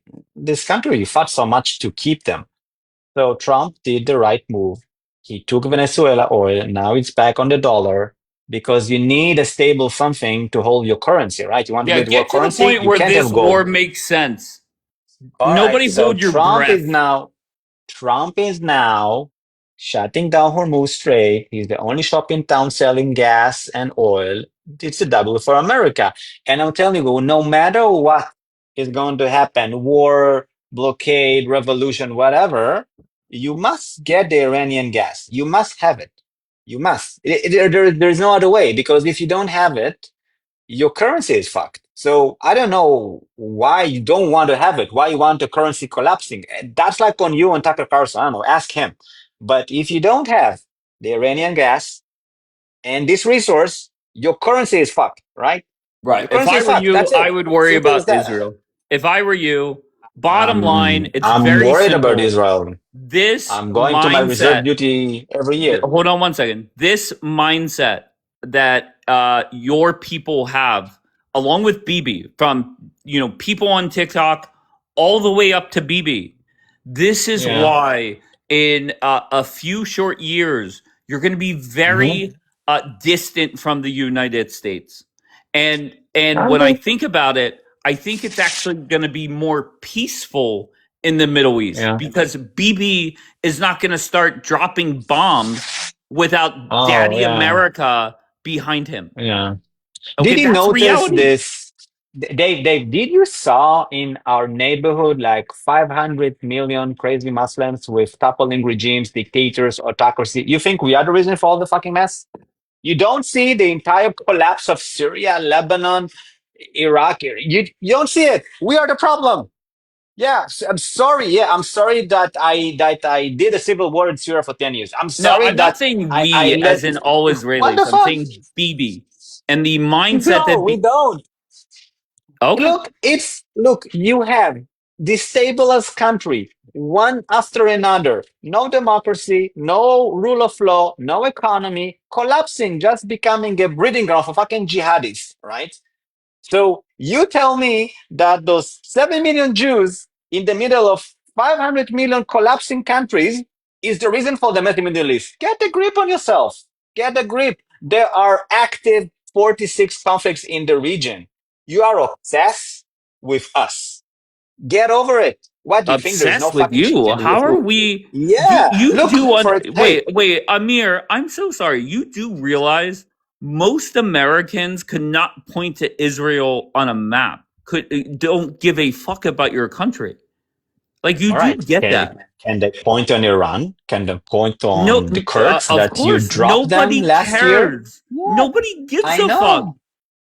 I know. This is not your shit. Like, your shit is now inventing the shit because that's what you do. That's what you're good off. You're good in inventing shit, controlling world currency, and taking hold of choke points around the world to allow global trade. That's your shtick, right? I don't Yes. know. I don't And know we if all the we like Americans seem to yeah, understand it. we like doing that when it's Mm-hmm. convenient and easy. This is not easy, so we need to just call it quits. Does that make Good. sense? Call it quit. Yeah, of Call it course. quits. Look, Dave. Look, America already betrayed so many partners in the region. If you betray us, it's not going to be something new. You betrayed Egypt. You betrayed the Kurds. You betrayed Kuwait. You betrayed so many partners in the region. So we won't be the first. We expecting you to be I got fickle. you. I told But you that all not those once. countries are not a target like Israel is. That's the Oh, difference. really? You think, all right, so Egypt is not a target and the Muslim Brotherhood and all Oh the my god. dictatorship running there, and you decided to support them after they did the regime change. So you have no problem with them, right? Like 120 million people poor. By the way, 5 million Egyptian in your borders knocking, coming illegal migrants. You don't care about that. No, And no, let's talk about the Jews. Okay. I should clip this. And whenever fast forward a few years and people in Israel are thinking like, fuck, we're fucked. We don't have the United States. This Uh-huh. type of conversation, along Yeah. with all the quotes from BB, Uh-huh. this is why. And it Yeah. is what it is. Yeah. Look, at the end, I'm not worried. You know why? Because as long as we have the story and we are together, like within ourselves, That is the core thing that interests me. And I don't know why, maybe it's God intervention. Look, if no one will attack us, we probably have a civil war by now. I know 20 times, but there is always attacks on us, always all this hate. But what happened in reality? Jewish talent around the world who are now inventing shit in America and doing all the cool stuff, the AI, Google, Facebook, whatever. All those smart Jews going to come here. We're going to be the empire. And then we're going to invent the shit and we're going to rule all this entire area. You are holding us back. Okay, You told us go roll it. Go do it. Look, then wait, I'm so sorry, Amir. If BB agrees with you, why doesn't he say to Donald Trump, fuck off, take your shit back home? Why hasn't he done that? Why hasn't he talked like Ben Gvir did? Look, Trump want to keep this Ayatollah Khomeini alive. Bibi tell him, no, he's dead. He is deserved to die. He is going to be dead. And he said to Trump many times, told him no. Trump told him, don't do it in Lebanon. Bibi said, no, we got to do it. We do it. Look, at the end, for us, it's a matter of life or death. For you, it's a monopoly. Wait, you're not answering so directly. Do whatever you want to do. Why do you think Bibi, if he feels the way that you have, or you do, excuse me, why hasn't he said to Trump, get the fuck out of here, just take your shit, go home, we got this? Why hasn't Bibi said that? Look, I will tell you why. Because, company, you can have like a slow don't quarter. Have it. So no. You don't got this. No, we can. You got nothing. Look, Dave, let's agree because we are playing here two different games. On one hand, you're saying we are dragging you, we are forcing you to be here, we are making a mess. Answer on the question other hand, directly. No, why you can't hasn't BB said, why doesn't BB address the nation, call a 9 p.m. Address, I don't know what it's called in Israel, and say, we are done with Trump. Trump is holding us back. And Donald Trump is now withdrawing his troops and his manpower away from the Middle East. Why hasn't he done that? Again. No. Again, you are pulling me to the place that we need to say, fuck America, we don't need you. I'm not saying that. I'm saying that, look, America is cool with us. We are cool with them. We have like one fucking agenda. In the future, if shit goes down, America is not with us, and we are not like homies anymore. Fine, I'm not stressed about it. It doesn't mean that I'm saying now fuck off. I'm just saying we have plan B, plan C, plan D. That's okay. Gotcha. So use us now, but maybe not use us down the road. Yeah, look. Okay. Makes sense. We learned it from you guys. Again, we learned it from you. You used to have allies with the Kurds in Syria, and then you tell, hey, we drop you, motherfuckers. We want to support this now, Julani motherfucker. All right, go ahead. Now we support Julani.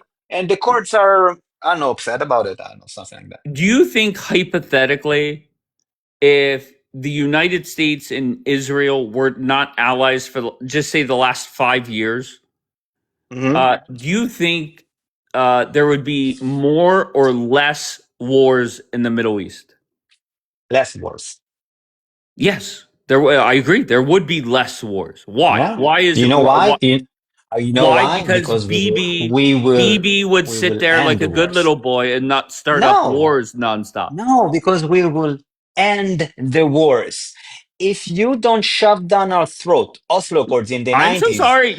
Wait, I said, would there be... Oh, okay. So let me re-ask the question. Would there be more or less death? There would be more death. Much less. Much less. I'll tell you why. Sorry, look, how many because when you drag a war, look, for example... You just said you wanted to kill 2 million people.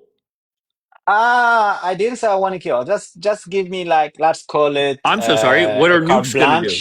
Just put them down for a slight nap? No. Nah, a nuke doesn't kill a lot of people. Look, I'm just telling you like Unbelievable. This. Look, I'm just telling you reality. For example, you could go and end Russia-Ukraine war in a month, right? But you sit aside and you drag it, and then Biden say, don't fire on Moscow. They say, don't use those weapons. Like, you're always playing limiting games. And now gloves are off. They're killing each other. 1 million people have fucking died, right? You can end the war. Look, there is a cost for dragging a war or dragging a wrong situation. If you ask me, I put all the Arabs from Judea and Samaria and Gaza on planes, ship them to I don't know where, Europe, Jordan, Egypt, I don't care, and that's it.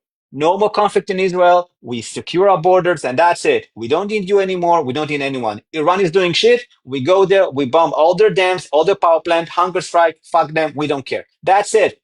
End it. Just stop dragging it and doing smart precision bombing, blah, blah, blah. We don't need it. It doesn't work. Those fucking jihadists will fight even if they have a fucking fork. So you just need to end them. That's it. Hell yeah. So if you end a war, you don't drag a war. Like you did in Japan, in Germany. Look, you could come and play smart bombing with fucking Nazis. No, you had to fucking demolish. They still kept firing rockets on London when you conquer Berlin on the same day. They will do whatever they can to kill their enemies. And this is the mindset we're fighting because you became pussies. So we are now paying the price of you being a coward.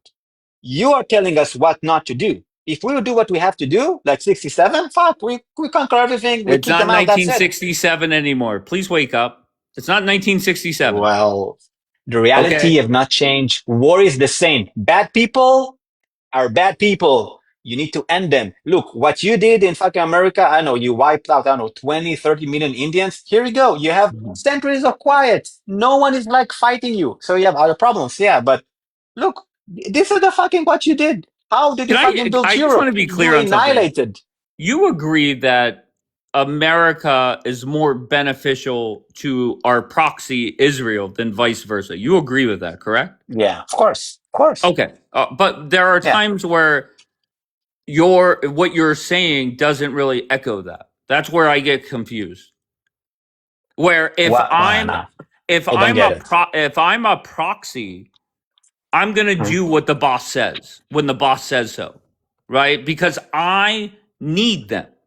You need the United States. We don't need Israel. That's reality. No, you don't need. No, you don't need. It's fine. I told you that 100 times. You don't need it. But when you will be at the driver's seat and you understand, look, America want to play the empire game. You know what the difference between a country and an empire? A country acts for its own interests, and empire make other countries work for their interests. That's the difference. You want to be a country, you don't want to be an empire anymore? Good. Go back to America, shrink your border, do whatever you need to do, stay in America. Get out of Europe, Middle East, China, who gives a fuck? Let us build our new allies, India. We can do deals with China. We can finish all our problems in our borders, and that's it. So many countries are lining up. Yeah. What do you think? Is there any other country good at war as we are? What are you talking about? It's us, Ukraine, and you. And you know, the best land. Ukraine is super good in fighting. Yeah, they're fighting for years. Why are they good? Why are they good? Why are they good? I know they invented the fucking FPV drones. Look what they're doing for like, all the Russian tanks. This is amazing. You never thought about it, and they did it during the wartime. It's amazing. If Ukraine did not have NATO's money, where would they be at today? Again, money is money. Everyone have money. What, you think China don't have money? Then I'm so sorry. Why are they? Once again, answer the question directly. If Ukraine did not have the United States and NATO, money is repeatable. Again, look, America, NATO, everyone are very, very smart. They have money. But at the end, you need a nation that is willing to fight for its survival. You think that you have any other countries that are fighting for their survival? No, it's only people that have strong national identity, and they have the bravery and the circumstances to do so. This is what we are living here for 8 years. Ukraine is fighting it for 4 years, and they are building their nation identity. Now you stand on the side and give them money, but they can take money from anyone else. So they did not take money from China because they are the allies with Russia. So you stepped in. Good for you. And NATO, of course, they will give money to Ukraine. If it's not Ukraine, it's fighting tomorrow in Berlin. Let's face it. NATO is the United States. I mean, that's reality. Okay, NATO equals the United States. But let's just say... You decided. You told Germany you are not allowed to have an army. It's your rules. But sometimes you make mistakes, and this is how a mistake look like. You told Germany and all the other countries you're not allowed to have an army, and I will give you the nuclear protection. That's the deal, man. That's why Europe can spend money on education and welfare and what the fuck, right? This is why, because they don't need to build an army. You pay for this, not me. All right, so I have 2 points and then a prediction, and let's see how far off I am. One, this war was fucked up from the second hour on. First hour went great. Second hour on for the last 90 days, disastrous. Trump wants this war over. Bibi is holding it back, in part, if not all. And I feel the relationship between the United States and Israel is going to, we're not going to be at war with one another, but the allyship is not going to be as strong as it was. I feel Trump and this administration is going to throw Bibi under the bus. So just fast forward to 5 years from now, I feel a lot of Israelis will regret not having the United States as a partner. Do you think people in the United States will realize that we don't have Israel as a partner? The First answer of is all, we are no. your They will partners. not. They will not. They will not. Nobody will blink an eye. That's the difference, Amir. And that's the overall point is nobody in America is going to blink an eye if Trump and Bibi or Israel and the United States breaks up. However, that does change how Israel operates if they don't have the United States. Okay. So let's say our economy will drop, I don't know, 50, 60%, you think? That wasn't the question. Look, again, if you are not our allies anymore, I don't see it happening.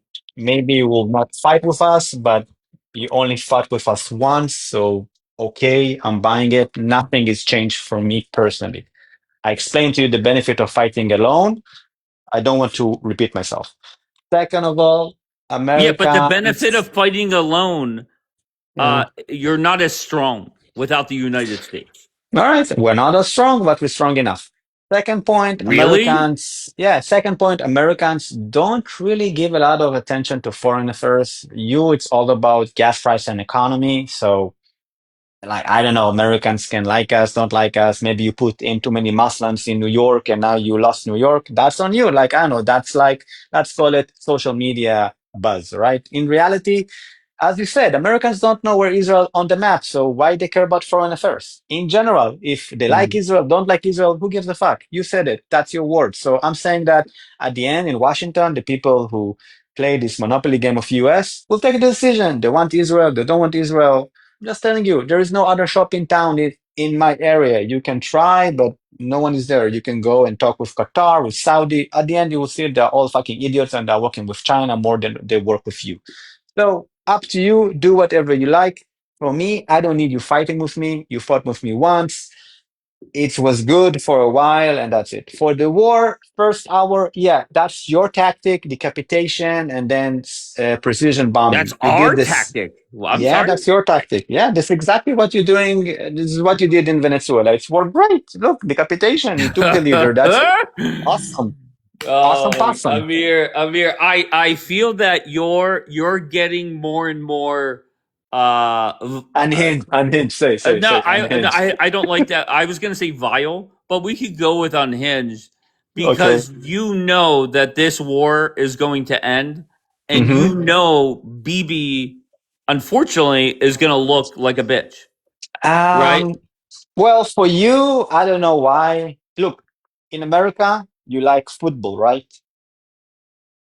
Okay. Like that's your national sport, and you don't like You soccer. deflect all over the place. You No, never look, no. respond to what I Let me say. tell you. Let me tell you something. The point is, we like soccer because in soccer you can have draws, all right? In football, you can have a draw. There's always a winner. So not in every No, that's a war you have lie. a That's a clear lie. winner. That's a lie. In No. the NFL, there's plenty of ties. What are you talking about? In Okay. I know NBA. You have you play all the way until someone Okay, win, right? very good. Okay, fair Basketball. enough. Okay, whatever. I am not. I'm not into football, but I'm telling you, if I look in the situation 5 years ago and the current situation, like security wise, economy wise, the situation is 1,000 times better for me as an Israeli. Iran is bruised. We took out most of the leaders. Our borders are much more secure, and we have more land. So W for Israel all the way. Is it a process? Yeah, it's gonna take, I don't know, another 20 years. This is what we have since we were born. So for me, it's Yeah, but it's like you're another not day. doing anything without the United States. That's No, we reality. did. Okay, look, Yeah, I mean, again. once again, you had a good run as a proxy. I'm sure we did some great things, but it's over. And now No, it's over when. BB is gonna have to behave. If not, all your enemies are gonna start attacking you, and you're All right, not let gonna them come. have Daddy America to protect you. Okay, That's let them come. reality. Look, you did not protect us in the 7th of October. You help us or threat someone with an air I don't think carrier that's a that good sail. argument, to be honest. I don't think that's a great It argument. is. Look, again, Do you really think you that's a great fight. argument that America Yeah, did not? Really? yeah. Look, who fought? Look, I'm going to my reserve duty. I see the IDF fight. I see you fight with us with the jets. I don't see you in Gaza, not in Lebanon, not in Judea and Samaria. I don't see you on our Jordan border. I don't see you. You're not there. I do see the American jets or the fueling tankers in Ben Gurion, right? That's it. I don't see you fight with us. Look, you had to send fucking ground troops to North Korea. You had to send troops to We are Canada. deflecting all over the place. We went You're from not. North Korea to the NFL No, not having ties, which that's they your. do. All right. So Why are again, you deflecting? You're I'm not telling you, responding to what I'm saying. we are your best investment as a partner, as an ally. If you want weak allies that do what you say, do what you tell them, they can also give you weak profits. We give you big profits. We just hand you over controlling the fucking oil and gas of the entire world. Why do you want more? Who else can give it to you? Who else can build a situation to America to decide how much oil China is going to get from them? Who else can do that thing? This is the fucking amazing. I don't see why you don't see the fucking genius situation you're now in. You are selling so much oil and gas now, and you are not going to let go of the Iran chokehold until you have the best outcomes in the fucking terms. What more can you ask? And how many American lives did you sacrifice for that? 12, 20, 30. Dear, I respect each and one of them and take them for their service. But for the benefit and the geopolitical situation you're now in, this is genius. What? Why are you like against it? Like you want to sacrifice more troops? You want to fight in Ukraine? You want to fight on the Malacca Strait? You want to fight over Taiwan? When did I say? Do you fucking hear what I'm saying? Where am I saying that? Why are you making that argument? I'm just giving you your next challenges, right? People talk about Taiwan. You have Uh, any idea what Taiwan is going to give you? What, the chip industry? Well, Amir, you can build chips anywhere. let's face reality, okay? And this is where actually let's just ask the question: if China right this second took Taiwan, what do Yeah, you think Trump does? nothing. Exactly, he does nothing. So But why are you he bringing that will, up? no, he will do, no, he won't do nothing about China. He will shut down the Malacca Strait and take out the China oil. Right, And it will it's be the same go ahead. situation. Okay. So That's the plan. you're That's the plan. deflecting, right? So No, that's your national security plan. Read it. There is like a book called The National Security Concept of the United States. This is what you will do. This is why you have you have the same play around the Malacca Strait. You're building the same proxies, the same guys, but the problem there, and this is a very big problem, that the countries you rely on to stop the Malacca trades have land routes from China, and you cannot defend them from missiles. So you're gonna Okay. have a 10 times bigger problem, because if Taiwan goes down, you cannot manufacture Tesla, no more AIs, no more robotics. It's a much more painful situation. But again, you can produce it in America maybe 10, 15 years. All right, go work Okay. on that. And then you can say, fuck Singapore, fuck all the other countries around there. We don't need you as well. And you do what America does best. You will act for your interests and you will drop your allies, which I can respect. It's like a big, big chess game, but we can play the same. Okay. Just Bottom decide what's best for you. Can you do me a favor and answer the question directly instead of going from North Korea to the NFL to soccer to Singapore to Taiwan? Around the world, yeah. Okay, I'm taking just you for a ride. very simply, do you understand the consequences of no longer being our proxy? What are the consequences? There is a lot of bad things, but I'm sure if we will go to the situation, as we always did, we will find how to get out of it. Because for us, it's survival. So yeah, it's a lot of bad things. I don't want to How do go you get there. out of it? How do you replace the I don't most know. powerful military on the planet? Go to the second most powerful military in the planet. Okay, and how do you think that'll work out? Do you think I don't they're know. lining up to work with you? I don't know. But look, when you have a goal, you start with the best deal you can get, and you take the deal Okay, maybe you can contact achieve. Somalia. Maybe contact the Somalis. They could Maybe. run a daycare. I don't know if they could fight, but there's Well, not daycares exactly a is whole bunch good. of countries Mhm. lining up to help Okay. Israel. That's reality. Okay. Yeah. Well, we do have friends, not you. We can build diplomacy, and at the end, if we need to do some moves, we'll do the moves. But currently, we like United States. We support you. We are your only true ally. All the other have fucked you in the ass and didn't send a single ship. Yeah, but right now And we are Israel is fighting with you. fucking us in the ass. Really? Yeah. We Yes. are giving you the entire Giving us oil what? field. We are giving you, well, I don't know. You are making so much money by selling oil and gas to Europe, to all the other countries. We took off your biggest competitor, and you are saying to us that we are not your allies. So you are a very, very rude Bottom man, line, Dave. your Israel and BB, they're fucking us in the ass right now. No, Okay.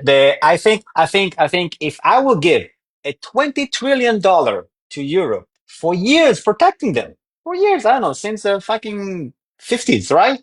And they will not sink a single ship when you tell them, hey, bitch, pays up, or they don't want to give you Greenland, I will be more upset on the 20 trillion people than on us who are fighting Sure. with you. And that goes back to BB overselling how easy this war was going to be.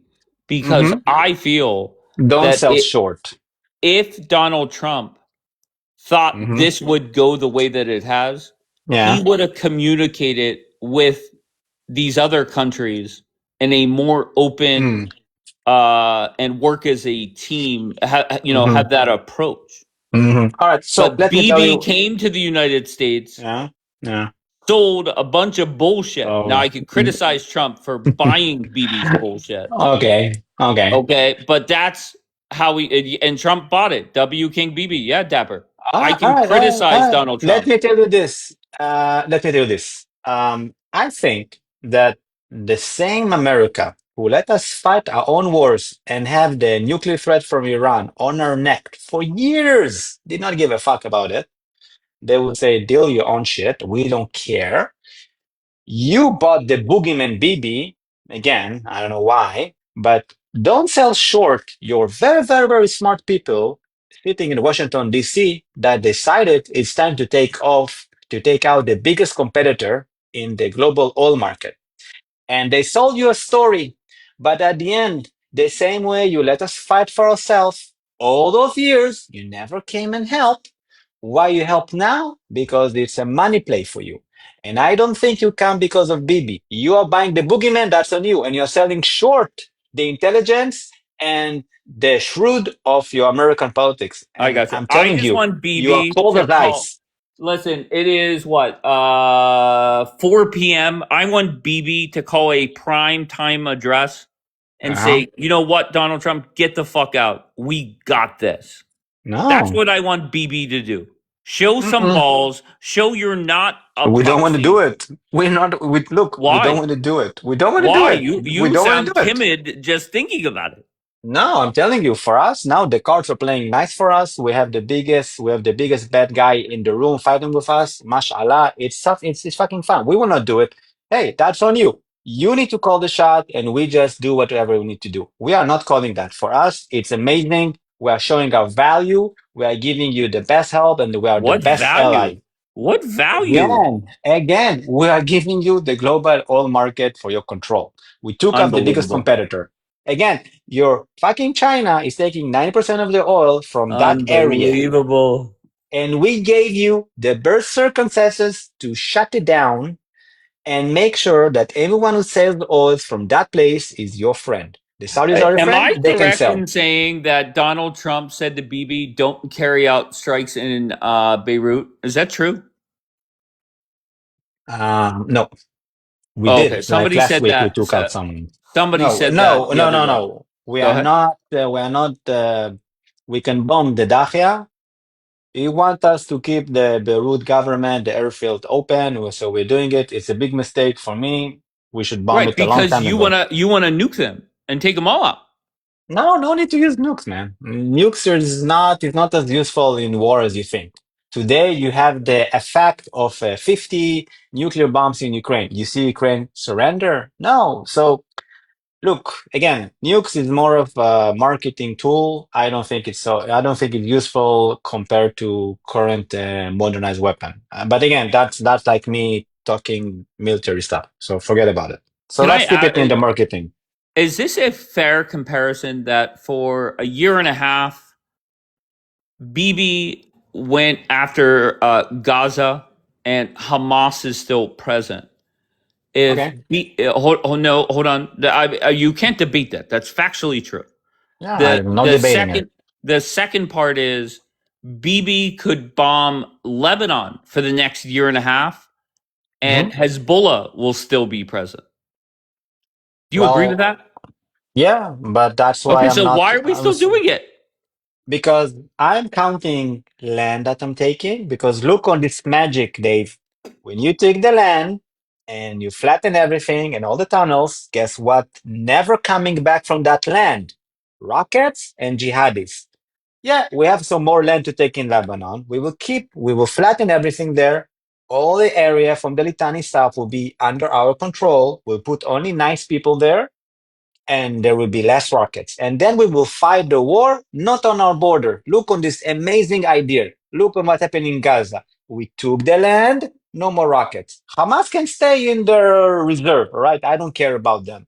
But we will hunt them every day, every week. 1, 2, 3. We will hunt them. They will never fire on us again. They will never do what they did to us again. And slowly but surely, we will send all those Arabs to somewhere else. This will happen. So The it's machine is about on the land? move. Is that the Yeah, summary? yeah. Land is all about. Look, war is nothing new, Dave. It was always about land. The Arabs tried to take our land. We beat slapped them. We took their land. We do it again. So why do people complain? Why do Israelis complain whenever the other side says, "Well, you just want the land," and they push back and Ah, say, "No, it's not about the land." Now you're saying, "Yes, it's a fucking about the land." I don't know. I'm looking on the actions and less on the words because I believe that words, people lie, people say shit, people, will manipulate. It's fine, but look at the actions. We're holding the land. We are not giving it back. So it is about the land. Yeah, of course. Look, Okay. there is no other way to protect your country without borders. We learn it from America. You have fucking oceans. We don't have oceans. We just want, 20 kilometers. All right, come on. Who cares about 20 kilometers? Unbelievable. I think this has been very eye opening.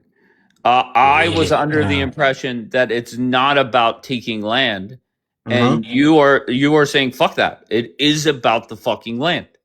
Yeah, well, again, if someone nice wants to live in this land, we will give him. We have no problems. We gave many Arabs to live in Israel. They're not firing rockets on us. We have no problem with them. We have many Muslims, 2 million. We don't have a problem. They can live in our land. We don't give the land to bad people, right? Hamas not going to get any land. Gazans who support Hamas not going to get any land. Anyone who's friends with But what Hezbollah, do you say? no It's land. not your land to decide who lives there.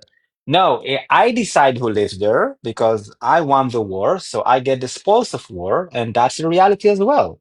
Like the same as America took Iraqi oil, we want to take the land. That's it. We won. Daniela said in the chat, "We are not fighting for that land." I'm so confused. I'm getting mixed Again, messages. we are not fighting for the land. Look, It Just was take it. their land. It was their land since 2006. We gave it to them. We did not fight it. We could fight it in 2020. We can fight in 2015. No, we went in. We took out some bad people. Went out. Went in. Went out. Like no, 5 times.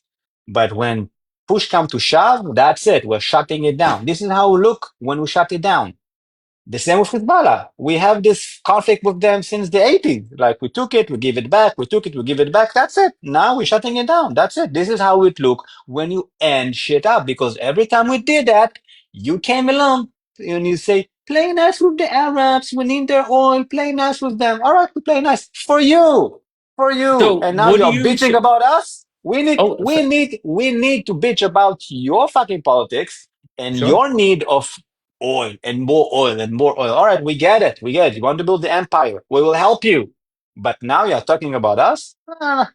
Look, when you have But a good investment and you want to sell it short, that's a dumb move. And you're doing a dumb move for me. Like I'm telling you, let's play along, trust my agenda. We will be your proxy, your enforcer, that's all you whatever. are. You're a proxy. You're like a Yeah. side chick. And not a Like that's problem. it. Yeah. Nothing more. Nothing Just less. remind me That's who is just your main chick. reality. You remind me who is your main chick because I see all the other people pretty But dumped you. But can I ask you, Amir, if you're saying it's all about the land, let's fast Hmm. forward a couple years from now. You no Hmm. longer have Daddy America. Yeah. What happens if some big bad Muslims say, I want your land, and you're not going What? to do anything about it? Like all, like in the last 8 years, not every I five, got you. 10 years, a Amir, big bad please. Muslim I'm come sorry, along. Amir. It's not 1967 anymore. Hey, Dave, look again. Big bad Muslim always come. 50, 60, 70, 80, 90. They always come on us. Iraq in the 90s, Hamas in the Wait, hold on one 2000s. second, They Amir. always come. That made no sense, Dave. I'm sorry. Amir is saying it's all about the land. Hmm. Okay, so what happens Hey, if Dave. somebody wants to say, "Well, I want your land," Dave, let me tell you a and secret. you don't have the United States to protect you Dave, anymore? Dave, let me tell you a secret. Even if I will put all the Jews in Tel Aviv and I will give all the land around it, they will still want to throw us in the ocean. It's not about me having more land. For their eyes, for the big bad Muslims, I cannot have a single square mile of land. This is their agenda. It's not my game. I can play along. I can give them land. I have Muslims on my land. Not a problem. Citizenship, they can vote, they can do whatever. But guess what? Jews don't have land anywhere else. And this is what, look, I'm playing their game. Finally, I'm playing their game.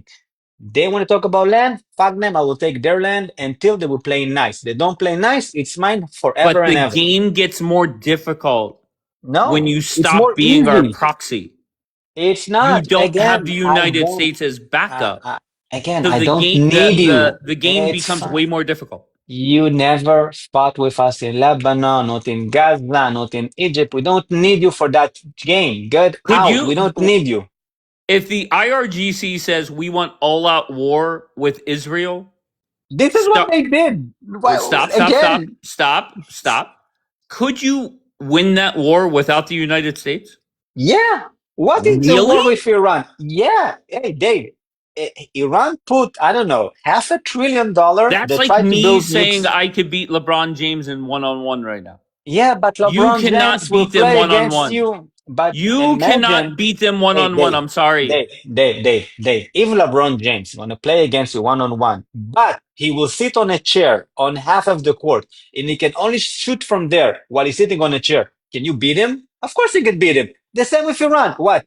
A single Iranian jet came to our airspace? No. A single Iranian soldier put any toe on But close to us? No. that's not how they fight. So So wow, that's dumb. missiles. Wow, missiles. All right. So they have missiles. I have jets. Look, when they're firing on me, I know 1,000 missile, 50 drop here. Okay, I send my squadron of F-16. I burn everything there. I burn everything. Look, the logic doesn't make sense. Iran is a paper tiger. They cannot move any land force. The only thing they can do is landlock the oil, do some Hormuz shit and fire missiles and talk bad about I'm us so and sorry. The support the last 10 Hezbollah. days before the ceasefire, they did more damage to your land than they Yeah, did in the previous 40 days of war. Again, compare the damage, what they did. Topple some buildings, how many jets we lose? Look, it's war. Don't play with me Monopoly now. All right, you want to play war? I can go there and I can drop, 100 buildings a day. Who gives a fuck about that shit?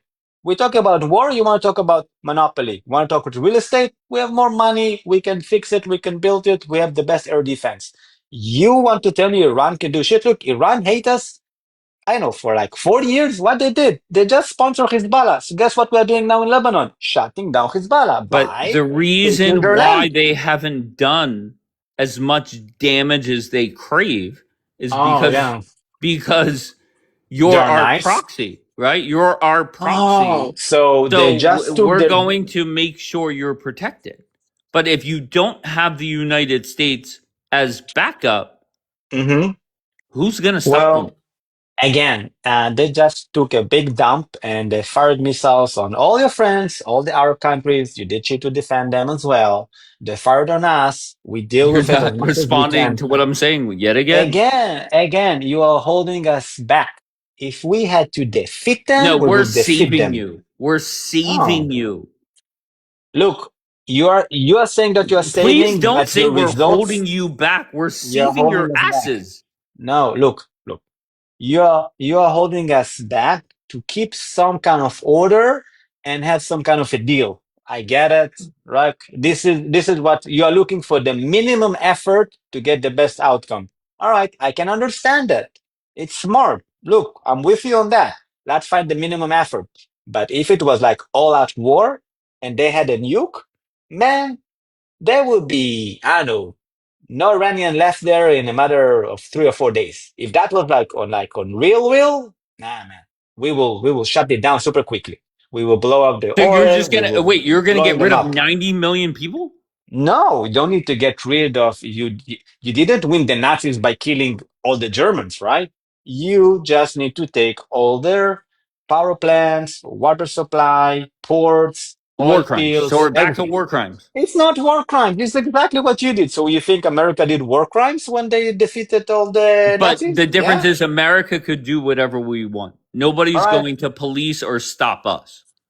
I'm thinking that if you want to go out, so don't come and judge us, right? So do what we need to do. I We do mean what we have to that's do. reality. You're Don't not. play. Hey, Once again, don't we play. are Don't play. America.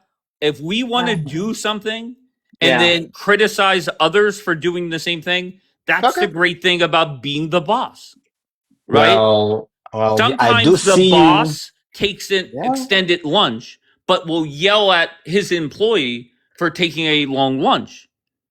We're the Yeah, you boss. will. Again, if you want to hold the sticks from both ends, go ahead, but don't expect people to trust you or listen to you. It's fine. Look, again, do what you have to do, but I'm just telling you, we are the best investments ever, and we're just doing genius moves with you. The fact that you refuse to see it, I don't know. I think you're a bit pity, but that's like for you. You a bit pity? Do you Yeah, really you think the are a bit last pity. 90 days have been full of genius moves? When 50 Yes. days of it we've been in a quote unquote ceasefire? Yeah, but look on the situation. You have a ceasefire.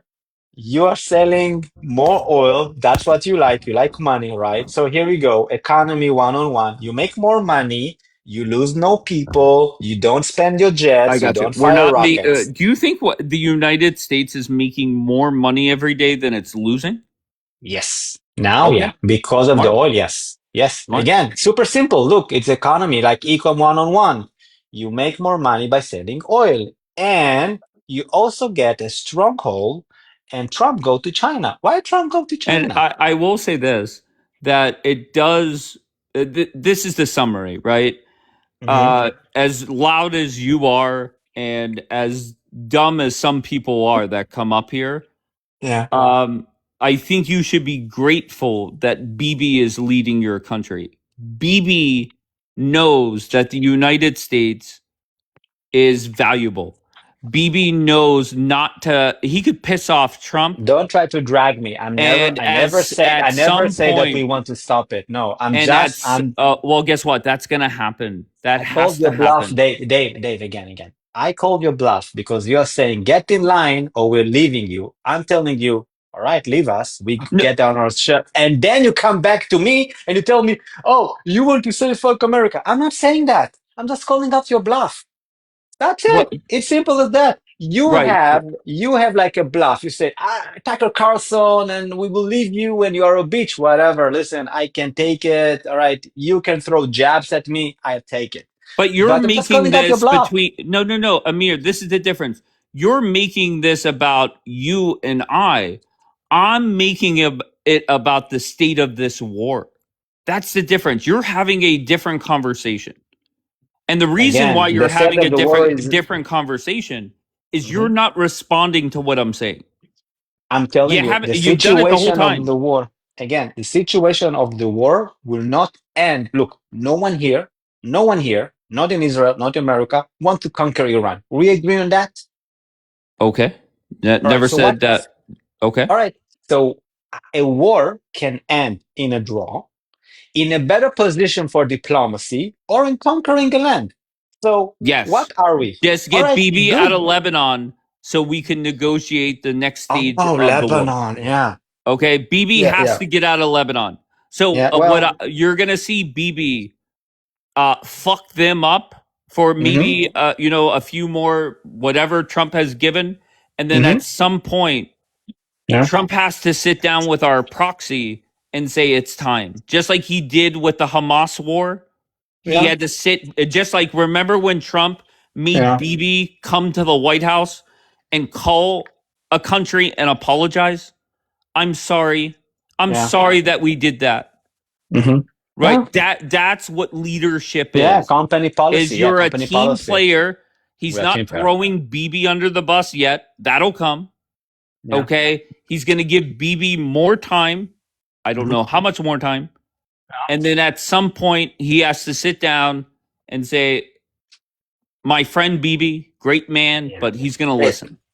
He's a great man. Look, again, maybe it will happen. I don't see the benefits and the interest of doing so. There's no other way this war ends. I don't understand the interest of you as America. Again, the state of the war, I'm just telling you, it's putting you in a better position for diplomacy with Iran, with China, with all the other players.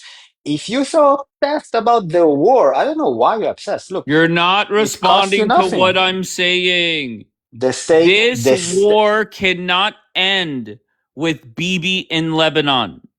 Oh, so now I get it. You care about What Lebanon. Do you mean you get it? What are you talking about now you get it? I've been saying this to you for 2 weeks. So again, I'm telling you, who gives a fuck about Lebanon? What, Lebanon have oil or something? No, they don't have oil. You don't care about places with no oil. I'm so sorry. You're fucking America. Wait, Amir, please keep up. Okay? Again, please don't you play don't care about Lebanon. That look, is Dave, demand from the IRGC for the war to end. Oh, so now, all right, Dave, listen to me. The IRGC hates your guts and hate my guts. They will never end the regime. They're not responding to what I'm saying. Again, the IRGC are bluffing. I'm calling the bluff. We played that game already. We signed the agreement. We signed the ceasefire, and nothing changed. Trump said to us, and Bibi played that game because we're smart. The Iranians say, sign this, do a ceasefire, and we will open the Hormuz Strait. Guess what? We stopped. We signed it. Nothing happened because they came back with more demands. The fact that you're not saying that. How does the war end without Bibi getting out of Lebanon? How does the war end without Bibi? The Iranian understand it's either their fucking survival or the proxy of Hezbollah. And my guess, they will never quit. So it's proxy on proxy, right? You're our proxy. Hezbollah is their proxy. Yeah. Okay, but the proxies are going to have to stop.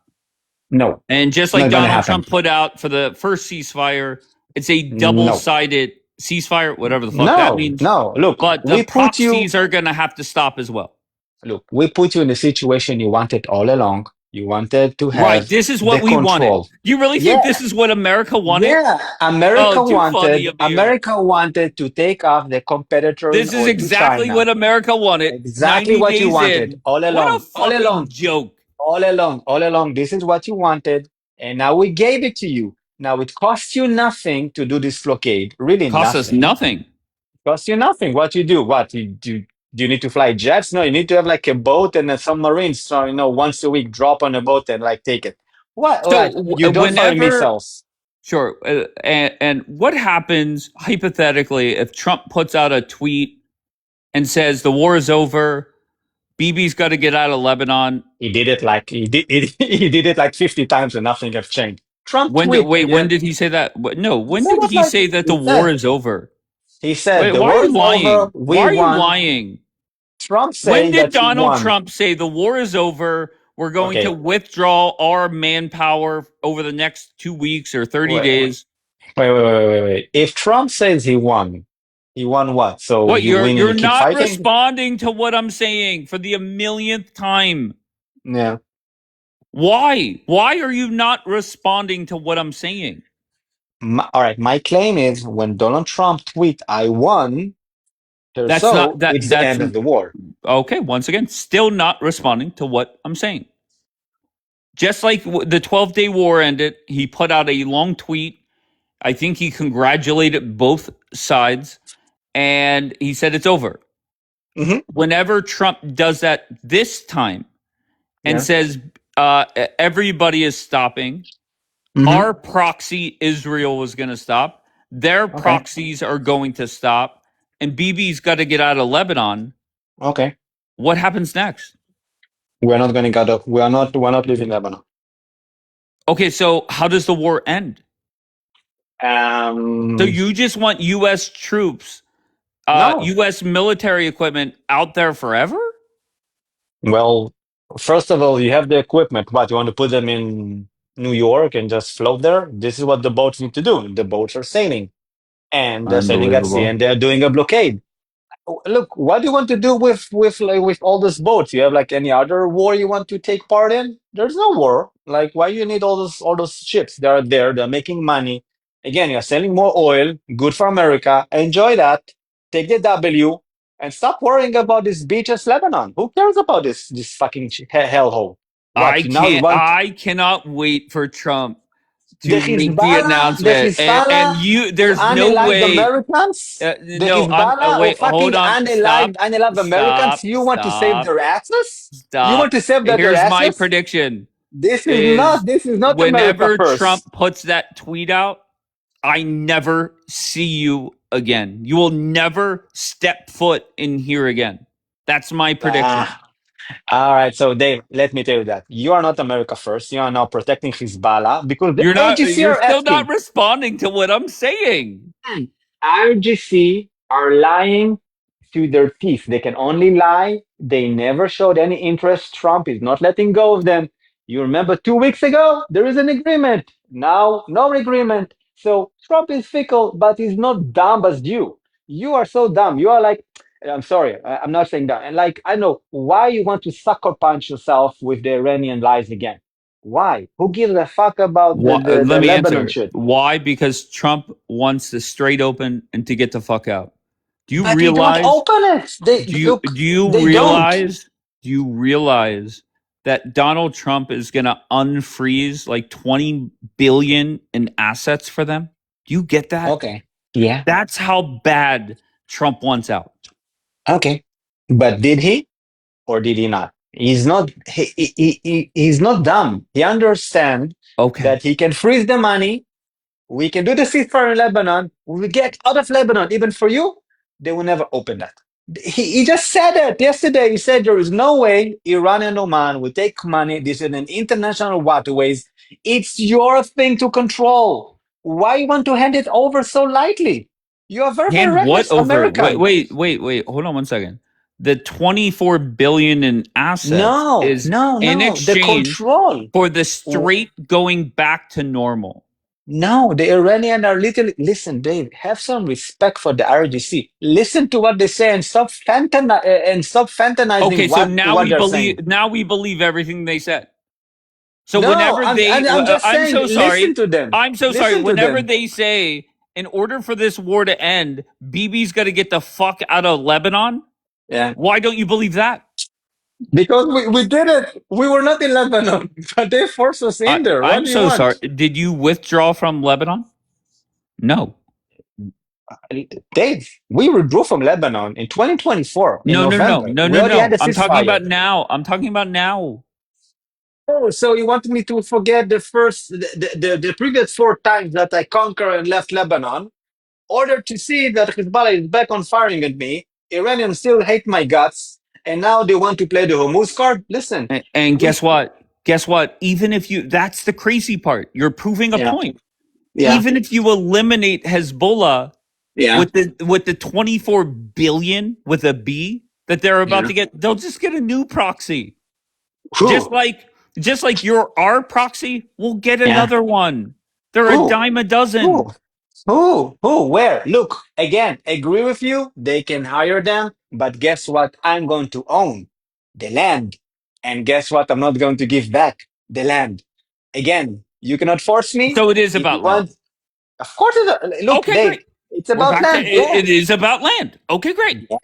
Yeah, South Lebanon can be filled with Christians who are nice to me, Druze, I welcome them. Arabs who don't want to kill me, welcome. Shia, Hezbollah, never again. Not gonna happen. That's it. This is mine. Well, listen, the number one thing I learned is I've heard a Jewish person after Jewish person come up here and say, no, it's not about the land. That's wrong. It's about our protection and our well-being and our okay, but now I'm just really dumbing it down because again, of course, let's just be honest. It's about the fucking land. Yeah, of course. What? Again, I could took that land anytime I wanted in the last 50 years. I gave it to them. I gave them all the chances. But guess what? I'm not going to be fooled again. For some reason, if you want to be fooled by the RGC, that's on you. I will tell you, it is a very, very toxic relationship. They are lying asses of shit, and they are jihadis. You don't understand their mindset. You want to get there. You want to get into bed with them and sign some agreements with them. They will wipe their ass and they do exactly what they tell you they will never do. They will take money from boats on the Hormuz Strait. They will conquer all the Arab countries and they will sell more oil to China, your friend. So I'm telling you again, you get to control the global oil market. You get to choke China. It's okay. We just want you out of Lebanon. That's all. That's all I'm rooting for Trump to do now. Not gonna happen. I just want Trump to sit down with our proxy and say, it's time. I gave you a couple extra weeks. Yeah. We've been in a ceasefire for 50 days. It's time to get out, proxy. In history, and once again, happened. Trump said, Bibi's a great guy. He'll listen. Okay, it's time. Hey, let me just remind you something. In 82, when we conquered that piece of shit land. It's not 1982. It's not 1967. And the Americans, 82, you did a weapon embargo on us for 5 years. You shouted and waved your hands, and we're still friends. So we went through that. Yeah, sometimes we are not nice. Sometimes you like to cheat us. We get it. It's, let's call it, it's a true love. Okay? But at the end, it's called interest and money. And you wanted this thing to control the oil, and we give it to you. I don't know why you want to. I don't know why you want to sell it. It's good. Just get the fuck out of Lebanon so we could get the fuck out. That's simple. Now we're gonna take more land of Lebanon, a bit more land in Syria, and then we have a really nice border with a big deep river. And this is where I'm gonna stay. And you can do whatever you want to do. That's fine. This is from us. Now, if you want to cry about it, you want to pick Tucker Carlson. Do your best, but we're not living there exactly like we don't leave Judea and Samaria, exactly as we're going to expand Jerusalem, exactly we're going to take the land in Gaza, because then for us, it's life and death. For you, it's monopoly, and it's okay. Too funny. I know. Thank you. I mean, I wish I hope that I still am able to talk to you 5 years from now when the whole state of Israel is bitching and moaning and playing victim when they no longer are the United States proxy. And you could whine, bitch, and moan about the United States holding you back, but reality is we saved your asses. Okay, and if it wasn't for the United States, there would be a lot of issues when it comes to this war. Now, Bibi wouldn't have started it without the United States, obviously. So it is what it is. It is what it is. We thank you for your help. We're happy to help and give great service. And if you want wars in the Middle East, come to us again. Thank you, Dave. Bye-bye. I mean, I don't know. Amir, definitely, you have gotten more radical, but you're a good man, brother. I don't know. Now, the question is, and there will be pro-Israeli people that will be embarrassed by what Amir said. How do they twist that? Right? Daniela is typing in the chat, let me up. OMG, it's not about the land. Do they say Amir was just trolling? What's that say? These are God's chosen people, Dave. Leave them alone. Well, I was today years old when I learned from Julian and Trumpavelli that the actual chosen people are black people. Who knew? I did not know that. So this whole Israel, they're the chosen people. I'm very confused. And the argument is, how can you be the chosen ones and the victims? That fucking, I don't know, my brain explodes with that one.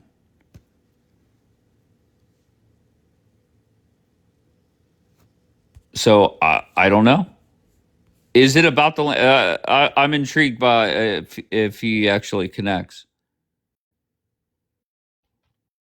Julian? Hey, what's up, Dave? Can you hear Your me? thoughts on that conversation? Dude is delusional. That's Zio delusion right there. And he's bullshitting, bro. You know he's bullshitting. If even from a military standpoint, right? Because Israel has decided to use their weaponry in jets. Those jets only have about a 600 mile combat radius. They have to refuel. They have to land. Those other countries have been warned. You can't even let America or Israel use those bases to attack us because we'll wipe them off the fucking face of the planet. That's a fact, bro. Hold on one second. Leah, just a simple question, just yes or no, please, love. Do you agree with everything Amir said? Just yes or no, if you can. Go ahead, Julian. Well, we can see exactly how it played out, and everyone said it would play out this way. Iran chose to use its military money on ballistic missiles and drones. This way that America and Israel has chosen to fight this war proves that it's a big waste of money. And having that blue water navy and the greatest air force on the planet Earth, none of that matters in this situation. All Iran has to do is hit a button, and you got hundreds of missiles and drones landing anywhere in the Middle East that it chooses to, and it can't be defended. All right, Those jets don't mean shit. Daniela, your thoughts on that? It is about the land? No. Okay, It's for the land. It's for them for the land, not for us. Unfortunately, we're there to defend ourselves, but in order to push them from our borders so they don't attack us, we need to take a part of that land. That's where they lost in the war. Yeah, that's hilarious. So why is if you're he gonna saying live it's on my all about border, land? So I think what Amir means when you fight a war, like let's say, okay, they started a war with us. I said I want to clarify. It is about the land. He said yes. No, so again, it was for them for the land. That's why they're invading, attacking us because they believe this is their land. We're not going in there trying to take anything. The only reason why we're in there is because they started with us. Now we gave that land to them, Gaza. If we wanted it, we would have kept it, Dave. But they want to use the fact that and the advantage that they're this close to the border to try to invade to us. So if we're going to go fight that war, we're going to take a portion of that land. We're going to push them back and make sure they're not living on our border. And that's how we keep ourselves safe. That's funny. You're not safe. No, it's actually not funny. America would have done the same thing. If America got attacked by somebody that close to the border and America is going to go attack, they're going to take that portion of the land, part of it, towards close to the American border in order for them not to invade. Very simple. What are we not getting Israel at? has a reservist army. a bunch of bartenders and cooks that can't Mm-hmm. fight. Coming Can't from the fight guy at that all. served in jail. Okay. Well, there goes the ad hominem coming from the woman Well, in the you're going to prisoner talk war zone. about my military. You're going to There's no, you compare don't them have to a how fucking military. useless you are when you literally You served in don't jail. have a military. Oh, 100%. Okay. You're crying You about have them two taking land, aren't passports. you? You have two passports. One of them Aren't so you you can crying bring your about my ass up out of military there. taking land? I have been laughing for the past 2 years. I don't cry. Uh-huh. So, Okay. Dave, anyways, in I order don't for cry. them not to attack us, we have to take that part of the land to secure our border, 100%. And whoever's Okay, going to so it reside is there, about the land for protection. yes. We don't want it. We didn't want it. We didn't But go in there whenever on he, the, what do you after mean you 7th don't of want it? October for land. Whenever he says we're gonna make sure nice people live there, that's not that. I don't get that. What do Right? you mean you It's don't get not that? your So, land to decide who well, lives there. in war, you conquer land, 100%. It becomes a part of your sovereignty, 100%. What do you mean? Okay, so it is about land. We're back to that. No. If we wanted that land, we would have been the attackers, not the defenders. Now, Uh, they wanted our land. They attacked us. In order for them not to try to take my land or to attack us, I need to push them away from my border so they don't have easy access. In order for me to do so, they fucked up. They attacked us. And now we're taking that part of the border. But They like put you their haven't taken land in shit. risk. Very You haven't simple. America taken shit. faces danger from our southern border. I mean, technically, we could face it from the northern border as well. But we Mhm. have things in place to make sure that terrible things don't happen. Amazing. And we had things in place. Terrible, terrible things did happen. So in order for these Okay, but fuckers then you never to have come to in get again, more protection. At it, okay. like, More let's just say, protection would mean putting bases on that portion of the land. right, but just It's called chitz. I don't know how to explain it in English for you to understand, to where we're putting these posts to where they can't come near my border. So there's going to be IDF posts on a part of that land. But okay, so we have I'll just say it simply US military, right? You could say border patrol, whatever. Let's just keep it with the military angle. We have the Mm-hmm. US military on our southern border, the border patrol. We're not going into Mexico to create a buffer zone and take Did the some of their fuckers land. come in and kidnap your people, grape them, keep them hostage for 2 I'm not years? no, Daniela, but that the reason why they haven't is because we have done the right thing in protecting the border. Amazing. And we thought So we did the God, right thing by just hold on. giving them Gaza. Giving. Yes, Giving. it was ours. We conquered it from Egypt, How was it? 100%. It was How was it Egyptian land. How was it ours? God gave it to Because you? I know you don't understand how war works. In jail, you guys Mm. don't fight you unalive people. I get it. But we Oh, I conquered don't know that how land war from works. Egypt. That was Egyptian land. Then became ours. We coexisted there. Then we left. We gave them that portion of the land. It was theirs. They decided we're going to live on the border with Israel. I'm going to try to attack the Israelis. Okay, you kidnapped our people. You raped them. You burned them. Now we're coming in and we're going to make sure you're never going to fuck around with us. What's the But problem? America would could have you done the same thing. imagine Donald Trump saying through our southern border comes a lot of fentanyl and it kills more Americans than a 9/11 or a major terrorist attack easily. Okay. And then he said, to protect ourselves from the threat of more Americans dying, we're going to take some of the land from Mexico and create a buffer zone. Would that make So, sense? so you're comparing fentanyl, where Americans can actually check and secure the border, yeah, to a bunch of fucking idiot radicals that all they do is plan on invading the state of Israel with fucking tunnels underneath the ground and breaking borders. Yeah, perfect example, Dave. I'm so sorry. You don't think there's people that want to come through our southern border and do damage to America? No, I don't think you have a whole T organization over that border trying to come in and invade and take your land. No, I don't think they live in an ideology where America belongs to them. Therefore, they're going to have 6,000 people raiding in the United States of America and starting unaliving people left and right. No, I think you have criminals that want to put fentanyl, drugs, whatever, through the border, but you can't compare it to a whole psycho ideology that's living this close to me. And Like, I'm not going to apologize to the world for not wanting them to live that close to me because we've seen what happened on the 7th of October. It's never going to happen again. Why am I supposed to apologize to anybody? I'm not looking for an apology. I'm looking Well, for your it. chat is. Okay, fair enough. But what I'm looking for is how much land is a proper enough buffer zone. That's what I don't I get. think you take about roughly 8 to 11 kilometers in and you put the buffer zones. They're still living in Gaza. Nobody pushed them out. If you ask me, I don't want them to even be my neighbors. Leave that land empty. I don't want them. I don't want them there. I don't think it's fair for me to have a radical neighbor like that. My That I friend have to Amir think every said. single day. My friend Amir said all he needs is one nuke and take out 2 million people. No, I Those don't were want to his unalive numbers. them. I just don't want them my neighbors. I don't want them in Judea and Samaria, and I don't want them in Gaza. That's my prerogative to sit here and say as an Israeli after 7th of October. And if anybody's upset with it, you take them. Make them your neighbors. You live with the ideology of they think they can come in and grape and burn and do whatever they do. Take them if you have hope for them. I don't. I'm allowed to not have hope from them. Intifada 1, Intifada 2, all the rockets that they send, 7th of October, what they do in Judea and Samaria. I don't have to have hope. And I don't have to apologize to the world. Now, the world can sit and criticize Israel. That's okay.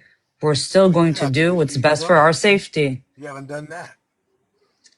Yeah, You you sound have far to away, defeat the Julian. amount of Vaseline that you got shoved you know where. Do you think it's smart for BB to piss off Trump? No. Not to listen? Okay, so No. why is he doing it? I think on one hand, he wants to secure whatever he promised us and finish so we don't get attacked again. And on the other hand, he has to respect our ally. So I Finish think what, he's though? Finish trying what? Elaborate on finish. the threat from Hezbollah, which But they're he not promised going that will be anywhere. done. They're always going to be there. Well, Hamas is not going anywhere, and Amir is right, but you don't get rockets from them. We're controlling them. They can't do shit to us. They're sitting like good boys. We're monitoring everything they're doing. So the same thing needs to be done with Hezbollah. And that's the only way that you get these radicals out of your way. Amir was right about that. Yeah, you have Hamas there, but what the fuck are they doing? Seriously, how long has Hamas have not shot one rocket into Israel? 3 years? Okay. That's how you put them to sleep. So yeah, Bibi wants to finish the job with Hezbollah because yes, you have people on the northern side of Israel, Dave, that can't live in their homes because every 5 seconds they're getting rockets and running to shelters. So we need to push them from our border too. Option 1 is BB says F you Trump. He stays in Lebanon and this war. I don't think he's going to say that. I mean, maybe not F you, but he stays in Lebanon and this war continues. I don't even think he's going to stay in Lebanon, to be honest with you. I think he's going to do what Trump is going to tell him to do. I hope he stays in Lebanon. That's my hope. But if I have to be realistic, yeah, I do, 100%. But why Fuck you, I want my borders secured. You don't want I want my borders secured. Who are you? It's not your borders. Go see if somebody sent you money for your cantina. Go. Oh, there you go with the ad hominem attacks. All Yes. I know is a year ago, Why am America I talking had with an American that knows nothing why about are these you schmears saying- yet supports because them? Yeah, but you're American. smart. No, Did you get raided in jail? No. So Okay. I'll So get good back for to you, the- Dave. I'll get back to the point because we know you can't debate. I've been calling you out on this for the past couple of weeks. And you've Okay, been running. Yakub. Yalla, Okay. yalla. Get to the See, point. there goes another Jew deflection, right? But the Yeah, it's fact a of Jew the matter is, deflection. again, a year ago, Trump was over there doing deals with the Arabs. We had bases. He was getting planes. It was big plans for America and relations in the Middle East until what? Until the cancer of America that most Americans are starting to see you're a fucking cancer. That's why you have 2 passports. Not because you just love you love Israel Okay, so so much. Dave, You anyways, can't wait to run up out of there. so at the end You of the can't wait day, to get the Israel fuck up out of has there. to do what's good for their interest. And yes, it's going to clash with American interests. And yes, Bibi at the end is going to have to listen somewhat to the United States of America. I think he's pushing as much as You're he from can. New Jersey. I do You're hope. from New Jersey. Okay, and you're from Section 8 New Vegas. Jersey. You're from Okay, and you're New from fucking Jersey, Section okay? 8 Vegas. All right, I'm done with this live. I'm done. Every day, I hope that Trump puts out the tweet that Bibi is done in Lebanon, and this is done. Just like the Hamas war, Trump has been a good team player and allowing the proxy, Bibi, to get some more shots in. And one day you're going to say, my guess is, you're going to see Bibi fuck them up. I'm not talking 100 missiles in 10 minutes. I'm talking maybe 1,000 in an hour. And that will be Bibi's farewell song. All right, so hopefully that day is much sooner rather than later. Proxy Princess.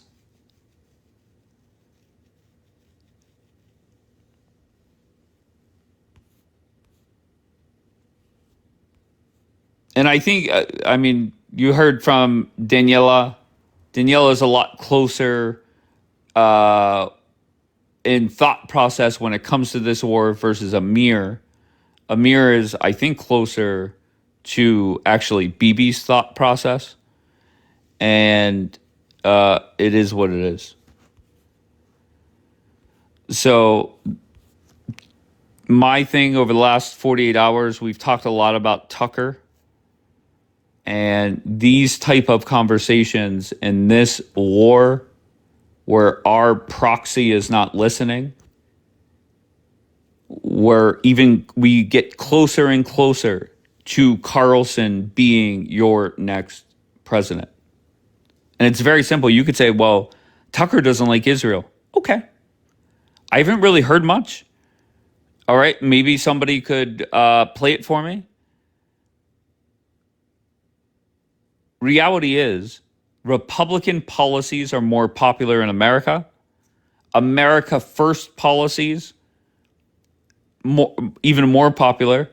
And keep in mind, Tucker and Trump are aligned for the most part with one exception, and that is Israel. And Israel is not very popular right now. So sitting here today, if you're on Polymarket, go put a couple dollars on Tucker to win in 2028.